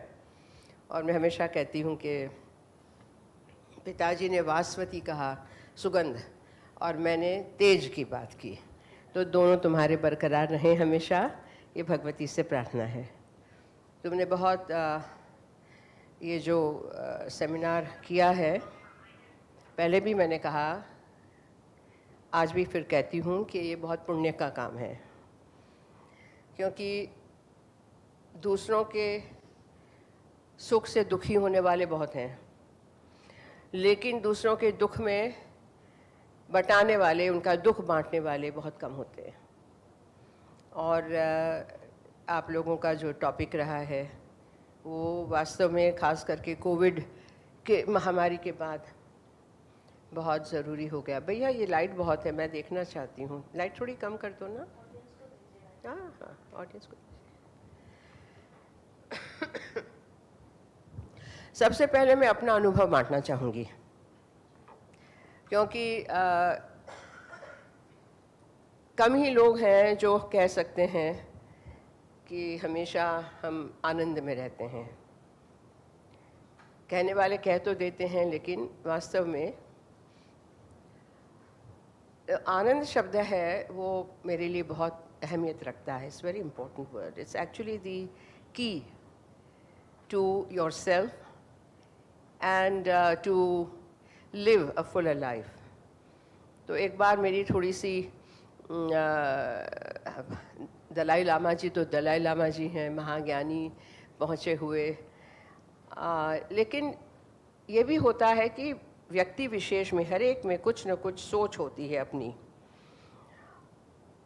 उस सोच को कैसे प्रकट करना, वो भी एक बात है कि आप एरोगेंस से कर रहे हो, गर्व से कर रहे हो, अभिमान से कर रहे हो, या just as an observation, just as a sharing कर रहे हो।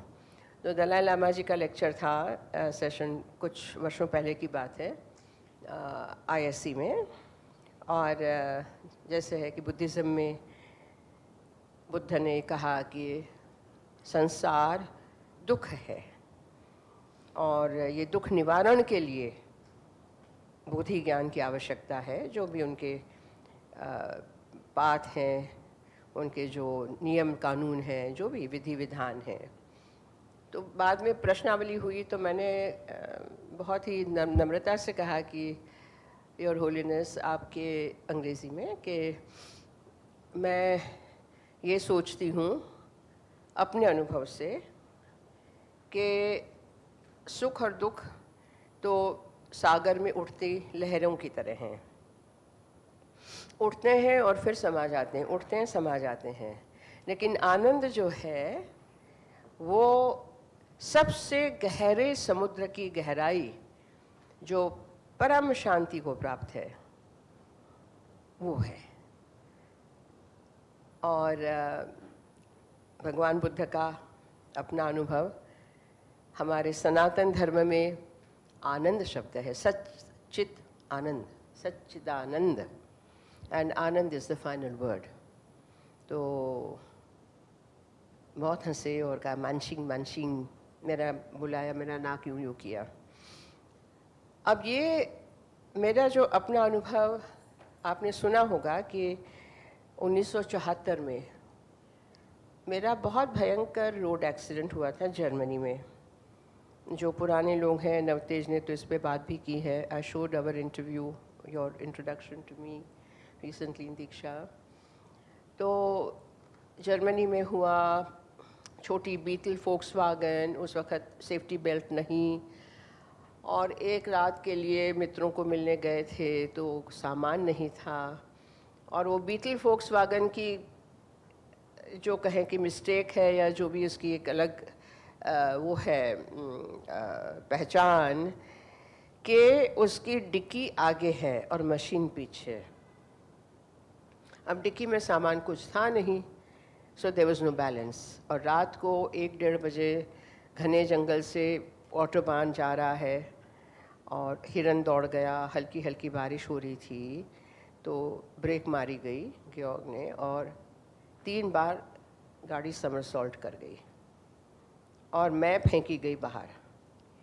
उड़ के मैं लगभग 12-15 फीट पे पड़ी, और ये एक आध किलोमीटर पीछे आती गाड़ी ने देखा, और वहाँ पे उन लोगों ने वो रास्ते से फ़ोन किया तो पुलिस आई। फिर वो पास का जो एक शहर था पिग्निट्स, वहाँ से एम्बुलेंस आई और वहाँ से मुझे ले गए। फिर वो एक्सरेज हुए, कहा कि हमारे बस का नहीं है।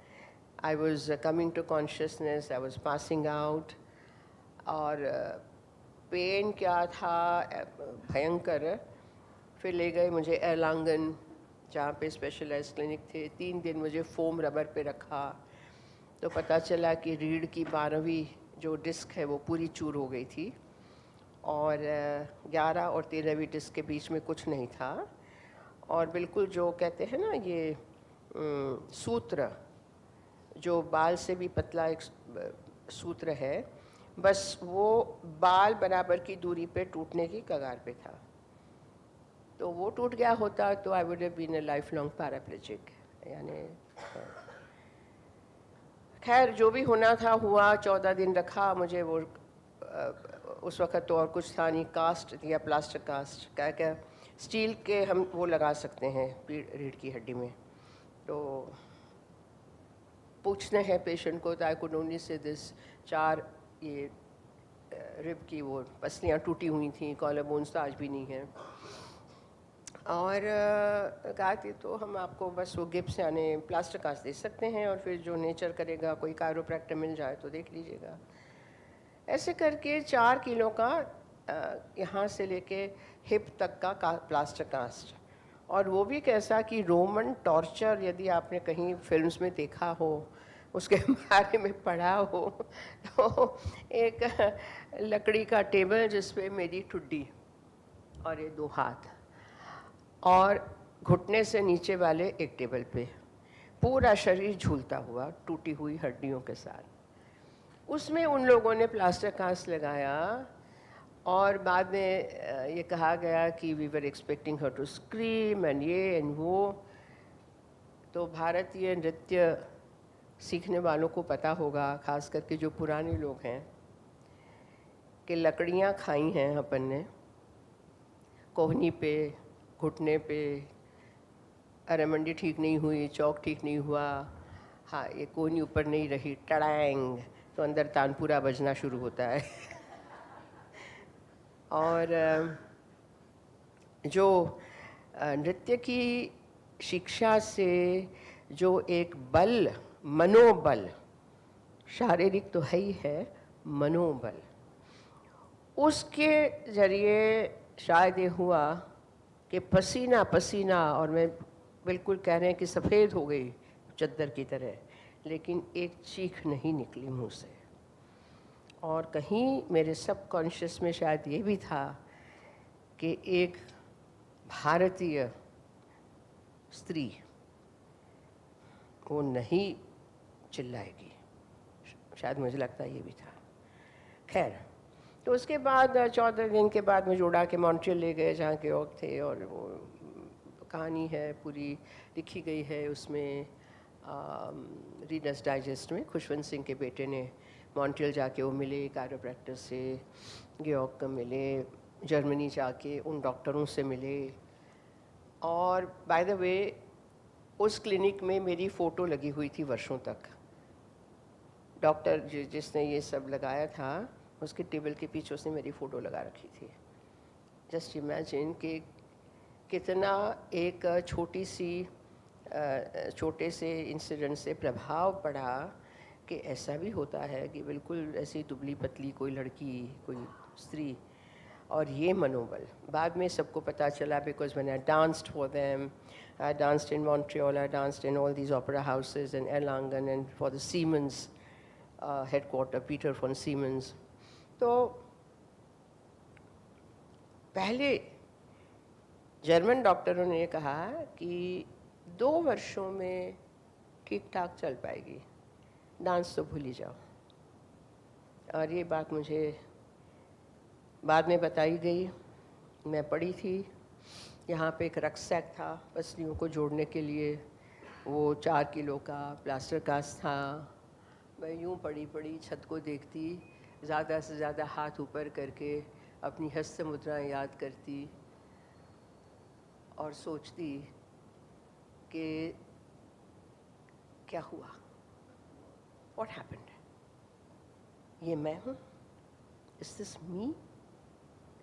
कि जो एक क्षण पहले हंसती खेलती कूदती वहाँ इंटरनेशनल वो सिखाती, वर्कशॉप सिखाती और नृत्य करती, वो मैं हूँ? ये कीड़ा, ये जो जंतु की तरह मैं पड़ी हूँ, ये मैं हूँ। मुझे ऐसी ज़िंदगी नहीं चाहिए, नो। तो लगभग 2 हफ्ते 15-20 दिन तक तो मैंने कुछ भी नहीं लेना, पानी, I mean I didn't want to live, मुझे नहीं जीना, ये मैंने तय कर लिया, I don't want to live. फिर वहाँ देखिए, दिवाली की रात सबसे अंधेरी रात कही गई है, और दूसरे दिन फिर जो नया चंद्रमा है उसका उदय होता है, जो बढ़ती कला का। तो वो मेरे लिए सबसे अंधेरा समय मेरे जीवन का था।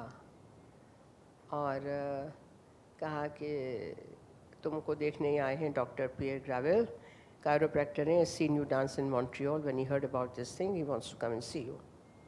मेरे क्या फ़र्क पड़ता है, ऐसे पड़ी। आके उन्होंने देखा, फिर वो बात की, फिर वो अपने एक्सरे मशीन्स ले आए, फिर यूँ करके पलट पुलट के पता नहीं क्या उन्होंने एक्सरे लिए, वहाँ पे बात की जर्मनी, और उन्होंने कहा कि देखो मैं तुमको 10 दिन में या 1 हफ्ते 10 दिन में बताता हूँ। मैं क्या बताना है, वैसे क्या बताना है, नहीं वो बताऊँगा कि कुछ मैं कर सकता हूँ कि नहीं। ठीक है, पढ़े। जब वो आए तो बिल्कुल एक ड्रामा क्रिएट किया कि वो बैठ के वो खड़े रहे, देखा मुझे, देखा, देखते रहे, कुछ बोले नहीं, और मेरा तो my heart was in my mouth, आँखें भनाई।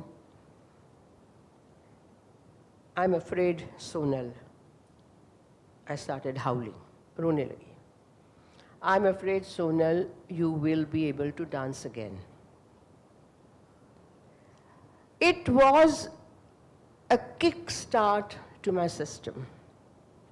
जो मैंने बिल्कुल आशा छोड़ दी थी, मुझे मरना है, मैं पानी में डूब जाऊं, मैं क्यों जिंदा हूं, ये सांस बंद हो जाए, इन्होंने वो लॉ फिर से प्रगटाई। उसके बाद उन्होंने कहा मैं जैसे कहूं वैसे तुमने करना है, मैं हवा में बात नहीं करता। He was one of the best in North America. I didn't know that. उन्होंने 9 महीने 10 महीने तक मेरी जो वो की है, 5 महीने के बाद तो वो काटा, प्लास्टर कास्ट। उसके बाद धीरे धीरे जो इनको बल देना, मसल्स फिर बना, मसल्स बिल्कुल लोचा हो गया। ये करते करते करते करते एक दिन उन्होंने मुझे कहा 9वें 10वें महीने में कि now I want you to show me when you started dancing on the first day, what did you do? तो मैं खड़ी हुई और तैया तैया के लिए पैर उठाया, मैं गिर गई, रोई। I said no crying, no crying, prepare yourself, get up. ये जो मेरी शिक्षा शुरू हुई और जिस तरीके से मैं वापस आई, उसने मुझे जो सबसे बड़ा पाठ ज़िंदगी का सिखाया कि सभी चीज़ के लिए समय भगवती देती है। आप यदि गर्ता में हो, कुएं में हो, तो बाहर निकलने का रास्ता भी वही देती है। हम लोग कितनी जल्दी श्रद्धा छोड़ देते हैं। हमको अपने आप में श्रद्धा नहीं, हमको किसी शक्ति पराशक्ति में श्रद्धा नहीं, हमें अपने नृत्य में, हमारे कला में श्रद्धा नहीं, हमें अपने शरीर पे श्रद्धा नहीं, मन पे श्रद्धा नहीं, तो किस पे श्रद्धा है?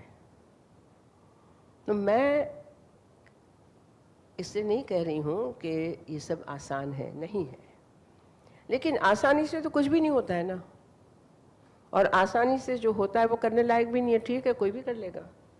तो आप में और बाकी करोड़ों में फ़र्क क्या है?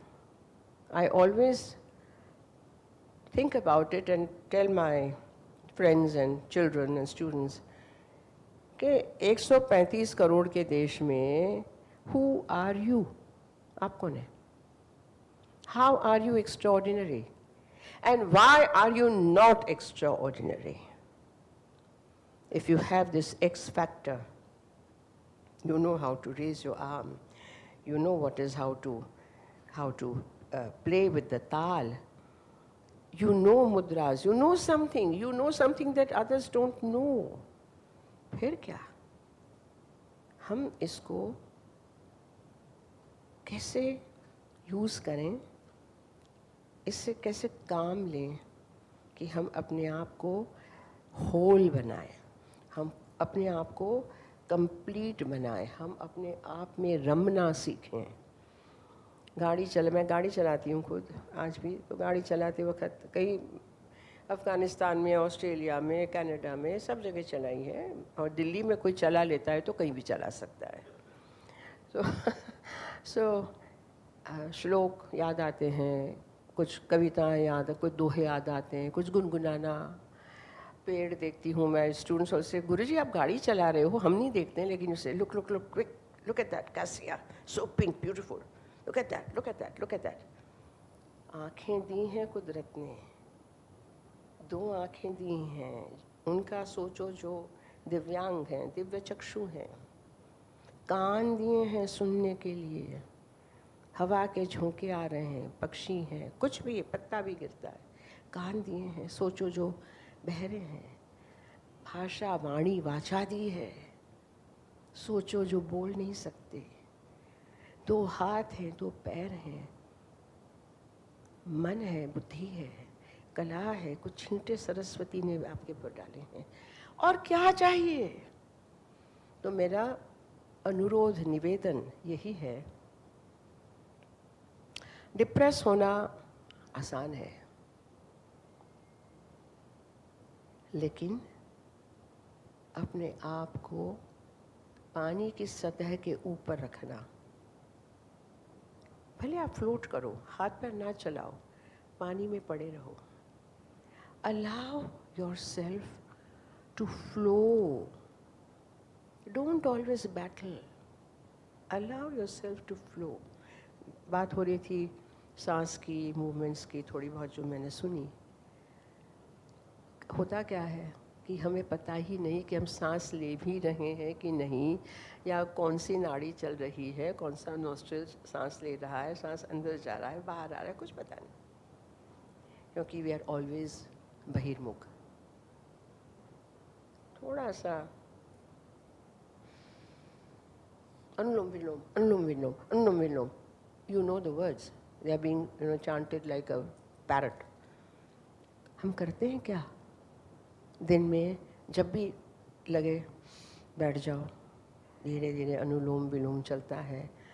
जब आपकी ऊर्जाएं रिदम में आती हैं, बैलेंस्ड हो जाती हैं, तो आपका डिप्रेशन भी हटने लगता है। हमें सब दिया है कुदरत ने, कुदरत has given us everything. हम ही अपने डॉक्टर हैं, हम ही अपने वैद्य हैं, हम ही हैं, बाहर से कुछ नहीं है। तो मेरा आपसे सबसे हाथ जोड़ के यही विनती है कि कला परम मार्ग है मोक्ष का।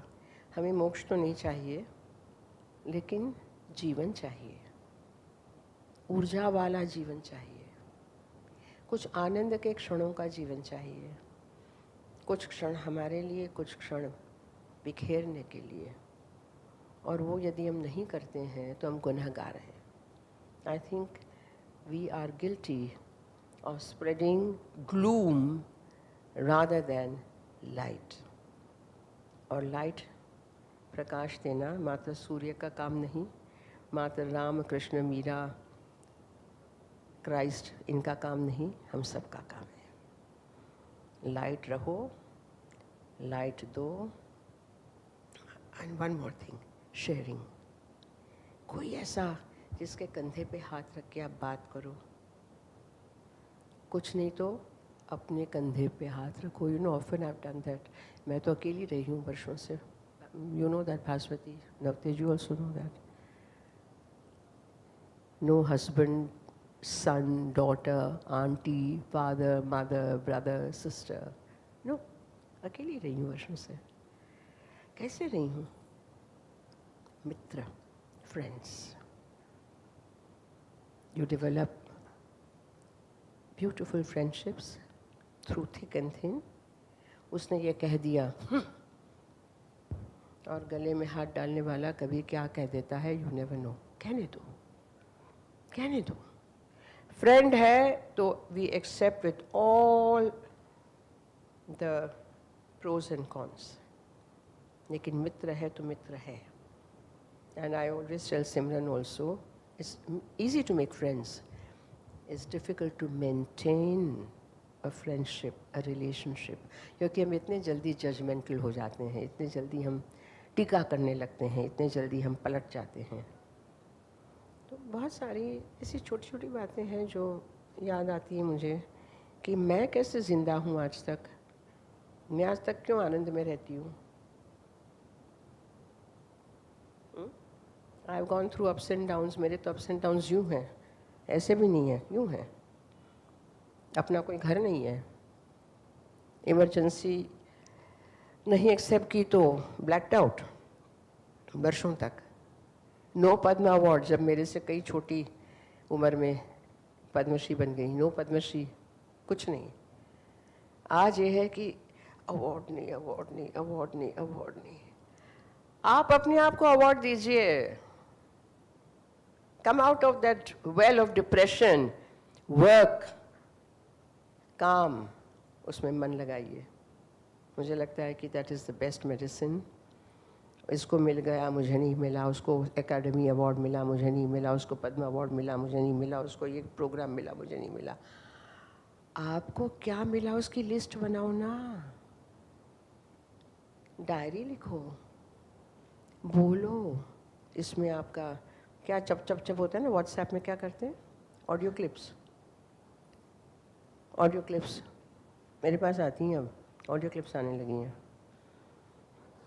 तो उसका जवाब मैं ऐसे कुछ फनी फनी देती हूँ. I have learned all that. Simran मेरी गुरु है इसमें. अरे मैम, आपको कुछ पता नहीं है. हाँ, नहीं पता है, लेकिन मेरा डांस तुझे पता है. हंसते रहो, हंसते रहो. और मेरा भास्वती को again lot of thanks. I wish your auditorium was full. सुबह था.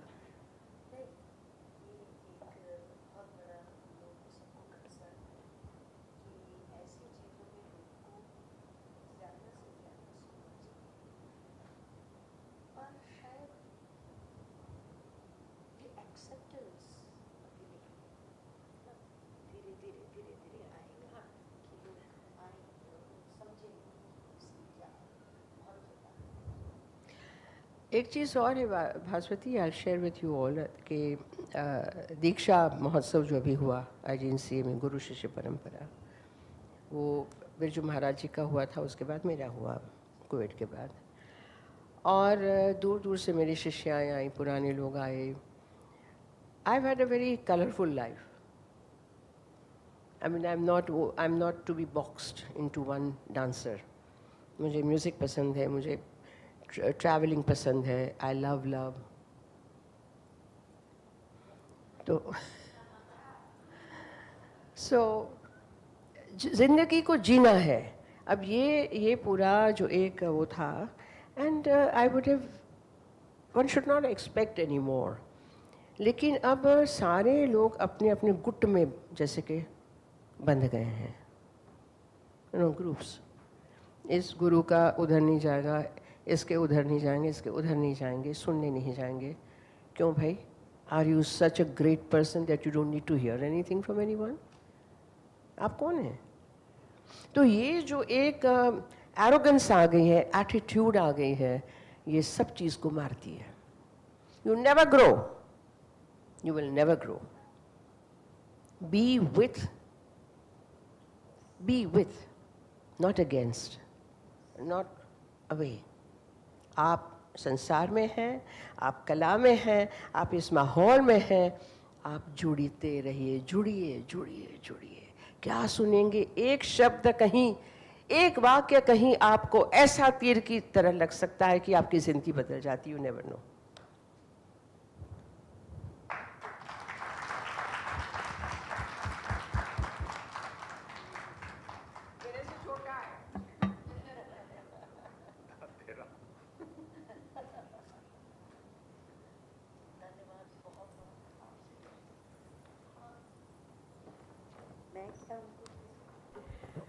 Sonalji, it's so inspiring to listen to you any time you speak. बहुत कुछ सीखने को मिलता है. उनकी महज उपस्थिति से जो 4 शब्द ही कहें पर बहुत कुछ सीखने को मिलता है. ध्वनि की ओर से हम आपको धन्यवाद देते हैं.